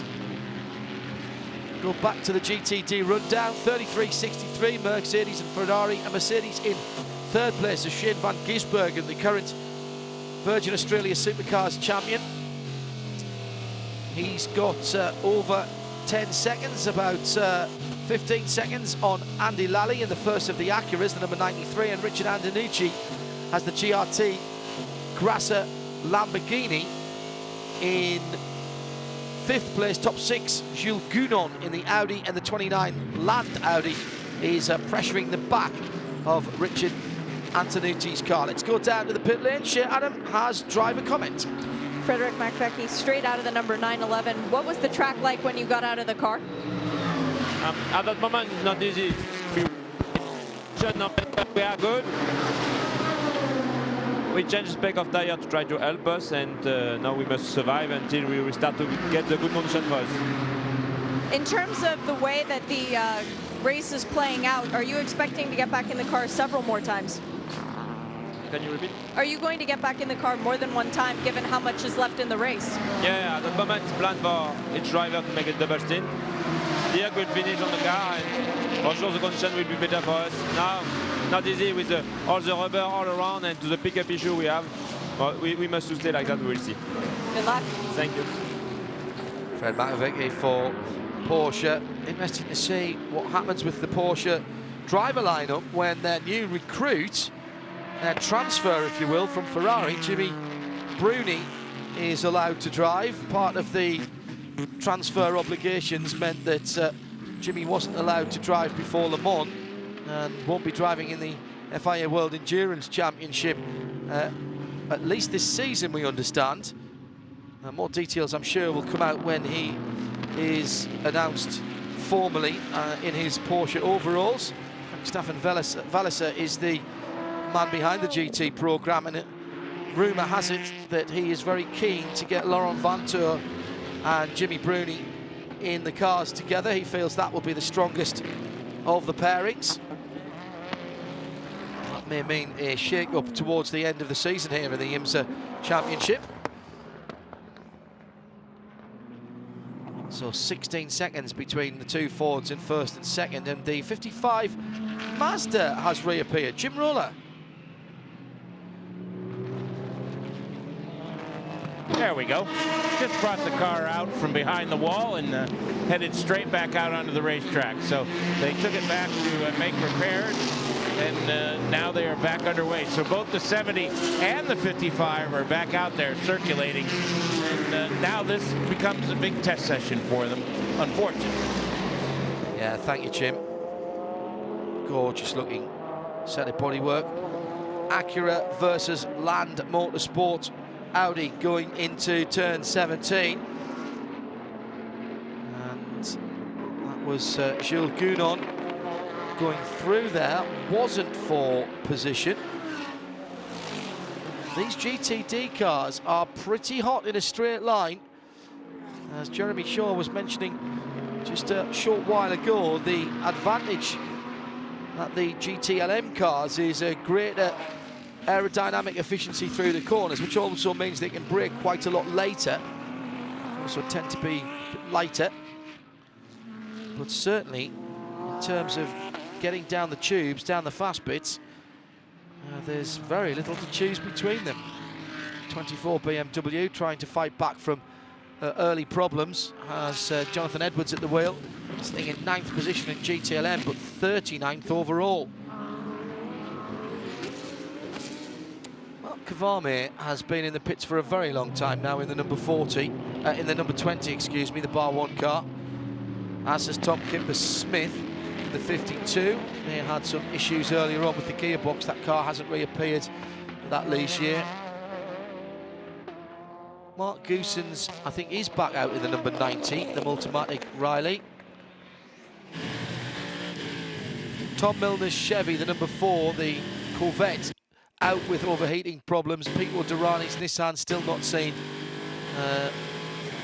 for a very long time, but we did hear from the ESM team that they would try and fix that car and again get that out to do some testing. That was an overboost issue on the twin turbocharged V6 Nissan GTR motor. Nismo moving into engine supply with that project, and indeed with the LMP1 of Colin Collis, the bi-Collis team, although not with the same engine, different option being offered there. That is the 3-litre 6-cylinder engine that was due to find a home driving the front wheels of the LMP1 that he never fulfilled its potential, never got its hybrid system sorted out, did it, at Le Mans.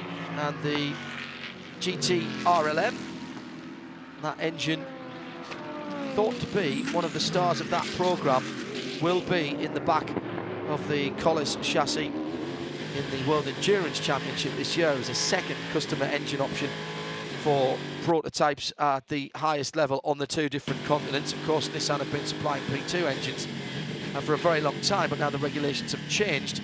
They are not the preferred engine supplier there. That is Gibson, and that is the cars that we are seeing at the moment. But that is a mandated spec engine, whereas Nissan, of course, were one of many potential suppliers up until the end of last season. Coming up to 2:30 here, and we'll just have a break for our listeners on our commercial syndicated stations, with the reminder that you're listening to IMSA Radio live from trackside. It's the 2017 Mobil 1 12 Hours of Sebring, fueled by fresh from Florida. Jeremy Shaw. Yeah, a couple of notes. In GTLM, number 67 Ford is on a very different pit rotation than everybody else. He's been able to go a hell of a lot longer than everybody else, particularly the first stint.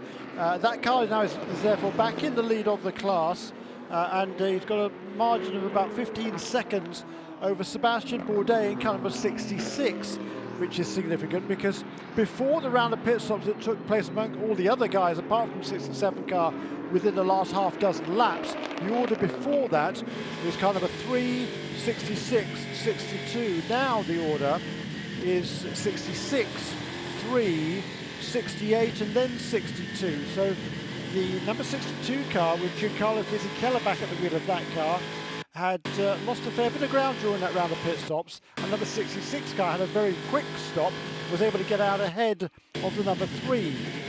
In also overall terms, Mike Conway is at the wheel of number 31 Whelan Engineering Action Express car. That is the machine that had that problem with the spin down at turn 17 with Eric Curran an hour or so ago. Had a lengthy pit stop. Mike Conway, though, has now charged that car back up into the 7th position overall. He's still 3 laps down on the leader, but he's absolutely flying. He set a new fastest lap of the race, 4 or 5 laps ago. So he's absolutely charged. That car is clearly back on song again. Whether they can make up 3 laps is a bit of a tall order. They're going to need some cautions to be able to do that. As the race leader comes across the line right now, and Albuquerque is only about, I don't know, 8 or 9 seconds behind Conway, but the key there is behind. So Conway is now just 3 laps down to the overall race leader. Interesting, we were talking, Jeremy, about the number 70 and 55 being back out there, and I thought to myself, well, they must have done a lot of work on both of those cars. So I checked in with the team, and here's a little list for you. On the 70 car, they had to change the nose. There were no structural issues with the front of the car other than changing the nose, which is nearly miraculous to me. There was no suspension issues. The brake problems were in the right rear. So they took the time because they had to take the car back to the garage area. They basically redid the entire brake system, recharged it, and sent him back out. For the 55 car, it was an O-ring, a coolant O-ring. So they went through the entire coolant system and did that. And then out of an abundance of caution, they did an entire check and rework on the brake system on the 55 car. And as I'm telling you this story, up walks Jonathan Bomarito. Jonathan, the 55 car is back out there, but this is basically going to be an 8-hour test session, isn't it? Yeah, there's a few cars that were within a few laps of the 52 and the 90. So, you know, it just kind of boils down to trying to salvage as many points as you can, you know, for the season-long championship.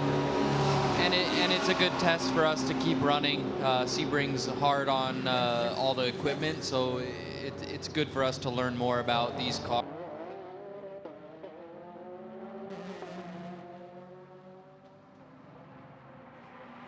Well, lost Jim Roller down there with Jonathan Bomarito, but I think we got the gist of what was going on there. Yeah, and you know, so it's a surprising, well, perhaps surprisingly high attrition rate, particularly amongst the prototype cars. We've had 5 of them who have had difficulties, all of them fairly major. I mean, they're all a long way down, back at right at the back of the field. Meanwhile, there's 5 cars that are running up front that really haven't had any serious problems, and number 31 car that lost those few laps with the spin. And those 5 cars, crew chiefs, who had no problems up front, are now beating a path to our broadcast centre here to beat you over the head with something heavy. Yeah. I can't believe you've just tested the racing gods like that. Jeremy Shaw, that was, everybody. Jeremy Shaw, not me. I said nothing. Nothing at all. Still a great battle going on at the head of GT Daytona as well, though Jeroen Bleekemolen has got away to almost to 30 seconds. Alessandro Balzan, Shane van Gisbergen are separated only by a second. Then there's another 20 seconds back before Andy Lally has a 4-second gap to Richard Antonucci. So that's Mercedes 33, Ferrari 63, Mercedes 50, Acura 93, Lamborghini 11, and Jules Gounon just another 2 seconds back from Antonucci in Audi number 29. In GTLM, it is Richard Westbrook by 14 seconds, all bar 1,000th on Sebastian Bourdais, so that's 67 and 66 Fords. Mike Rockenfeller is just another 2 seconds further back in the lead Chevrolet, the only Chevrolet now, the number 3 car, the 4 car out with engine overheating issues. Ollie Pla in the 3rd Ford, and that is the 3rd Ford. The 68 car, 25 seconds, 9 seconds further back down the road. But he's only got a couple of seconds on Giancarlo Fisichella, who is strangely off the pace this weekend. Just hasn't seemed to have been able to dial himself in. Mind, last time around he was a 59.3, which is not exactly hanging about, and far quicker than I could pedal that car around there. Yeah, he seems to have perked up in the race, doesn't he, Giancarlo? He didn't cover himself in glory yesterday in qualifying, but has been a lot more competitive in the race. Made some ground in the early laps, and now back in the wheel of that car again, is still showing very good pace. Listening to IMSA Radio live from Sebring. Second round of the 2017 IMSA WeatherTech SportsCar Championship. 2 distinctly different circuits with great histories that start the season. And the next time we'll see some of these cars will be at the Long Beach Grand Prix. IndyCar alongside the sports cars on the streets of Long Beach. And then off to the circuit of the Americas. The wide open spaces of COTA in Austin, Texas, or just outside it, around the back of the airport. So very different challenges for these cars and drivers. Down to the hairpin for the 66 of Sebastian Bourdais. At the moment, with a little bit of breathing space on Mike Rockenfeller. The bright yellow Corvette just far enough away not to be a distraction to the Frenchman born in Le Mans, now lives in St. Pete. Won the St. Pete IndyCar race from the back of the grid what, 6 days ago. Awful qualifying, put the car in the wall. Car had to be rebuilt. Said on Saturday night last week, I will try and repair the guys with a good race, and my goodness, they did. Leading the points in IndyCar and IMSA at the moment. It'll be a long time since a driver has done that. Really aggressive pit strategy and a bit of luck that got them to the front of the field. But as I said to Jeremy Shaw earlier on, you've got to be there to take advantage when luck comes calling. And they certainly were. Now, delighted to say we've been joined by another guest in the studio. And it's none other than Mr. Hurley Haywood. Hurley, welcome to IMSA Radio and to Sebring. We've got a cracker of a race on here, haven't we? Yeah, it's good. I mean, it couldn't be better weather. The crowd is great, the track is good, and the racing is fantastic. How much has this place changed? How much has it stayed the same since your racing days here? Well, I think I've been through about 3 or 4 different configurations of the actual track. When I first came here in the early 70s, we were running a really long circuit, so it was like 5.4 miles, I think. And then it's had a couple different, changes since then, but those changes were basically for safety reasons. The track is really a lot of fun to drive now. It's got a good rhythm to it. It's still very dark out there at night. Oh yeah. So you still have that issue, and the way the classes are bunched up, the racing is really, really super close in all the classes, and there's not a lot of different separation between the prototypes and the GT cars, so it makes some good racing. And what hasn't changed is the concrete and what that does to a car and a driver, because it's still a heck of a workout for both. Yeah, it's rough out there. It's there's a couple places that are relatively smooth, but for 70% of the racetrack is rough. Beats the heck out of the car and the driver. The suspension pieces really take a hammering. The body work takes a hammering. Everything takes a hammer. So it's if you can get through this race in 12 hours, it's the equivalent of 24 hours at Daytona. Inextricably linked with Porsche. You're wearing the Porsche shirt now. The new 911 RSR in GTLM, a mid-engined 911, but mid-engines have had their place in Porsche history. Did you drive the 9146? Yeah, it's not a mid-engine. It's just forward from where it was. A front-rear engine, yeah. then. And so, but they're doing a good You've job. had the briefing sheet. Very good.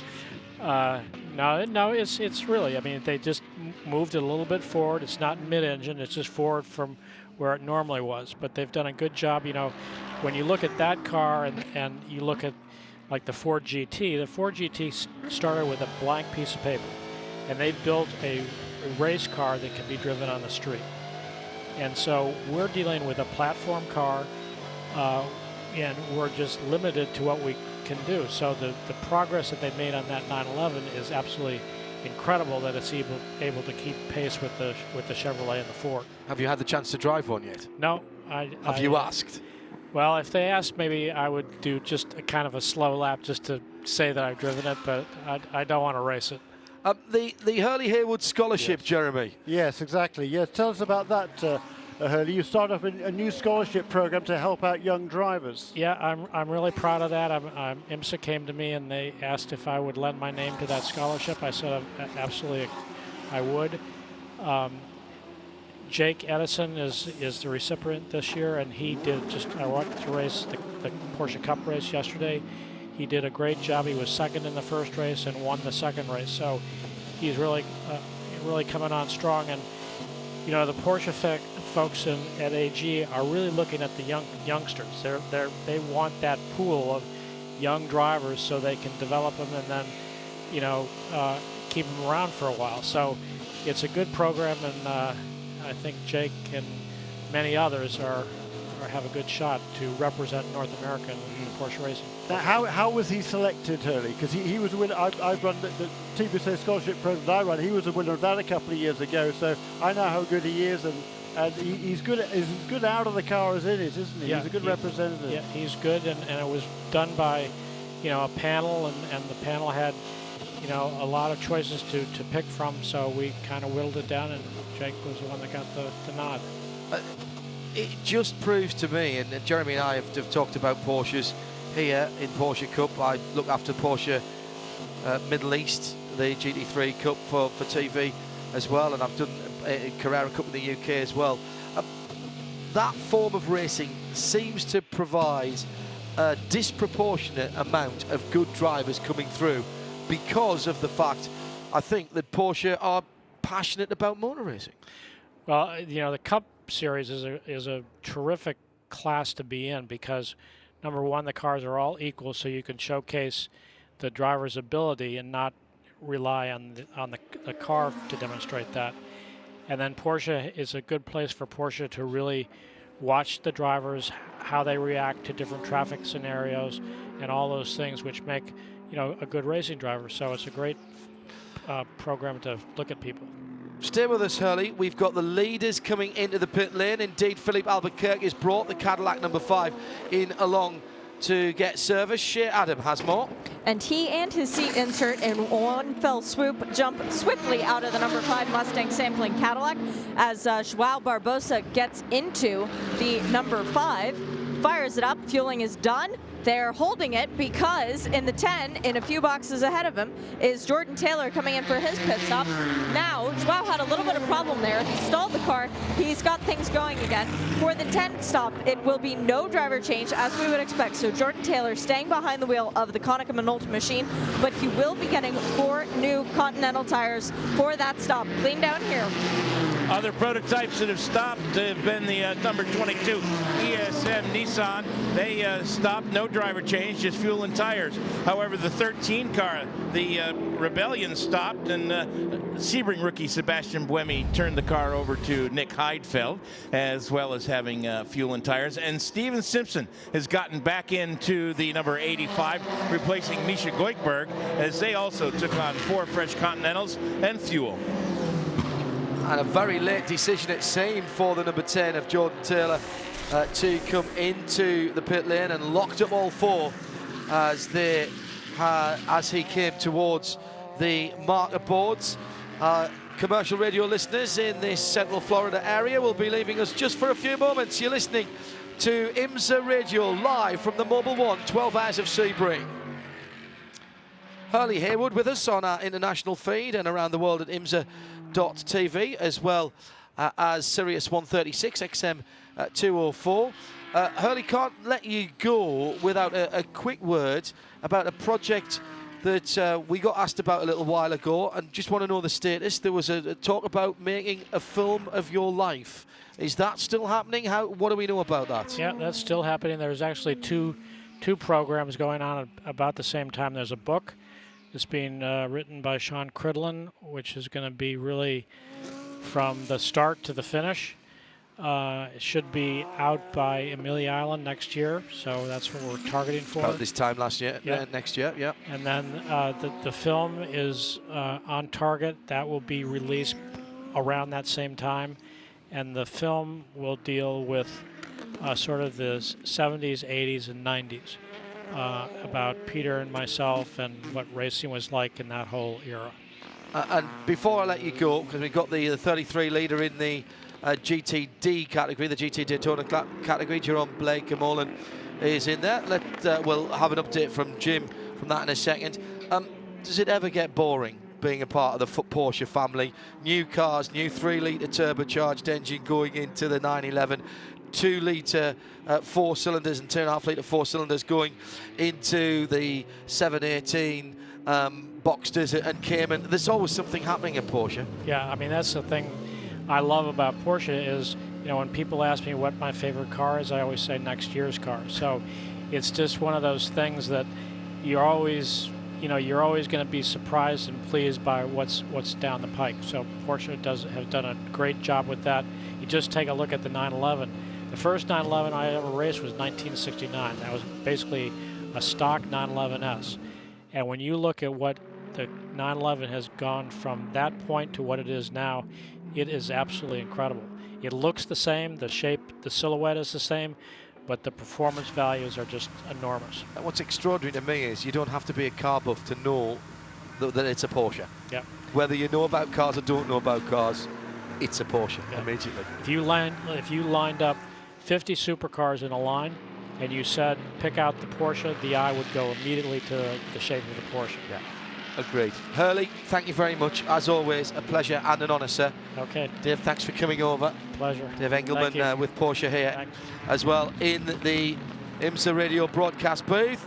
Hurley Haywood, what an absolute gentleman. Great to have him here. Can't wait for the book and the movie.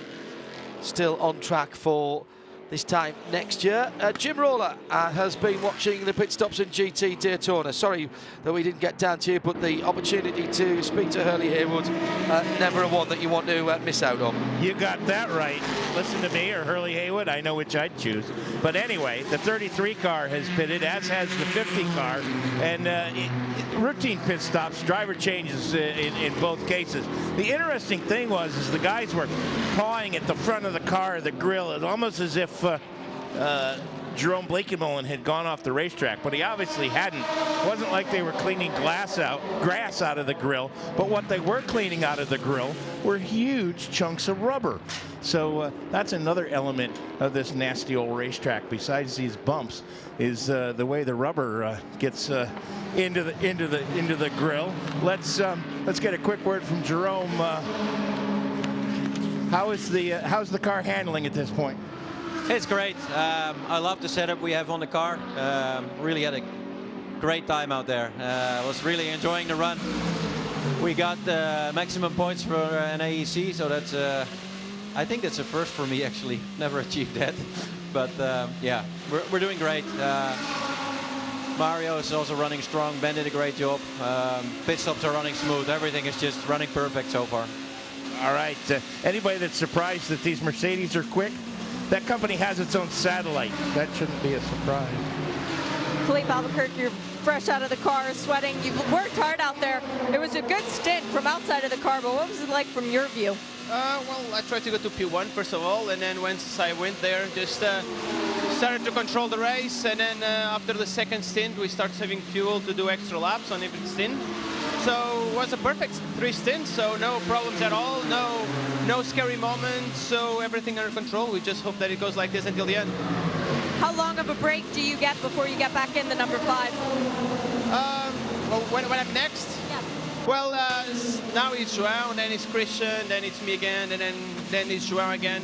But we will ready to roll, and we see how is everyone confident with the car, but yeah, we'll let it go. And fun battling out on track with the other cars, fun battling? Yeah, in the beginning with Eric, it was just hard to stay behind him because I lose aero.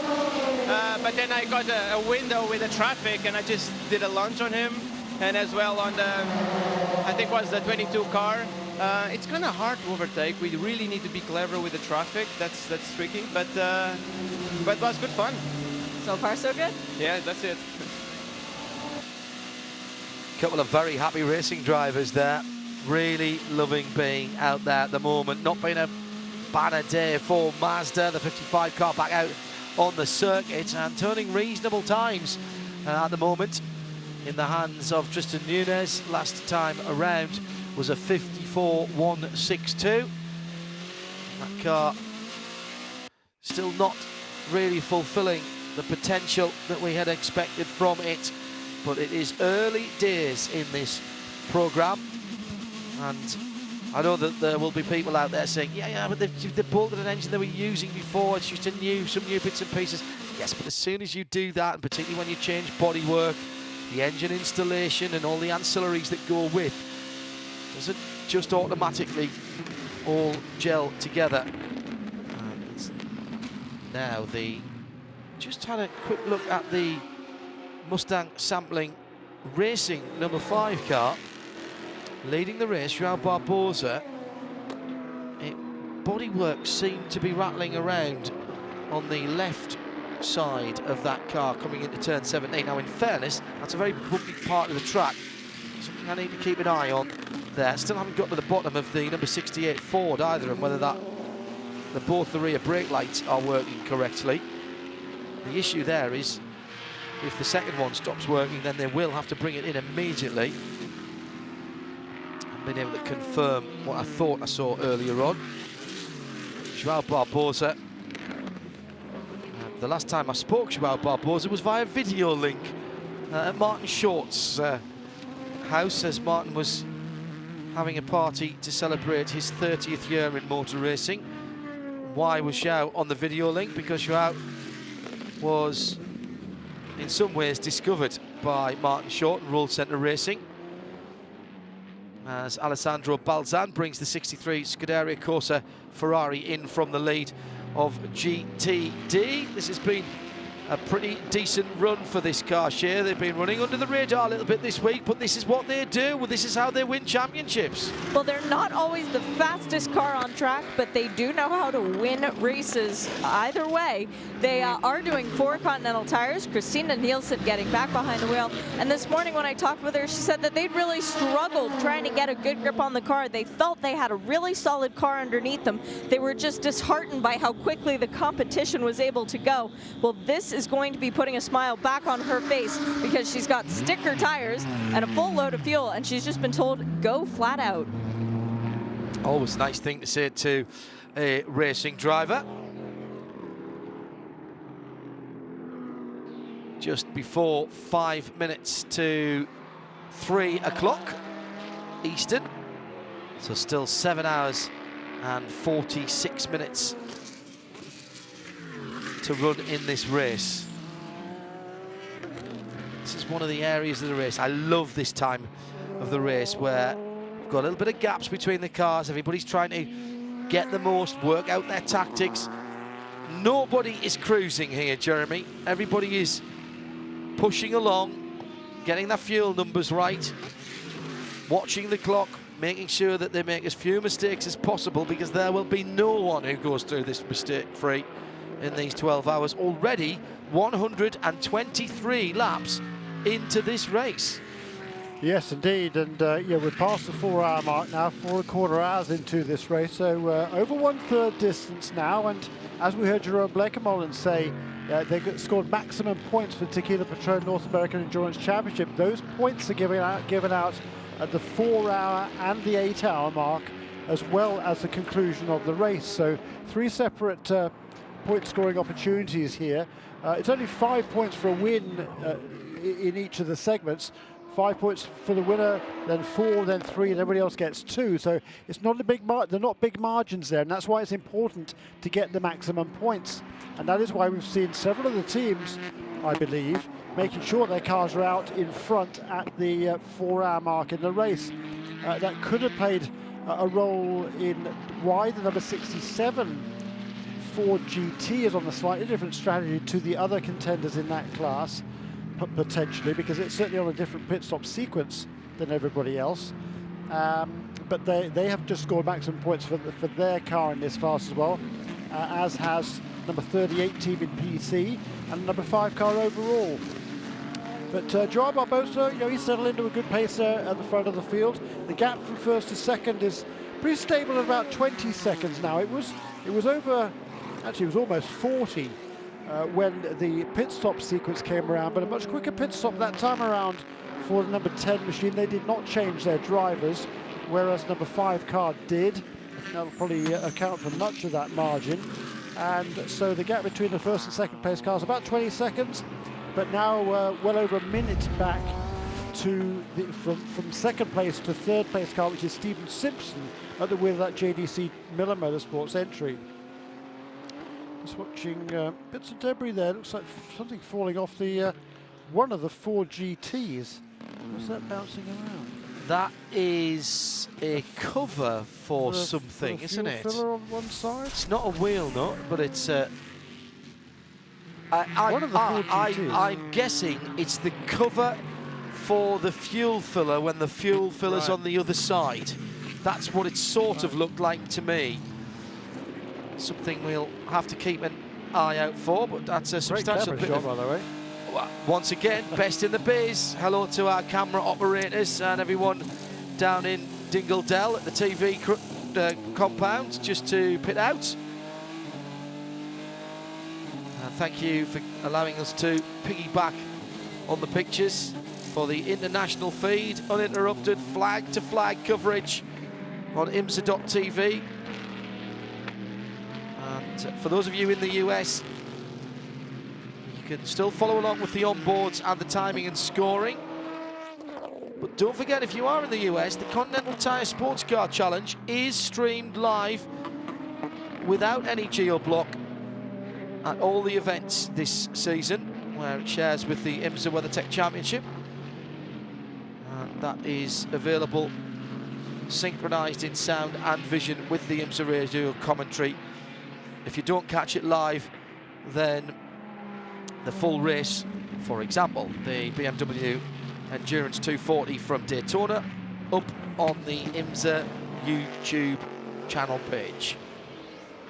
So watch it live or watch it when you want, but certainly watch it, because it's just more endurance racing and more fun. And the race yesterday, by the way, was a cracker.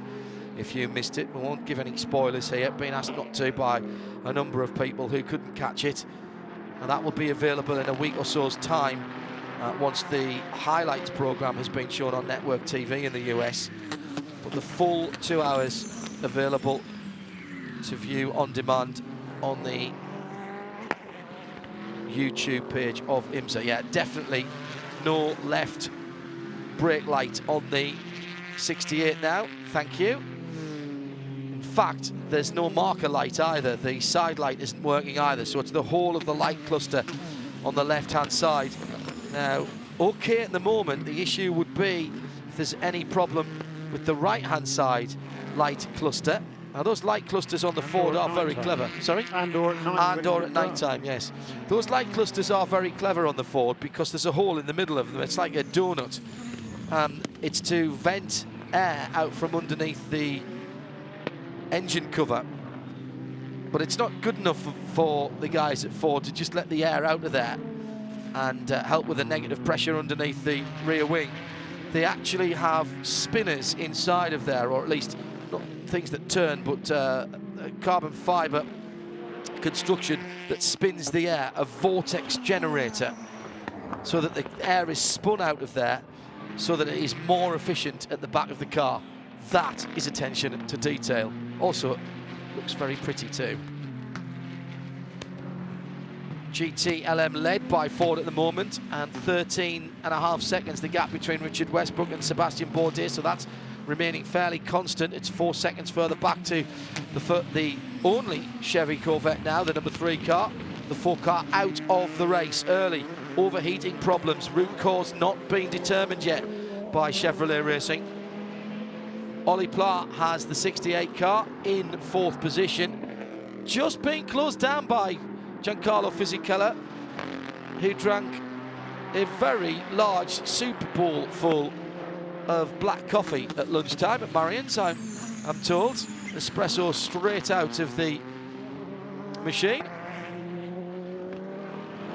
So Fisichella has charged himself up and is setting off in pursuit of Ollie Pla, pulling away from Patrick Pilet. The 911 RSRs, Jeremy, the 911 and 912 cars from Porsche Motorsport North America and Core, running together, but have not been a factor here. A couple of sessions where they were near to the top of the timing screens, but they have, generally speaking, in the race just not had the pace so far. And you know, one of the big factors about this Mobil 1 12 Hours of Sebring fueled by fresh from Florida is the fact that the weather conditions are very, very critical. If it's hotter against cooler, the aerodynamic pressure on the car can be significantly different, and that can alter the way the car feels, the balance of the car. And I think we'll see some changes later on in the evening. They can change their tyre compound as well. They can go harder or softer on the tyres. They'll be running the harder tyre now in the heat of the day. They run to a softer tyre tonight when it gets cooler. It can certainly alter cars in different ways. Like I said earlier on, I spoke to Tommy Milner this morning. He reckons the Corvette is going to be particularly good in the warmer conditions. That's Jeremy Shaw. I'm John Hacknoff in the pit lane. Shea Adam and Jim Roller. You're listening to IMSA Radio live from trackside at Sebring.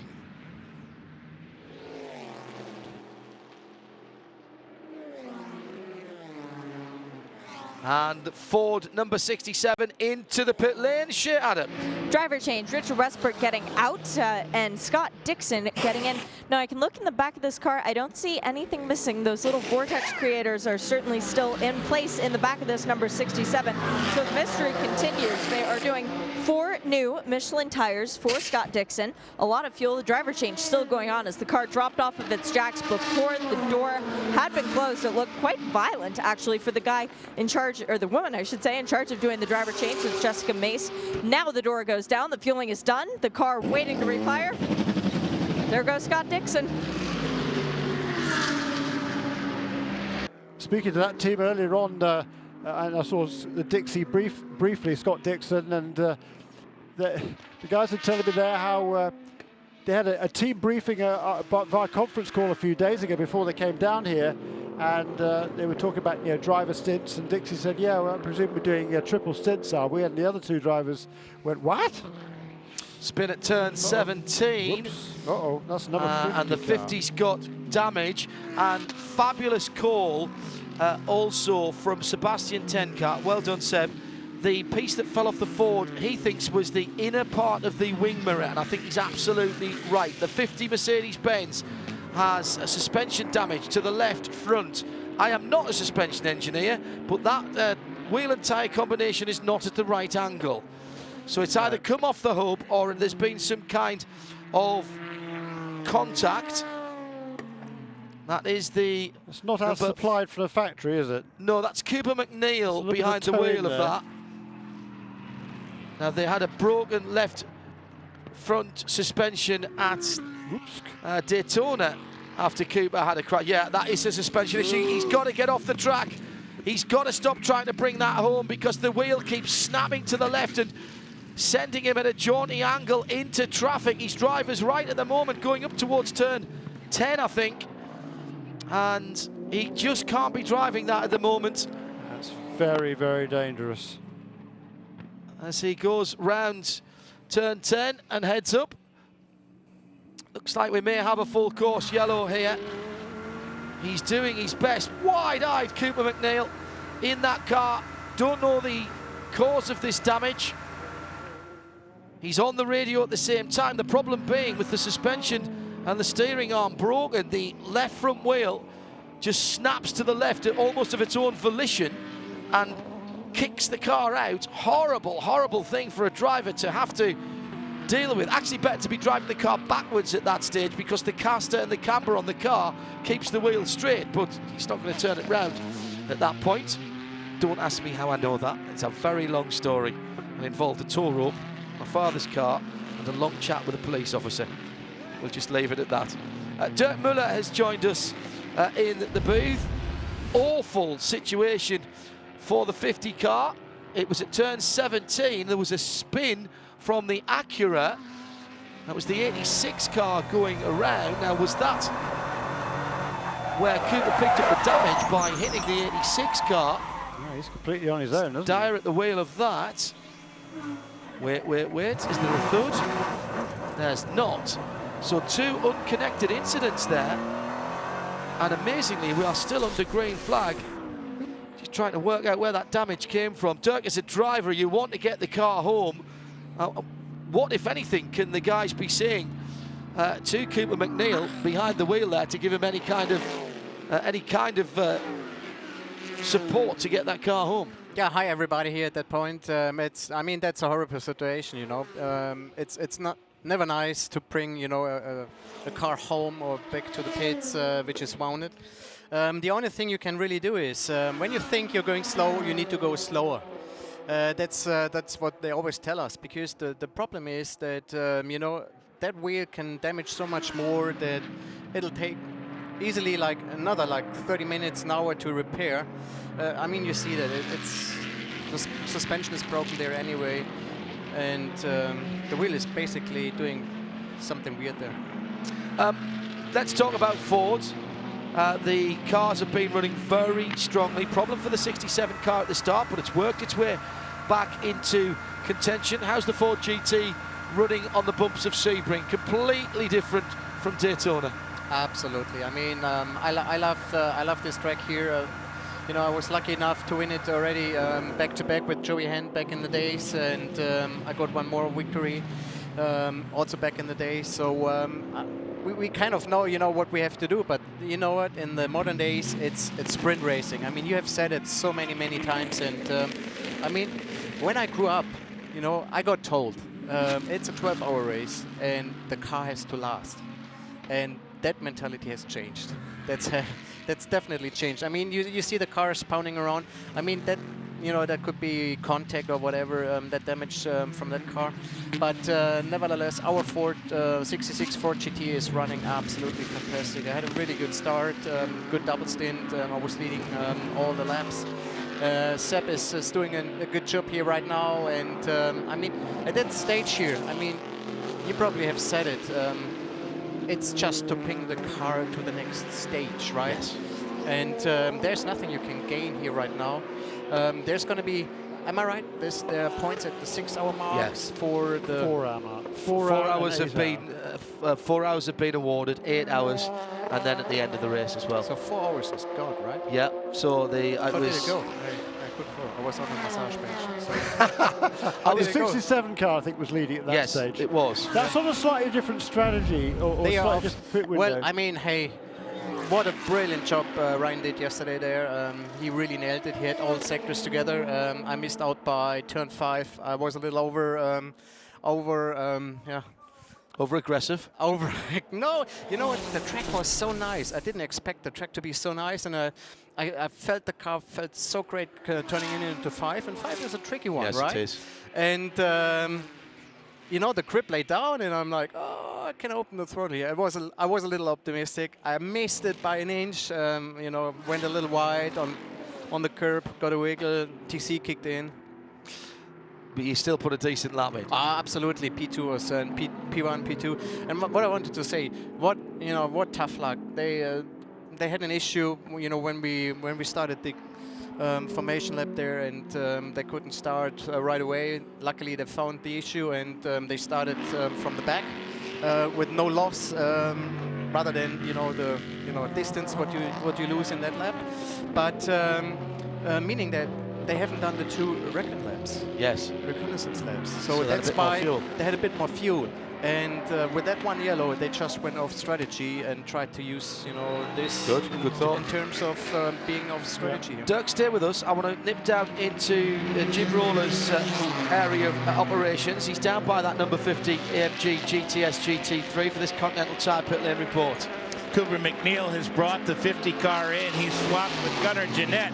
Very interesting, John. It wasn't one of those situations where there was a flat tire and then the flat tire flapping damaged the suspension. The tire still had air. It was totally torn up, but it was still completely full of air. What had happened was the upper A-arm had come loose from the hub. It had broken off the hub. They have brought a brand new hub assembly out, and right out here on pit road, they're going to try and put a new hub assembly on the left front of this number 50 Mercedes.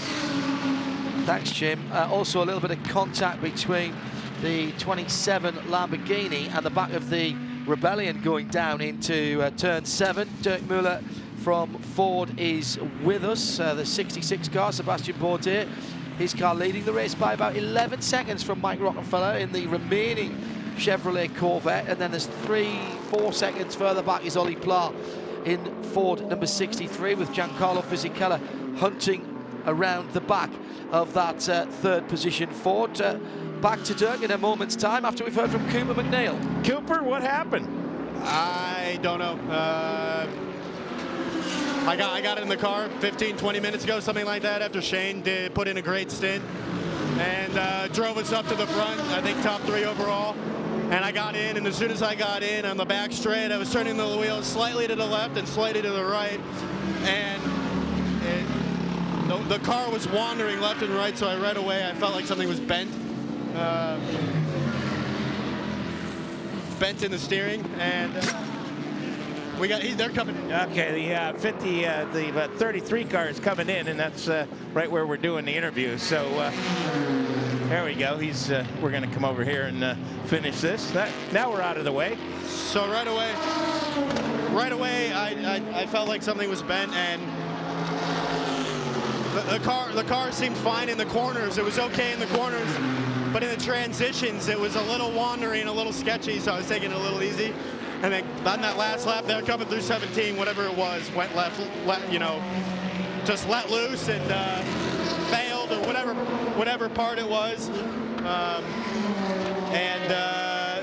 Then I was on the front straight, and I called in. I said, I think it's getting worse, and I went into turn 1, and I had basically zero steering, almost crashed into the wall, and basically had to limp around the whole racetrack in first gear with basically no steering. So it was really, really, really sketchy, because I'd be going straight with the steering wheel pointed one way or the other way, and all of a sudden the left front wheel would catch, and it would slam to the left and pull me to the left of the racetrack with cars passing me at 150 miles an hour. I mean, that's how Mabel Gidley got his back broken. So, I mean, it's pretty scary. So, well, good job bringing it back. Apologize for the language there. He's obviously running on adrenaline right now. Thanks, Jim. And Cooper McNeil down in the pit lane. Dirk Werner is with us. Still 7.5 hours of this race to go for you and the rest of the Ford team. What's it like to have someone like Sebastian Bourdais in the car with you? Leads the IndyCar Points Championship and the IMSA Points Championship at the moment. That's probably a first, I would think. Yeah, that's absolutely amazing. I mean, you know, we that program started in 15, right? End of 15. I remember when I was first in the car, it was like around October, and I mean, Seb was in the car there already. I mean, I heard you guys talking about all the selection, you know, how it went, and I think that was all for a reason. Joey myself, I mean, I will call it him not only like a teammate, it's a good friend, and you know, actually he reads my mind, I read his mind, and when we do setup, and that is you know what's so important. When we do setup, you know, I think already about like what Joey does and what he likes. And the same is what, you know, because we are not having the same style. Everybody is having a little different style, but we like the same car. And you know, we have worked together before, and then you know, getting joined by Seb is absolutely amazing, with so much experience from, you know, not only IndyCar, Formula One, from sports car. Crazy. Got to keep reminding ourselves, Dirk, that this Ford GT program's only in its second year. Absolutely. So, I mean, you're still learning the car, you're still finding out things, you're still, you know, getting more out of it. Yeah, that's you know, that's the big thing. I mean, the car was brand new, and you have to see that. I mean, it's a huge group. It's not only, you know, the famous Ganassi group around Chip Ganassi Racing. It's you know, Ford Performance. It's Roush Engines. It's Multimatic building the car.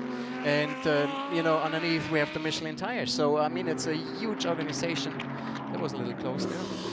Yeah, that's Fizzy and Ollie Clark. I think it's Clark. Yeah. Just a little bit closer than you would have liked. You know, you have to link everything together. And you know, when the first time I entered the workshop of Ganassi Racing, you know, in IndyCar, in Indianapolis, sorry.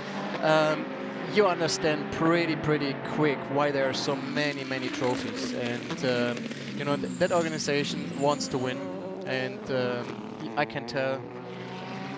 Dirk, thanks for being with us. Going to take a short break for our listeners on the local commercial radio. Remind you, you're listening to the Mobil 1 12 Hours of Sebring. It's IMSA Radio, live from trackside. Jeremy Shaw. Yeah, fantastic race unfolding. One more question I'd like to ask Dirk, if you don't mind, is Dirk, weather conditions here, beautiful, but there's going to be a big temperature fluctuation. We've seen them through the week. It's been really cool, particularly in the mornings, warmed up a little bit in the afternoon. Now it's warmed up a lot in the afternoon. How does that affect the balance of your race car? A lot, really a lot. I mean, there's really one thing we really don't understand, to be honest, why that track is so fast right now. I mean, we have been here like a couple of weeks ago, and when we had that test, we were definitely slower than we were right now. And you know, when we showed up this week, did the first laps, that track was really amazing in terms of, you know, providing grip and everything. You're right, it was cold, and it starts when it's colder. You have the period when it's getting warmer, and then you have to have the car underneath you when it's getting cold again, right? So you need to choose what you want to have. You know, you want to have a little struggle over the day, and you know, if you follow close the lap times here, it went up a bit. So yes. Everybody's struggling here right now because it's not only getting warmer. So we have we have options from Michelin to use compound-wise. And obviously, it was so cold over the whole week that you couldn't really work a setup out with harder tires. So basically, you did all your work on one set of tires, knowing that at one point you need to leave these tires and just assume that the setup is working with that. But at the same time, like I said before, you want to be there at the end. So you need to maintain. And I mean, it's so many cars, so many good drivers, so many nice cars out there. But sometimes the corners get crazy tight. Oh yes. And that's something you need to really avoid. Dirk Muller, thank you very much for being with us. Always a pleasure.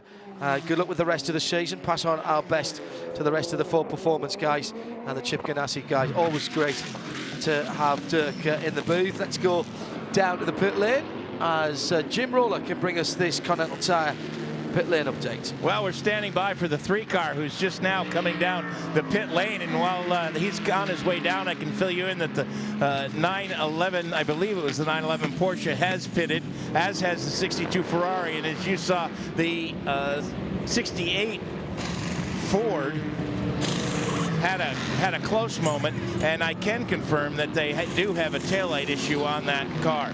This great team from Corvette goes to work, one of the best pit crews in the business, and they're going to make quick work of this pit stop. You can bet that. All 4 tires are already changed. They're almost done with the fueling. No driver change. These guys have been swimming upstream all weekend, and when it comes to time to race, they're always there, and they are again today at Sebring. Yeah, good point, Jim. Very good point indeed. Green flag racing with the Cadillacs first and second. Joao Barbosa and Jordan Taylor. 25 seconds still between the 2 leaders. GTLM Ford leads as into the pit lane comes Mike Rockenfeller from 2nd place in the remaining Corvette.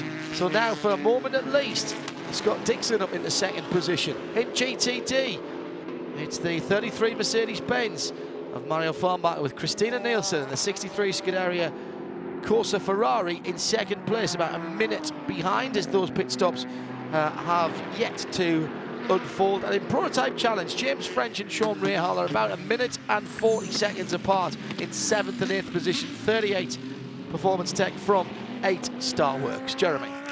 Yes, and Joao Barbosa then continuing to run up front. Lap times fluctuating according to traffic, but generally doing 52s. A couple of laps ago, he turned in a 50.9. That's the quickest lap we've seen for quite a while.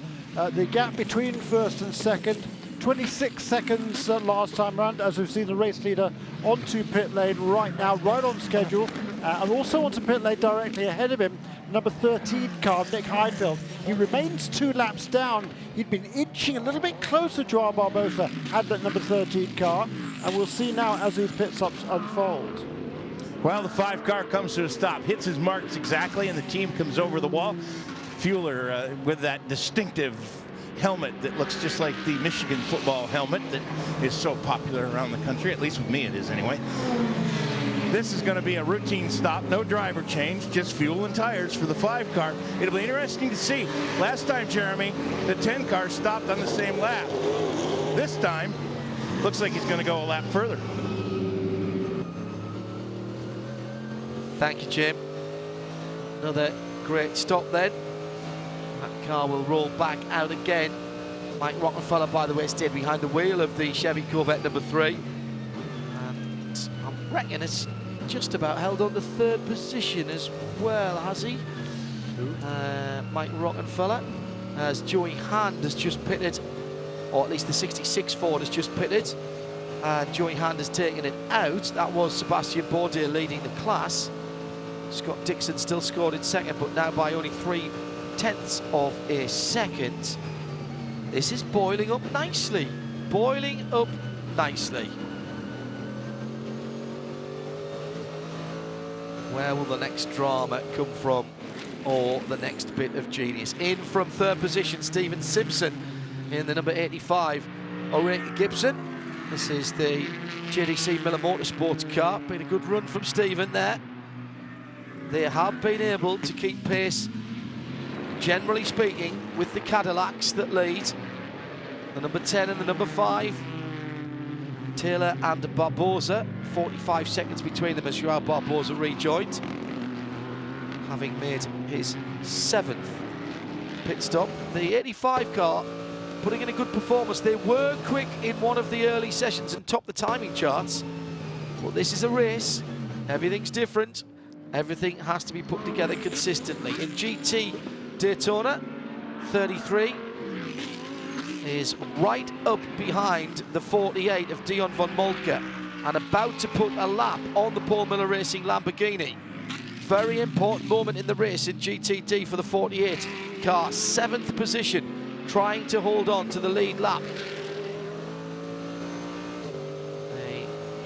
The GT Daytona cars for the most part have made 5 pit stops.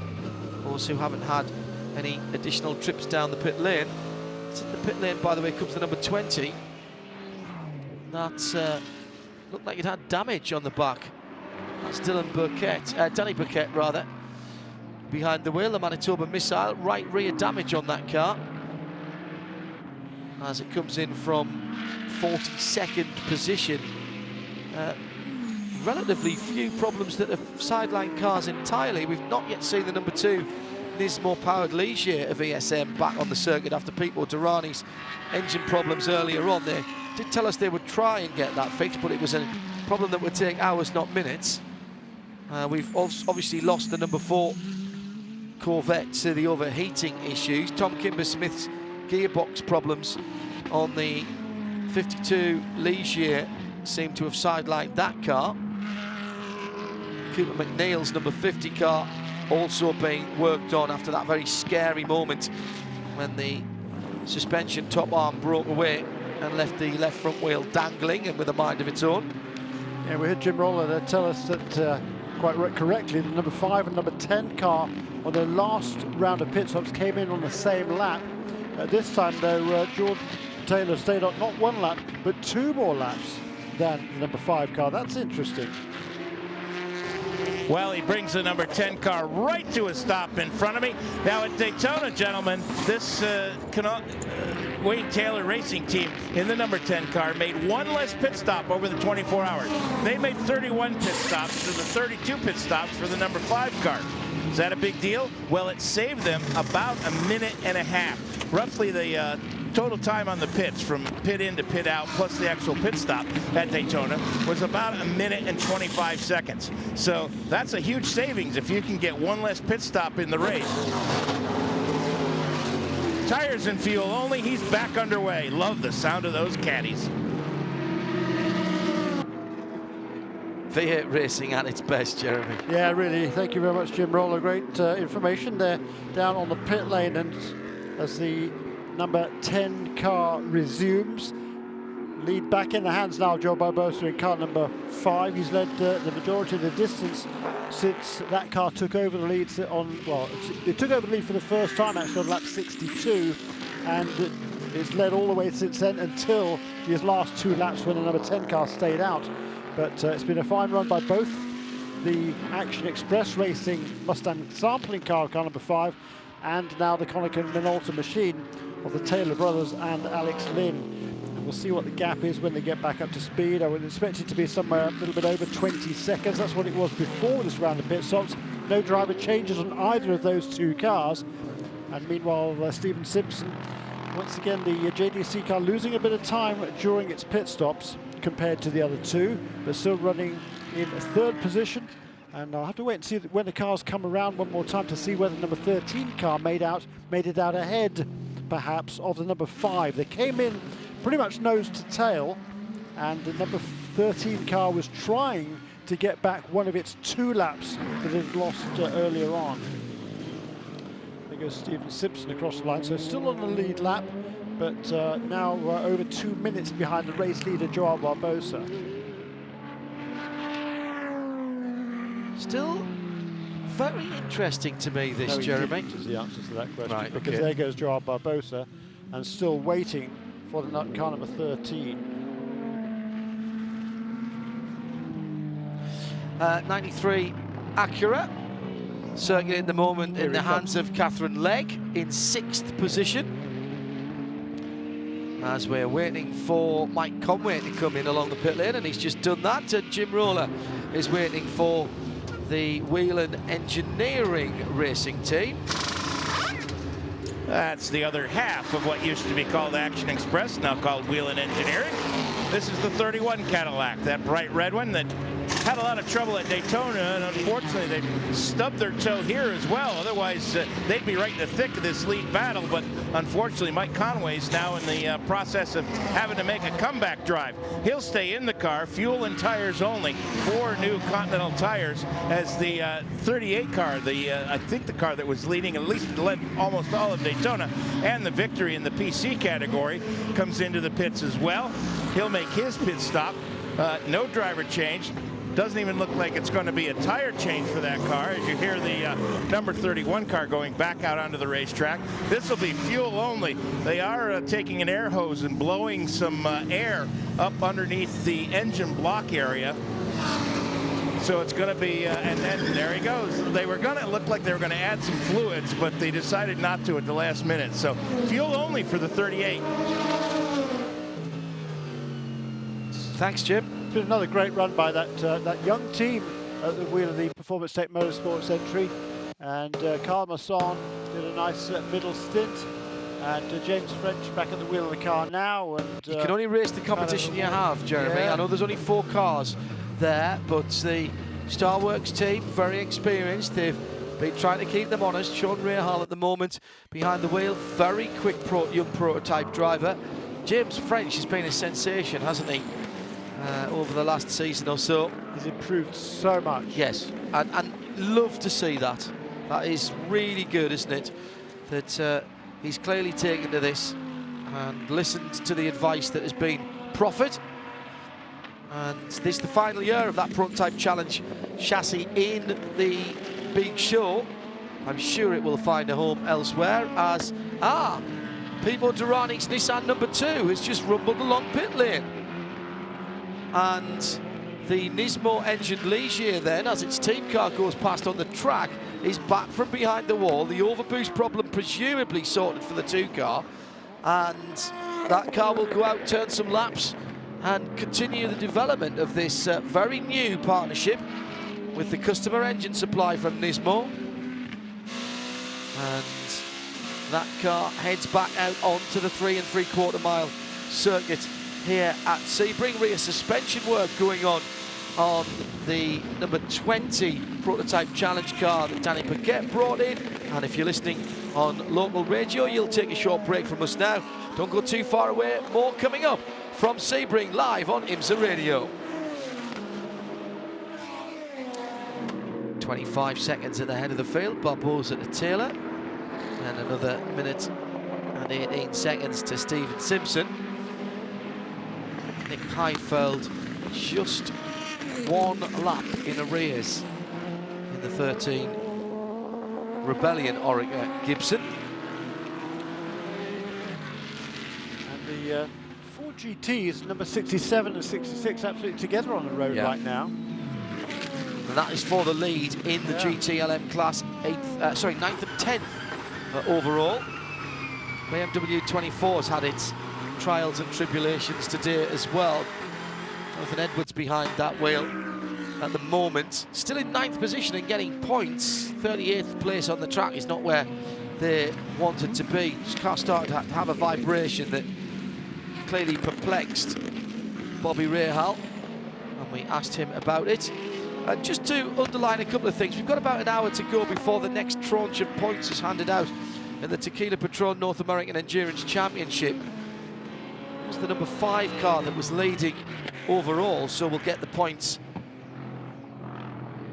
to that championship. This is if you like, a league within the championship which is only for the longer races, comprising the Rolex 24 Daytona, the Mobil 112 Hours of Sebring, fueled by Freshman, Florida here, and then it's the Salem 6 Hours of the Glen and Petit Le Mans that are the 2 remaining races, and you can accrue points there depending on your positions at various points during the race itself. And here it's 4, 8 and 12. It was 6, 12, 18 and 24, I think, at Daytona, if memory serves. Not sure how it's going to work the 6 hours of the Glen. I haven't looked that far through the supplementary regulations, if I'm honest. I think it's just 3 in the finish for that one. For the 6 hours at the Glen. Yes, it is. And then Petite is a 10-hour race. That's also 3 segments as well. So is that 3 hours, 6 hours. 3 hours, 6 hours in the finish? Yeah. Was it 4 7 minutes? I can answer that. It doesn't affect the overall championship. It is a separate calculation, and therefore gives the opportunity for people to maybe play a little bit of strategy games in the early part of the race, go a lap or two longer to try and grab some points.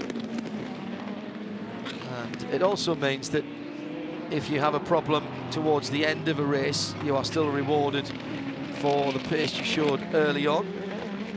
I know some people feel that that's slightly aside. 4 hours and 8 hours. 4 and 8 at Petite, yeah. 4 and 8 the finish. I know some people think that endurance racing should be all about the finish, but I do kind of like it. It's not full points, it's part points through there. So you're still better off finishing the race than you would be just getting the intermediate points, if you will.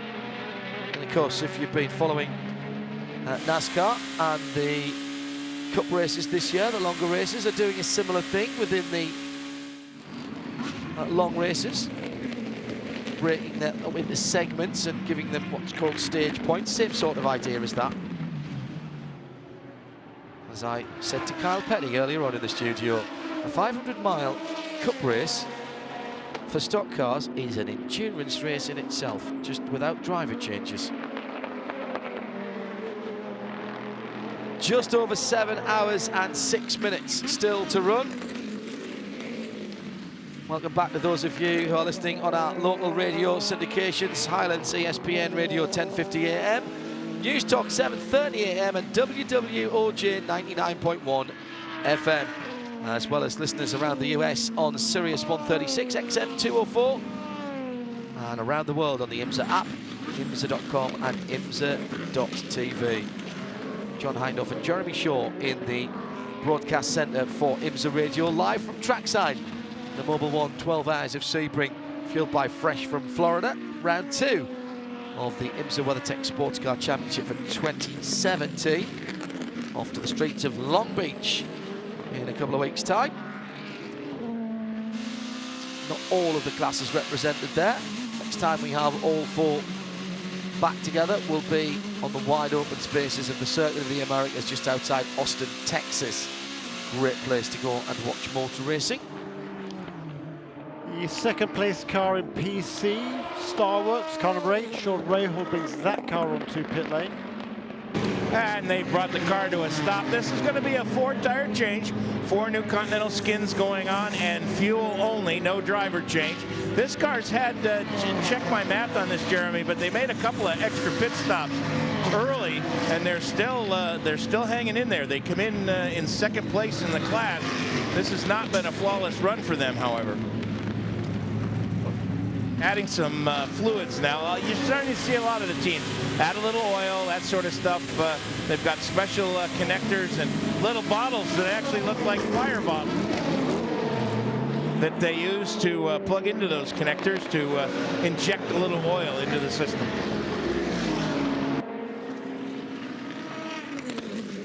Lubricated. Yes, indeed. I'm not sure. We have something similar here. We need something like that here, don't we? Keep us lubricated. Pressure-fed system. Oh, very good. I like that idea.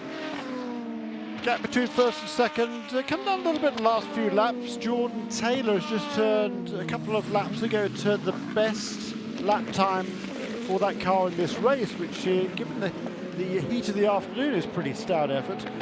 Just over 20 seconds. The gap now is what it was as much as 35 seconds back on lap 105. We're now on lap 145, the gap down to 20 seconds, so it's been almost halved. And so, you know, there's still an awful long way to go, of course, in this race, just coming up to 7 hours to go, so nearly 5 hours completed. And there's still an awful lot to play on. As we heard from Dirk Mueller a little while ago. You know, when the sun goes down and the temperature drops, that'll change things significantly in terms of how these cars feel for the drivers. Hello to Paul Dunk, who is trying to work out the wedding table plan for he and Helen's big day over the Easter weekend coming up. He says timing and scoring across 4 classes way more simple. What date? Easter weekend, WEC weekend. Which is what? 14th, 15th of April. Okay, well, if you want some practice, you can help me do the seating chart for the Road Racing Drivers Club dinner at Longwich, if you'd like. We'll seat 400 people for that. It's going to be a handful. Just you and 399 of your closest friends, Jeremy, is that? Duncan, good to know that you are A, still alive after your stag weekend, and B, tuned in. Best to Helen as well, and to the boy James. Good luck on the big day. The nuptials among Radio Show Limited staff, this is the year for it apparently. Jim Roller also tying the knot. 88 confirmations I hear there already. So unfortunately I'll be on my way to the Nürburgring at that point, but maybe find a currywurst and a glass of Weiss beer that I can raise in the general direction of North Carolina to toast Jim and Betty.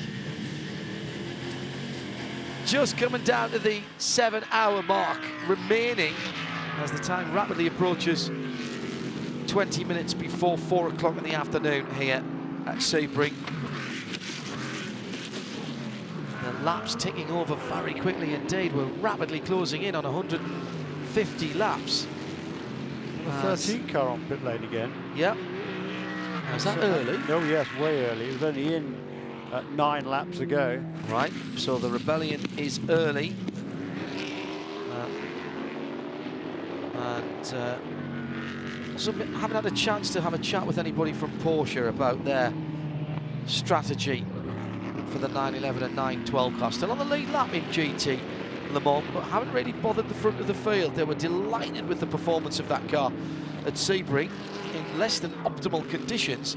Wondered what difference moving the engine forward would make to the legendary wet grip of the 911. Answer, nothing at all. It was supreme when the conditions were at their worst, but struggling a little bit here. Having said that, everybody's saying how lovely the racetrack is and it's not slick. Maybe not slick enough for the Porsche. Just putting that out there, I don't know. I'm speculating entirely there on that. So the 13 car in the pit lane. Can't be a standard stop. See if we can pick up a report from one of our Continental Tire pit lane crew. Haven't seen it rolling out the gate either. Nick Heifeld brought it in.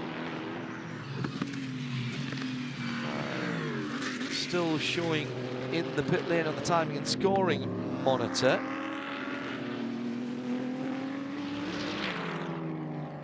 Also rejoining the BMW number 25, so that might have, well, unless he's gone behind the wall, of course, and hasn't tripped the pit lane out. That requires a bit of detective work.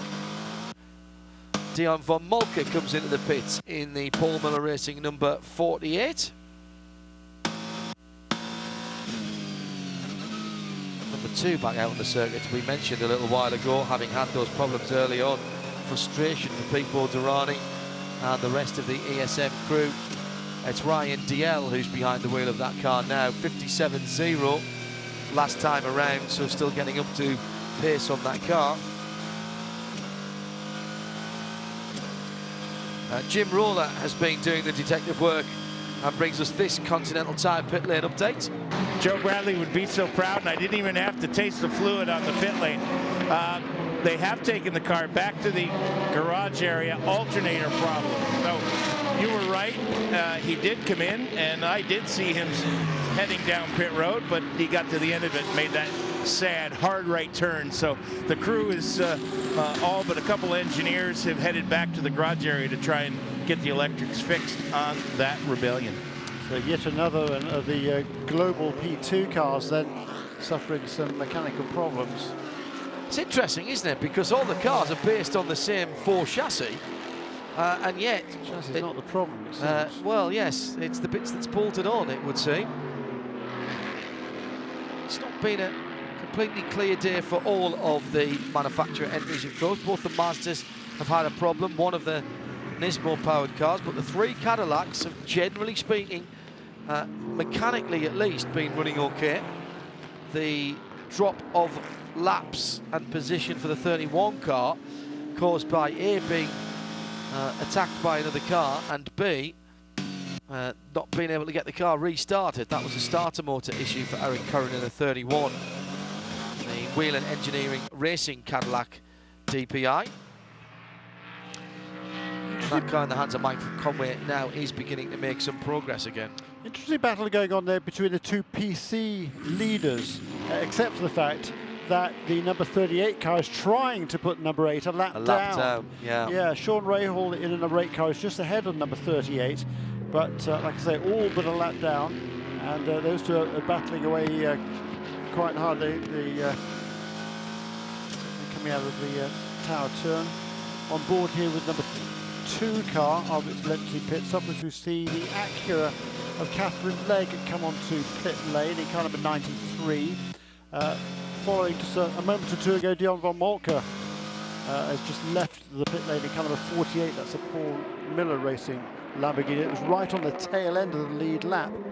In 7th position it was before the pit stop. So it's still number 33 Mercedes that leads in GTD by over a minute now from Christina Nielsen at the wheel, number 63 Ferrari. In 3rd place, and at another 20 seconds back is Rolf Eichen in number 11 Giotti Grasser Racing Lamborghini. Then the best of the Audis, surprisingly to me. Jules Gounon, car number 29, he's right on the tail of Eichen, literally. Behind him comes the best of the Lexus, which is Robert Alon, car number 15. In and out for the Mazda number 55, far more regulation-looking stop there for a car that has been plagued with issues. Now, does it get past the cutout? Yes, it does, and it will go back out onto the circuit. Just under 7 hours to go for those of you listening on our commercial syndicated radio colleagues services. You'll be taking a short break. Don't go too far away from your radio. We'll be back with more from Sebring and IMSA Radio live from trackside.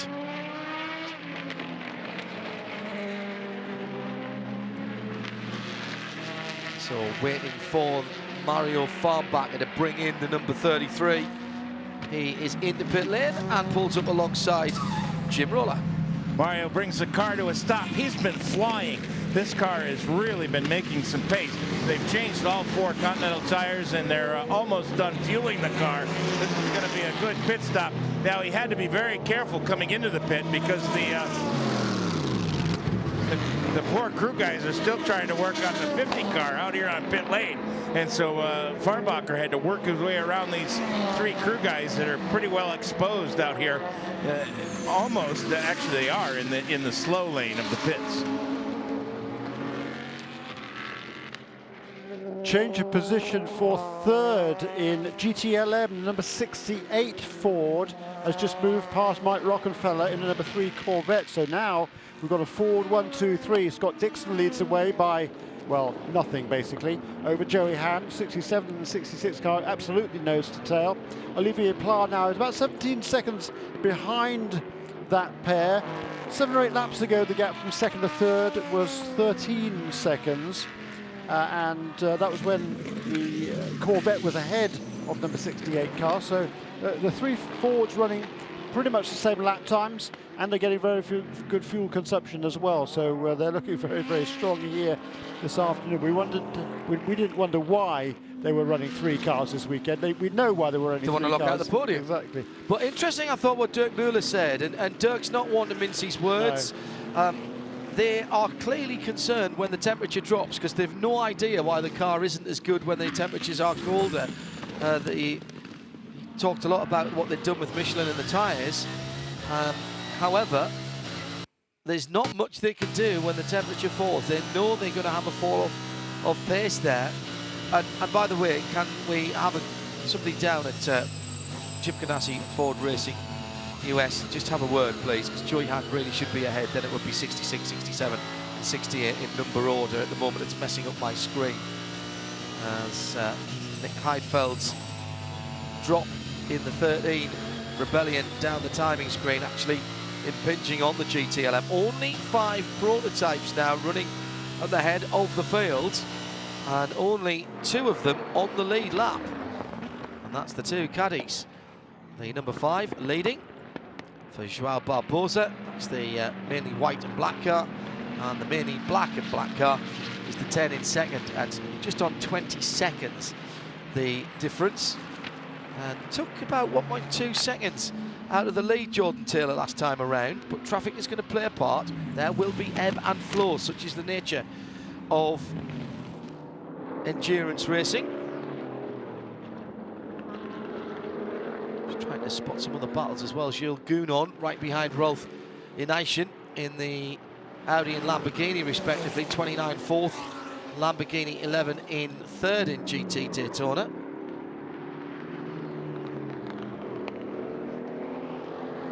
'23 of Alex Job Racing just going through.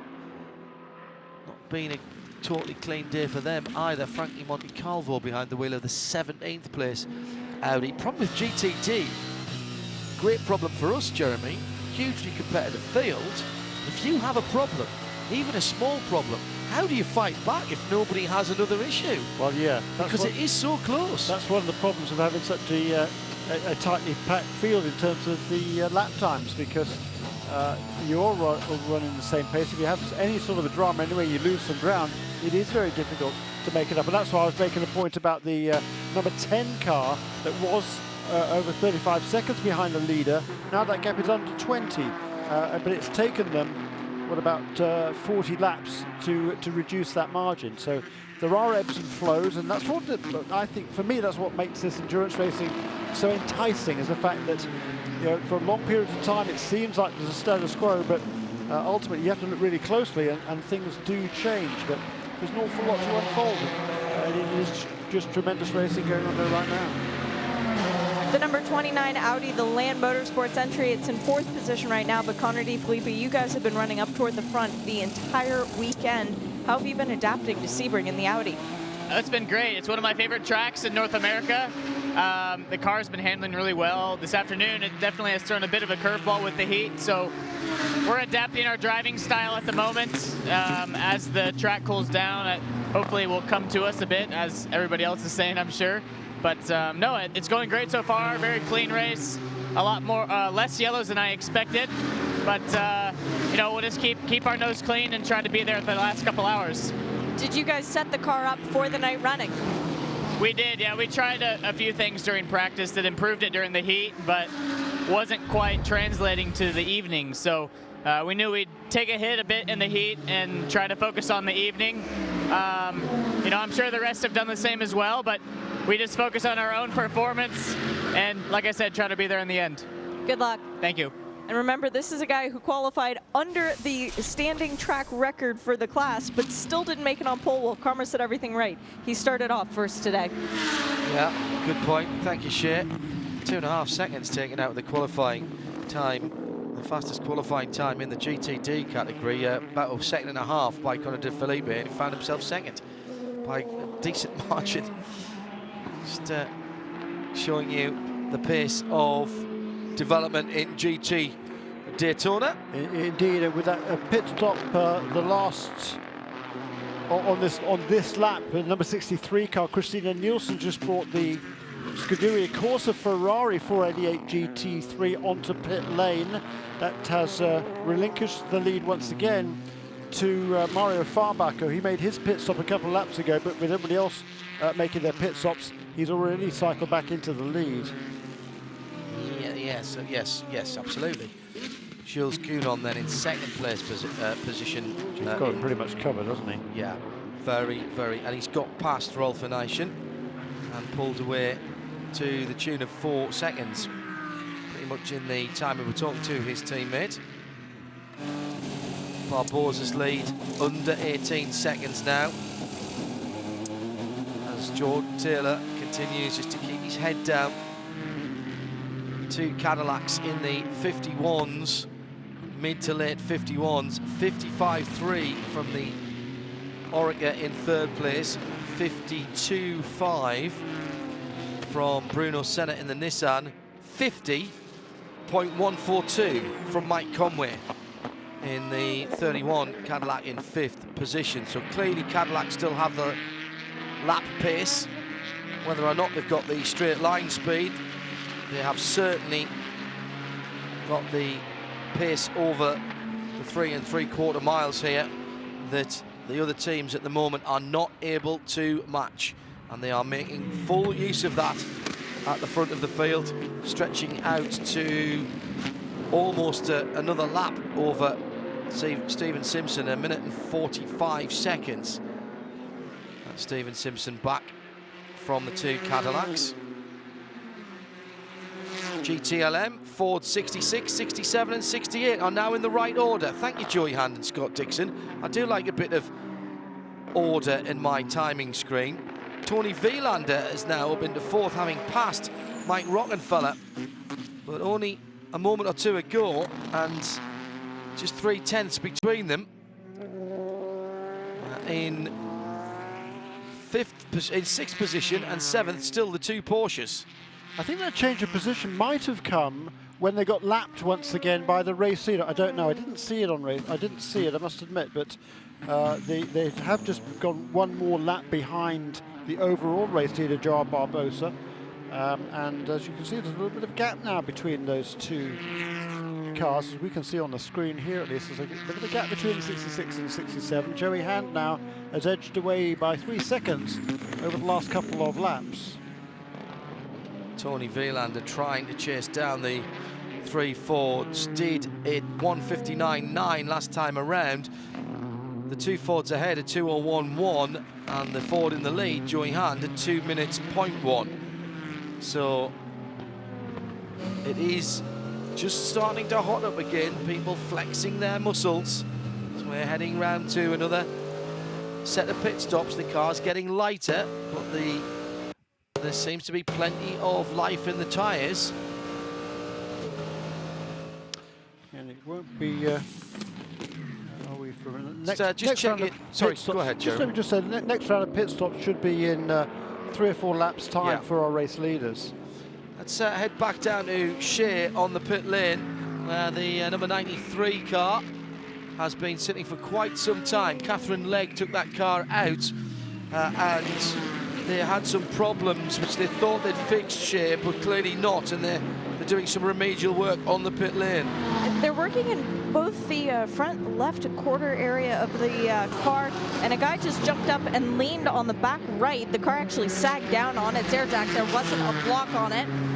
There is a broken left front shock that they are addressing, but the guy up in the engine bay in the right-hand portion, not quite sure what he is looking for, but he keeps leaning on the car and it sags on its jacks ever so slightly. This is why we have pit lane regulations for safety, where you have to have a block of wood or something really, really solid underneath the car if people are going to be working underneath it, because the mechanics at the front trying to get to that shock are still working diligently, and now the engine cover is going back on, so clearly they think whatever is in the back is not as big of an issue as the shock. And they've been here for quite a few minutes now, John. They're still working on it and still looking at the tools, but there is more looking at the problem than fixing it. Oh dear. Catherine had been turning some very competitive laps as well. That car dropping down through the field.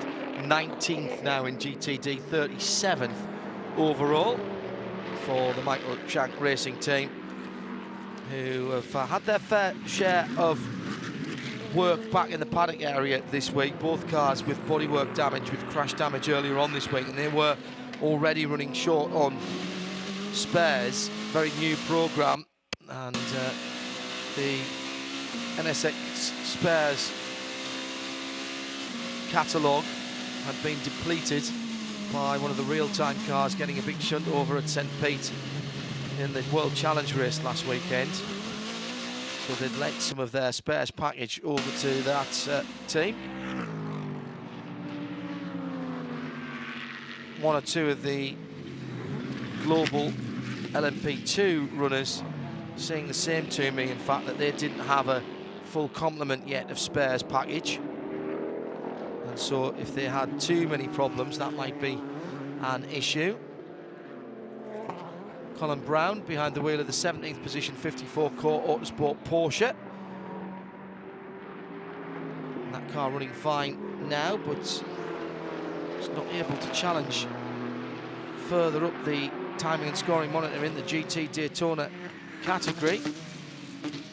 Core, the team responsible for running the two GTLM Porsches as well, the RSRs 911 and 912 in the GT Le Mans category on behalf of Porsche Motorsport North America. Pilet and Estre behind the wheel of those cars, 5 seconds apart at the moment. Mike Rottenfeller having a horror story in that Chevy Corvette number 3, the remaining Corvette. He just has not had the pace, Jeremy, and he's fine. He's very consistent. It's not as if his lap times are all over the place, but he's consistent, but not fast enough. And has been overhauled by, first of all, Ollie Pla, then Tony Vielander, and Patrick Pilet's right on his tailpipes now. That's true, yeah, he's certainly losing ground there as that number 3 car. And the Porsche's not right there with him as well now. Patrick Pilet, as you say, right behind him.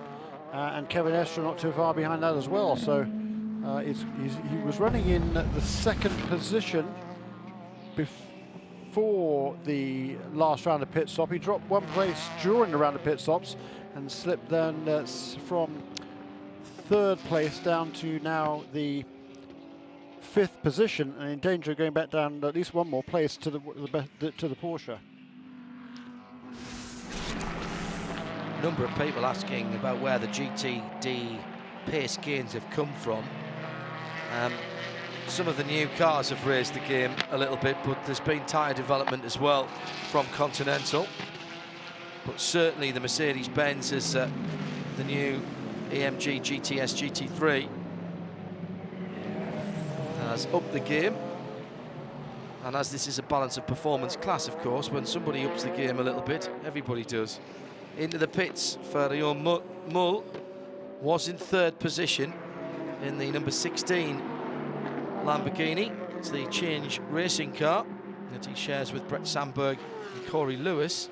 Yeah, he didn't cover himself with glory in his first outing at Daytona when he was off the road within the first couple of laps. And Scott Pruitt into the pits for Lexus as well. And Shea Adam is down in the pit lane with his Continental Tire pit lane report. The Lexus of Scott Pruitt hit its marks perfectly. The mechanics running around to the left front of the car, and the international symbol of nope, this is not good. The hand across the throat was given. The tire is able to move on the axis. There might be broken left front suspension on this car as well, as they lift the new Continental and put it on, which is not something they would do if they were rolling it back to the garage. Interestingly enough, they have refired the car. It's still up on the air jack. They did put fuel in it. It smells very, very hot. They are still doing the left rear, as Scott is asking if he should turn the car back on. Yep, he got that approval. Car is off of the air jacks. Now keep an eye on this, John, because I'm not sure if he is going to be making that hard right turn back behind the garage, but you normally don't see that international symbol of nope, this isn't good, if things are all okay. The 5 Cadillac comes into the pit lane out of the lead.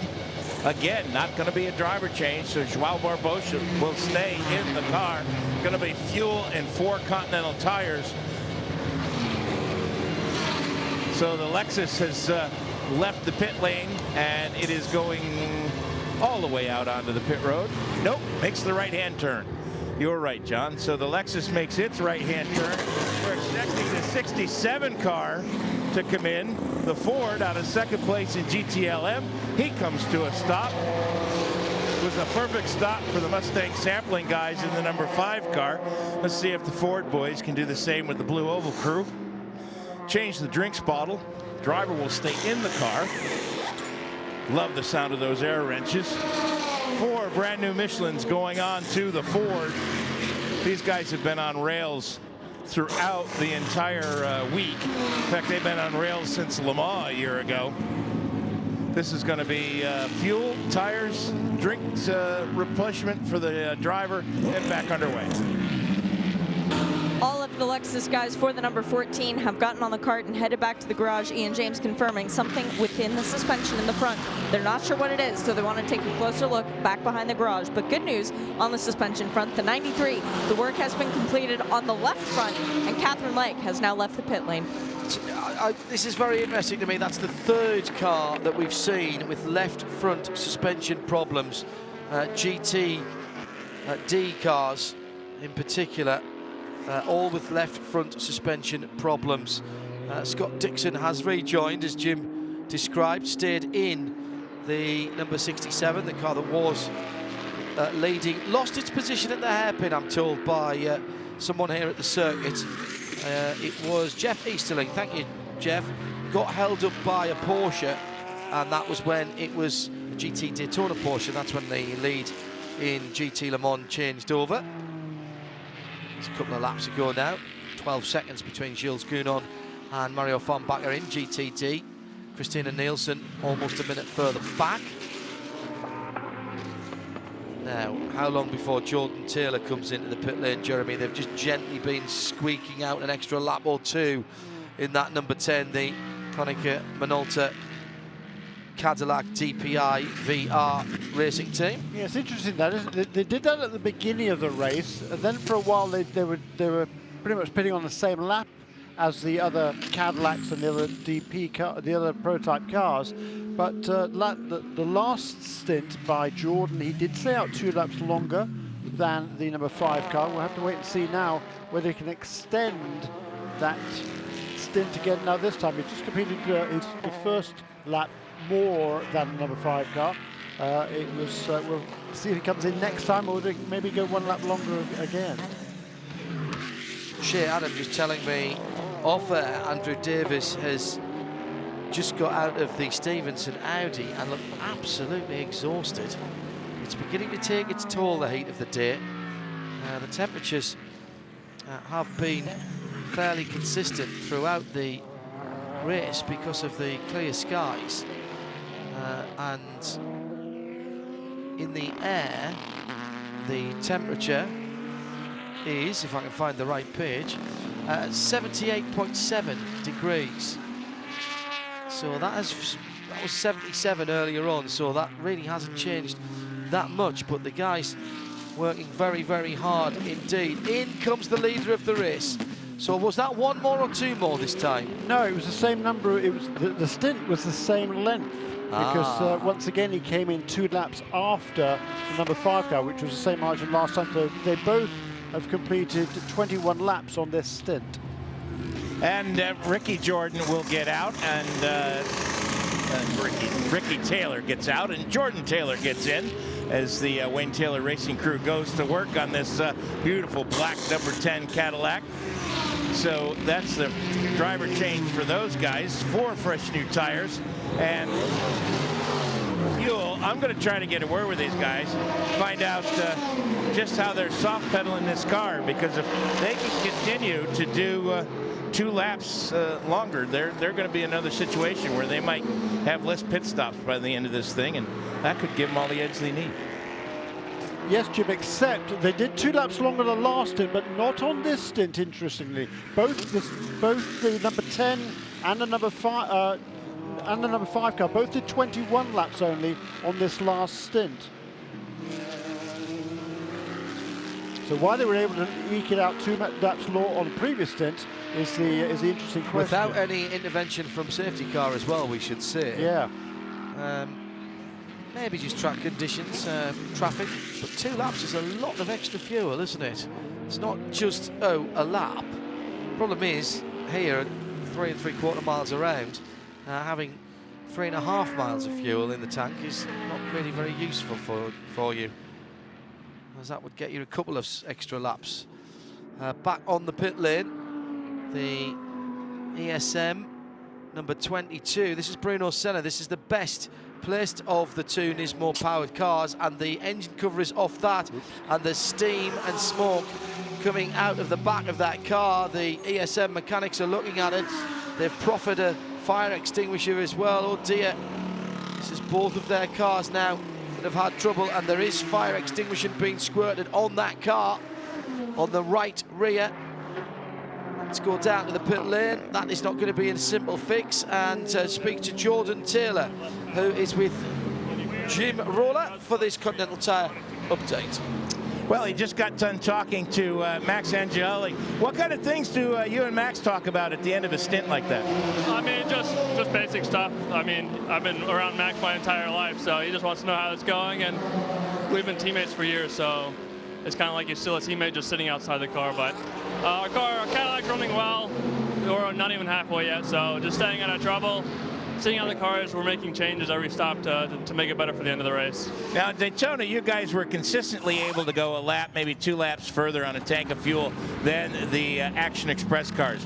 Here, you're doing the same thing. Not quite as consistently, but you are on certain stints going a lap, or last stint was 2 laps longer. How are you guys doing it? Because I know you got a lead foot, so you can't be soft pedaling. No, I mean, it's hard to say.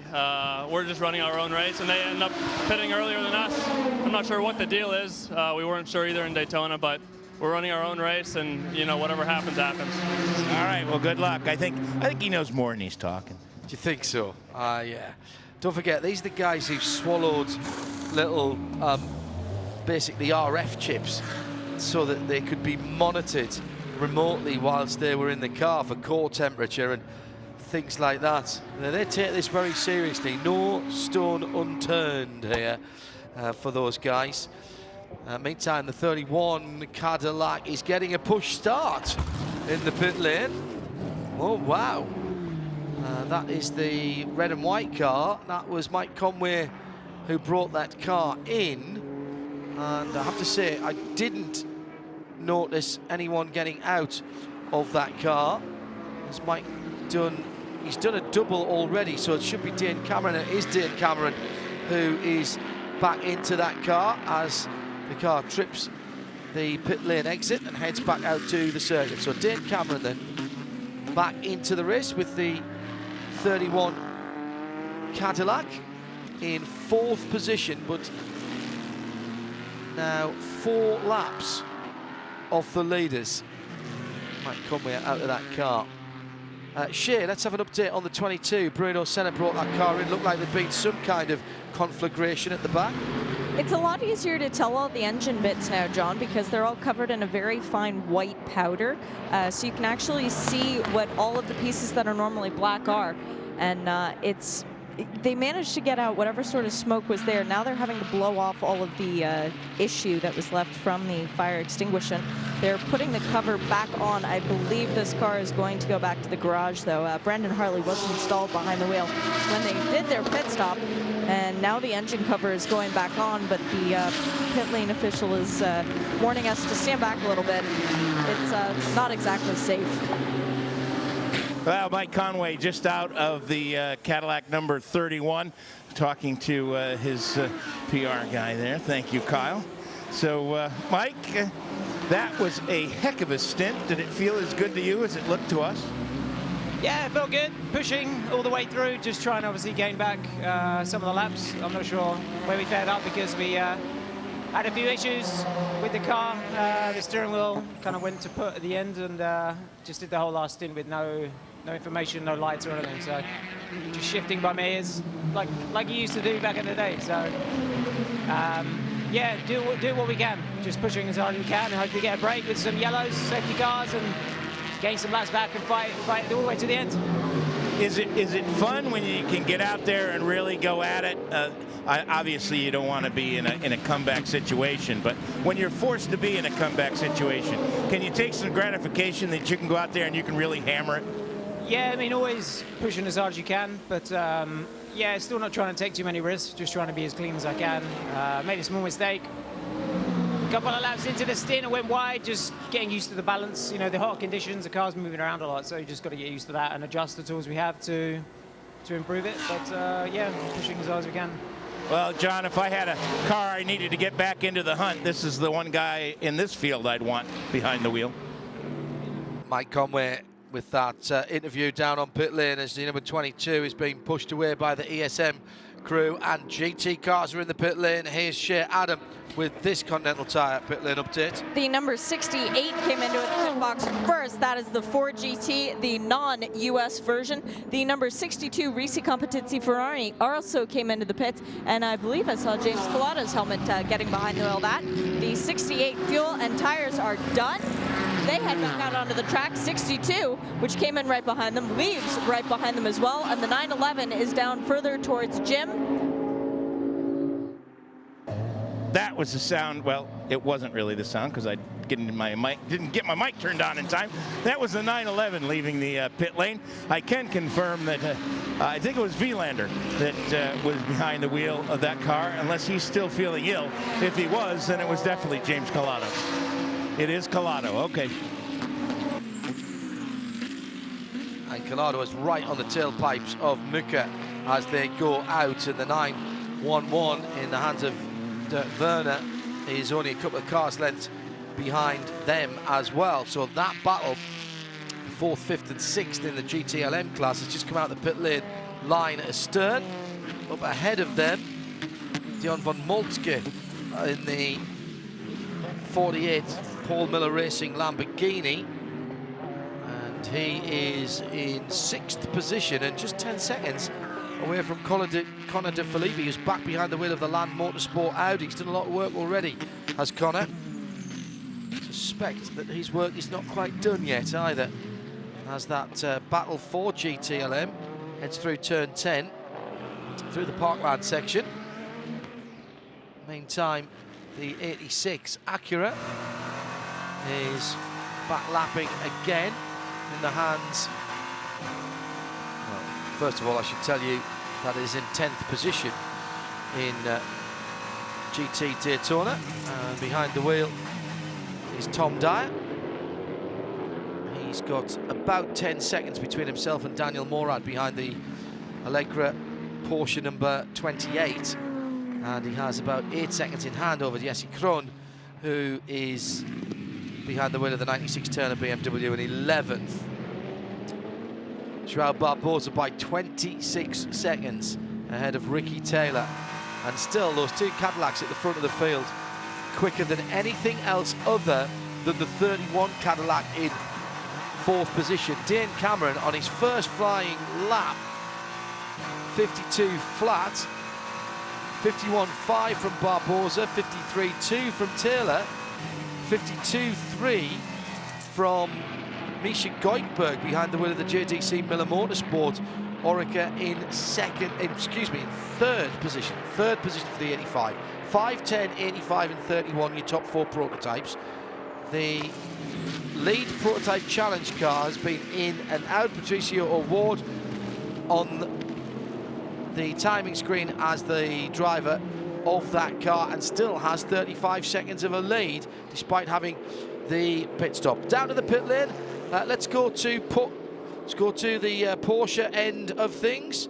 Jim Roller is waiting patiently for Patrick Peeler. Yes, indeed. He's going to do a quick interview with Jamie Howe. As soon as he's done with that, I'll get him. He did just get out of the 911. So strangely off the pace, the Porsches in the pace, Jim. We tend to think that Porsches are good when the track is not so good, but everybody's saying that the track is good. It's not as slippery as the sunshine and the temperatures might have suggested. Yeah, that's one of the things I want to ask him about. I mean, it's one of those situations where how much difference a year makes. You can remember a year ago, these guys were really down in the mouth because they knew they were really behind the 8 ball after Daytona and Sebring, but now they're are much more competitive overall, but they're not as competitive today as we expected. So maybe that the old big brick hanging off the rear wheels was a little bit better. Just going to interrupt you there. We've got the 24 BMW M6 Nicky Katzberg,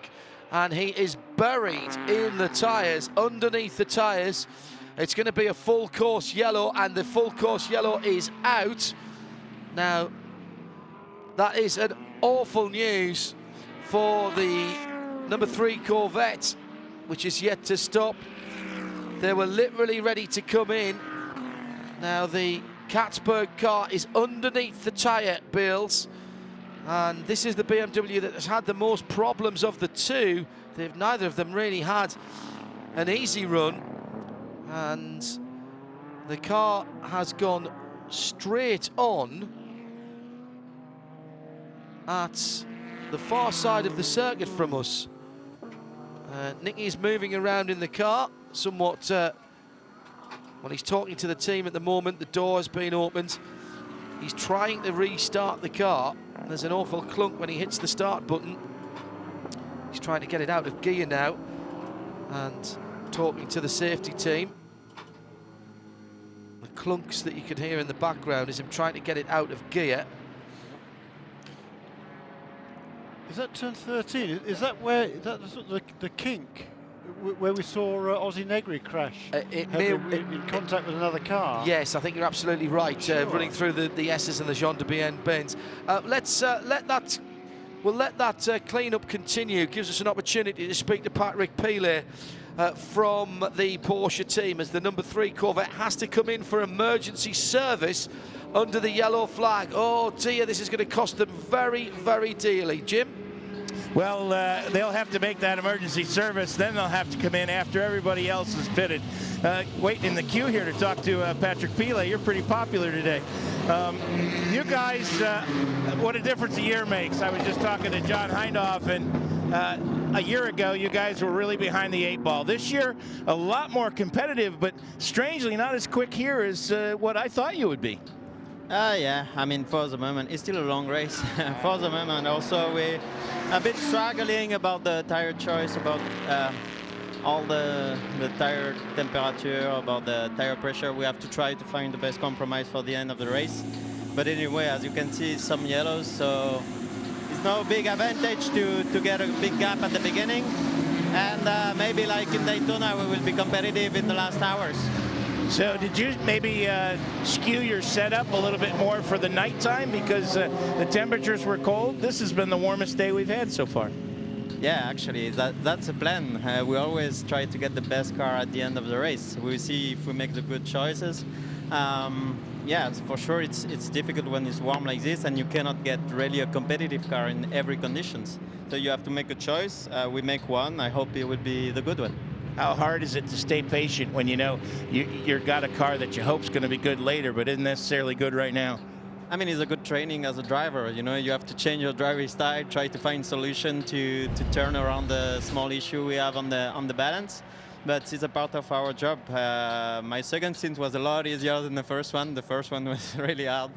But anyway, we are still in the race. Everything went well. We have no contact. The car is running well. We have no alarm. So keep going and see at the end. All right, best of luck. And you can tell, John, confidence is kind of high down here. Lots of pep in that voice. Thank you, Jim. Third caution. And let me revise where Nicky Catsbird's accident is. I think it's the exit of turn 1. You guys might be able to see from the end of the pit lane, the right front fender, the wing area, has been taken off. And the two IMSA intervention vehicles, the Cayenne GTSs, lovely piece of kit, are both sitting there. So my apologies there for misidentifying the particular piece of tyre wall that Nicky hit. That led you astray on that one, wasn't it? No, Jeremy, I was very much of the same mind that there's much more tyres there, much more. Much more. Yes, indeed. Not fewer, lesser. Much more. At least 4, 5, 6 thick as they come round. Nicky was turning into turn 1. The Corvette number 3 behind him, and right in the middle of the corner, the car just veers offline as if something broke on that car. Yeah. Something broke left front or right front, and Nicky, having committed on a perfect line to turn number 1, great work from the replay crew in the truck there, giving us another look from on board the number 3 of Mike Rockefeller, who, by the way, came into the pit lane whilst it was closed, took the mandatory 5 seconds only of fuel, and was sent out again. He will come back in under the normal pit rules and change driver, but then we'll have to do another stop under green to make that happen. Thanks to Bob Delano and the, which I will still call the tape apes, although they are all digital now. Yes, I'm tape chimps perhaps, but younger than that. Let's have a quick word with John Edwards down at BMW, see if we can throw some light on what happened to Nicky Katzberg. He was talking on the radio, so we might be able to throw something at that. So first off, you said that Nicky's okay. That's the most important thing. Yeah, absolutely. You know, on the camera, it didn't look like as hard of a hit, but after they pushed it back, it looked like a lot of damage on the front. So most of all, glad Nicky's okay. But, you know, we're not sure yet what happened, obviously, until we get the car back. But Nicky said the pedal went to the floor of the brake pedal, and he turned in like normal, but something in the front wouldn't allow him to turn. So really unfortunate day for us. You know, we started out in the first stint with drivetrain failure, and, you know, went back out to try to score some more points as cars fell off, and then unfortunately we were one of those cars. So I think we moved up one spot from that, but really tough start to the year for us. Well, you got time to fix the car before Long Beach, and BMWs tend to do pretty well there, so good luck out in California. Thanks very much. Yeah, that was very, very odd indeed, that incident. Feel sorry for Nicky Katzberg there, and that will be the subject of some interest. That was the car that had the vibration that they couldn't track down earlier on, or they at least put the car behind the wall to try and track down. Maybe that car's had a developing issue throughout this race, coming down to 6 hours and 16 minutes still to run. And we are under only our third full course yellow of the day. Jim Roller. Problems for the 90 car, John. They came in and made a pit stop and then started to leave the pits, and the car just died. So they pushed it back into the box, and they're trying to do some diagnostic work, but he had it refired. Started to pull out of the pit box, and it just kind of coughed to a stop and couldn't get it restarted, so they pushed it back. So this is not going to be the work of a moment. Standing by down here, we're expecting the Fords to come in. 66 and 67, both crews are standing by, so it's going to be interesting to see. Tough break, like you said, for the 3 car, but it'll be interesting to see if they can fight back from that. Yeah, and it's Mike Rockenfeller behind the wheel of the number 3 Corvette, still wearing his Audi gloves. How can you tell? Yeah. The the Riley chassis, which are the Mazdas and the Multimatic number 90 car, all had issues today, all being behind the wall at least once. Nick Heidfeld's Oreca with a alternator problem being changed on the Gibson engine. So the 85 is, I think, the only one of the global cars hasn't had a problem. Of course, what we should say as well is the Cadillacs run Dallara, so they are the only people running Dallara chassis here, and they've had no problems either. Let's head down the pit lane first of all to Jim Roller, who has the leader in GTLM, Joey Hand in the 66 Ford. Joey brings it to a stop. The 66 car also coming in is the 28 GTD car and the 63 GTD car. 28 was your Daytona winner, the Allegra Motorsports, on the opposite end of the spectrum.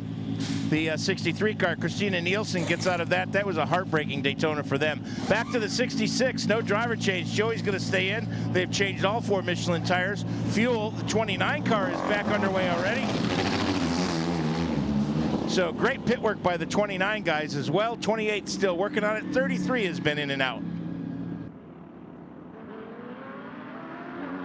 The number 33 did come in. Super Mario Farnbacher jumped out of that and handed over to Jerome Bleekmolen, which is any team manager's ideal dream to say, and Bill Riley gets the honor of that this weekend. The number 25 BMW also came onto the pit lane. Bill Oberlin jumped out of that one, and Alexander Sims, who is making his racing debut at Sebring today, got behind the wheel of that BMW. We saw the 14 Lexus come back out from behind the wall. Right now, the 15 is also getting a pit stop, and we are eagerly awaiting awaiting the arrival of the number 3, Antonio Garcia, and that entire crew were up on the wall when the caution came out. They had been planning to bring him in immediately, so that was just very, very bad luck timing for that number 3 Corvette, but they're taking it in stride. They know some days you're the bug and some days you're the windshield. They're just hoping to be the windshield by the end of this race. The timing also wasn't good for number 66 car because that hadn't made its scheduled stop either. It's now come in on sequence with everybody else, so it will still be ahead of number 3 car, which can't come in with everybody else, has to wait till all the regular pit stops have been made. But it's certainly going to inconvenience the 66 team and put them to the back of the pack in GTLM. Also, by the way, during this caution period, the number 85 car and the number 31, they are respectively 1 and 3 laps down on the overall lead. They came in the pits just to top off with fuel so they can go a little bit longer before their next need to make their next stop, and if that happens to be a caution period within that extra 4 or 5 laps, then they would be able, that would pay to their advantage. So no harm, no foul then for those two. Also coming onto pit lane just now was car number 8. That was a great stint by Sean Rahal. He kept himself ahead of Patricia O'Ward, so that car remains on the lead lap in PC. Sean Rahal just brought that car onto pit lane and handed over to the young Canadian Garrett Grist. He was only given the call earlier this week. Exactly, yeah, well, yeah, he's been scratching around for drivers, but he's making his sports car debut this weekend. Yeah, very much a last-minute programme there for the, well, all the drivers' number 8 car. Sean Rahal got the call yesterday. Turner Motorsport BMW just taking the wave by and has gone through. Now, I think that was who's behind the wheel of that car at the moment, but it had the right-hand side of the bonnet, the hood up, as if it had had some contact. It's Jesse Krohn, isn't it, the wheel of the 96, and I missed it going past in front of us, but I don't think it came down the pit lane, so it's gone around to try and get back onto the train before coming into the pit lane. Jesse Krohn there with visibility problems if that moves any further. Now, fortunately, that's a left-hand drive car, and it's the right-hand side of the bonnet that was sticking up. Meantime, Oz Negri has come into the pit lane in the 86 Acura from 11th place, now dropping to 12th in GTD. And whilst we're on this full course yellow, let's allow our local commercial radio partners to take their break so that they don't miss any of the action. You're listening to the Mobil 1 12 Hours of Sebring, powered by Fresh from Florida. This is IMSA Radio, live from trackside.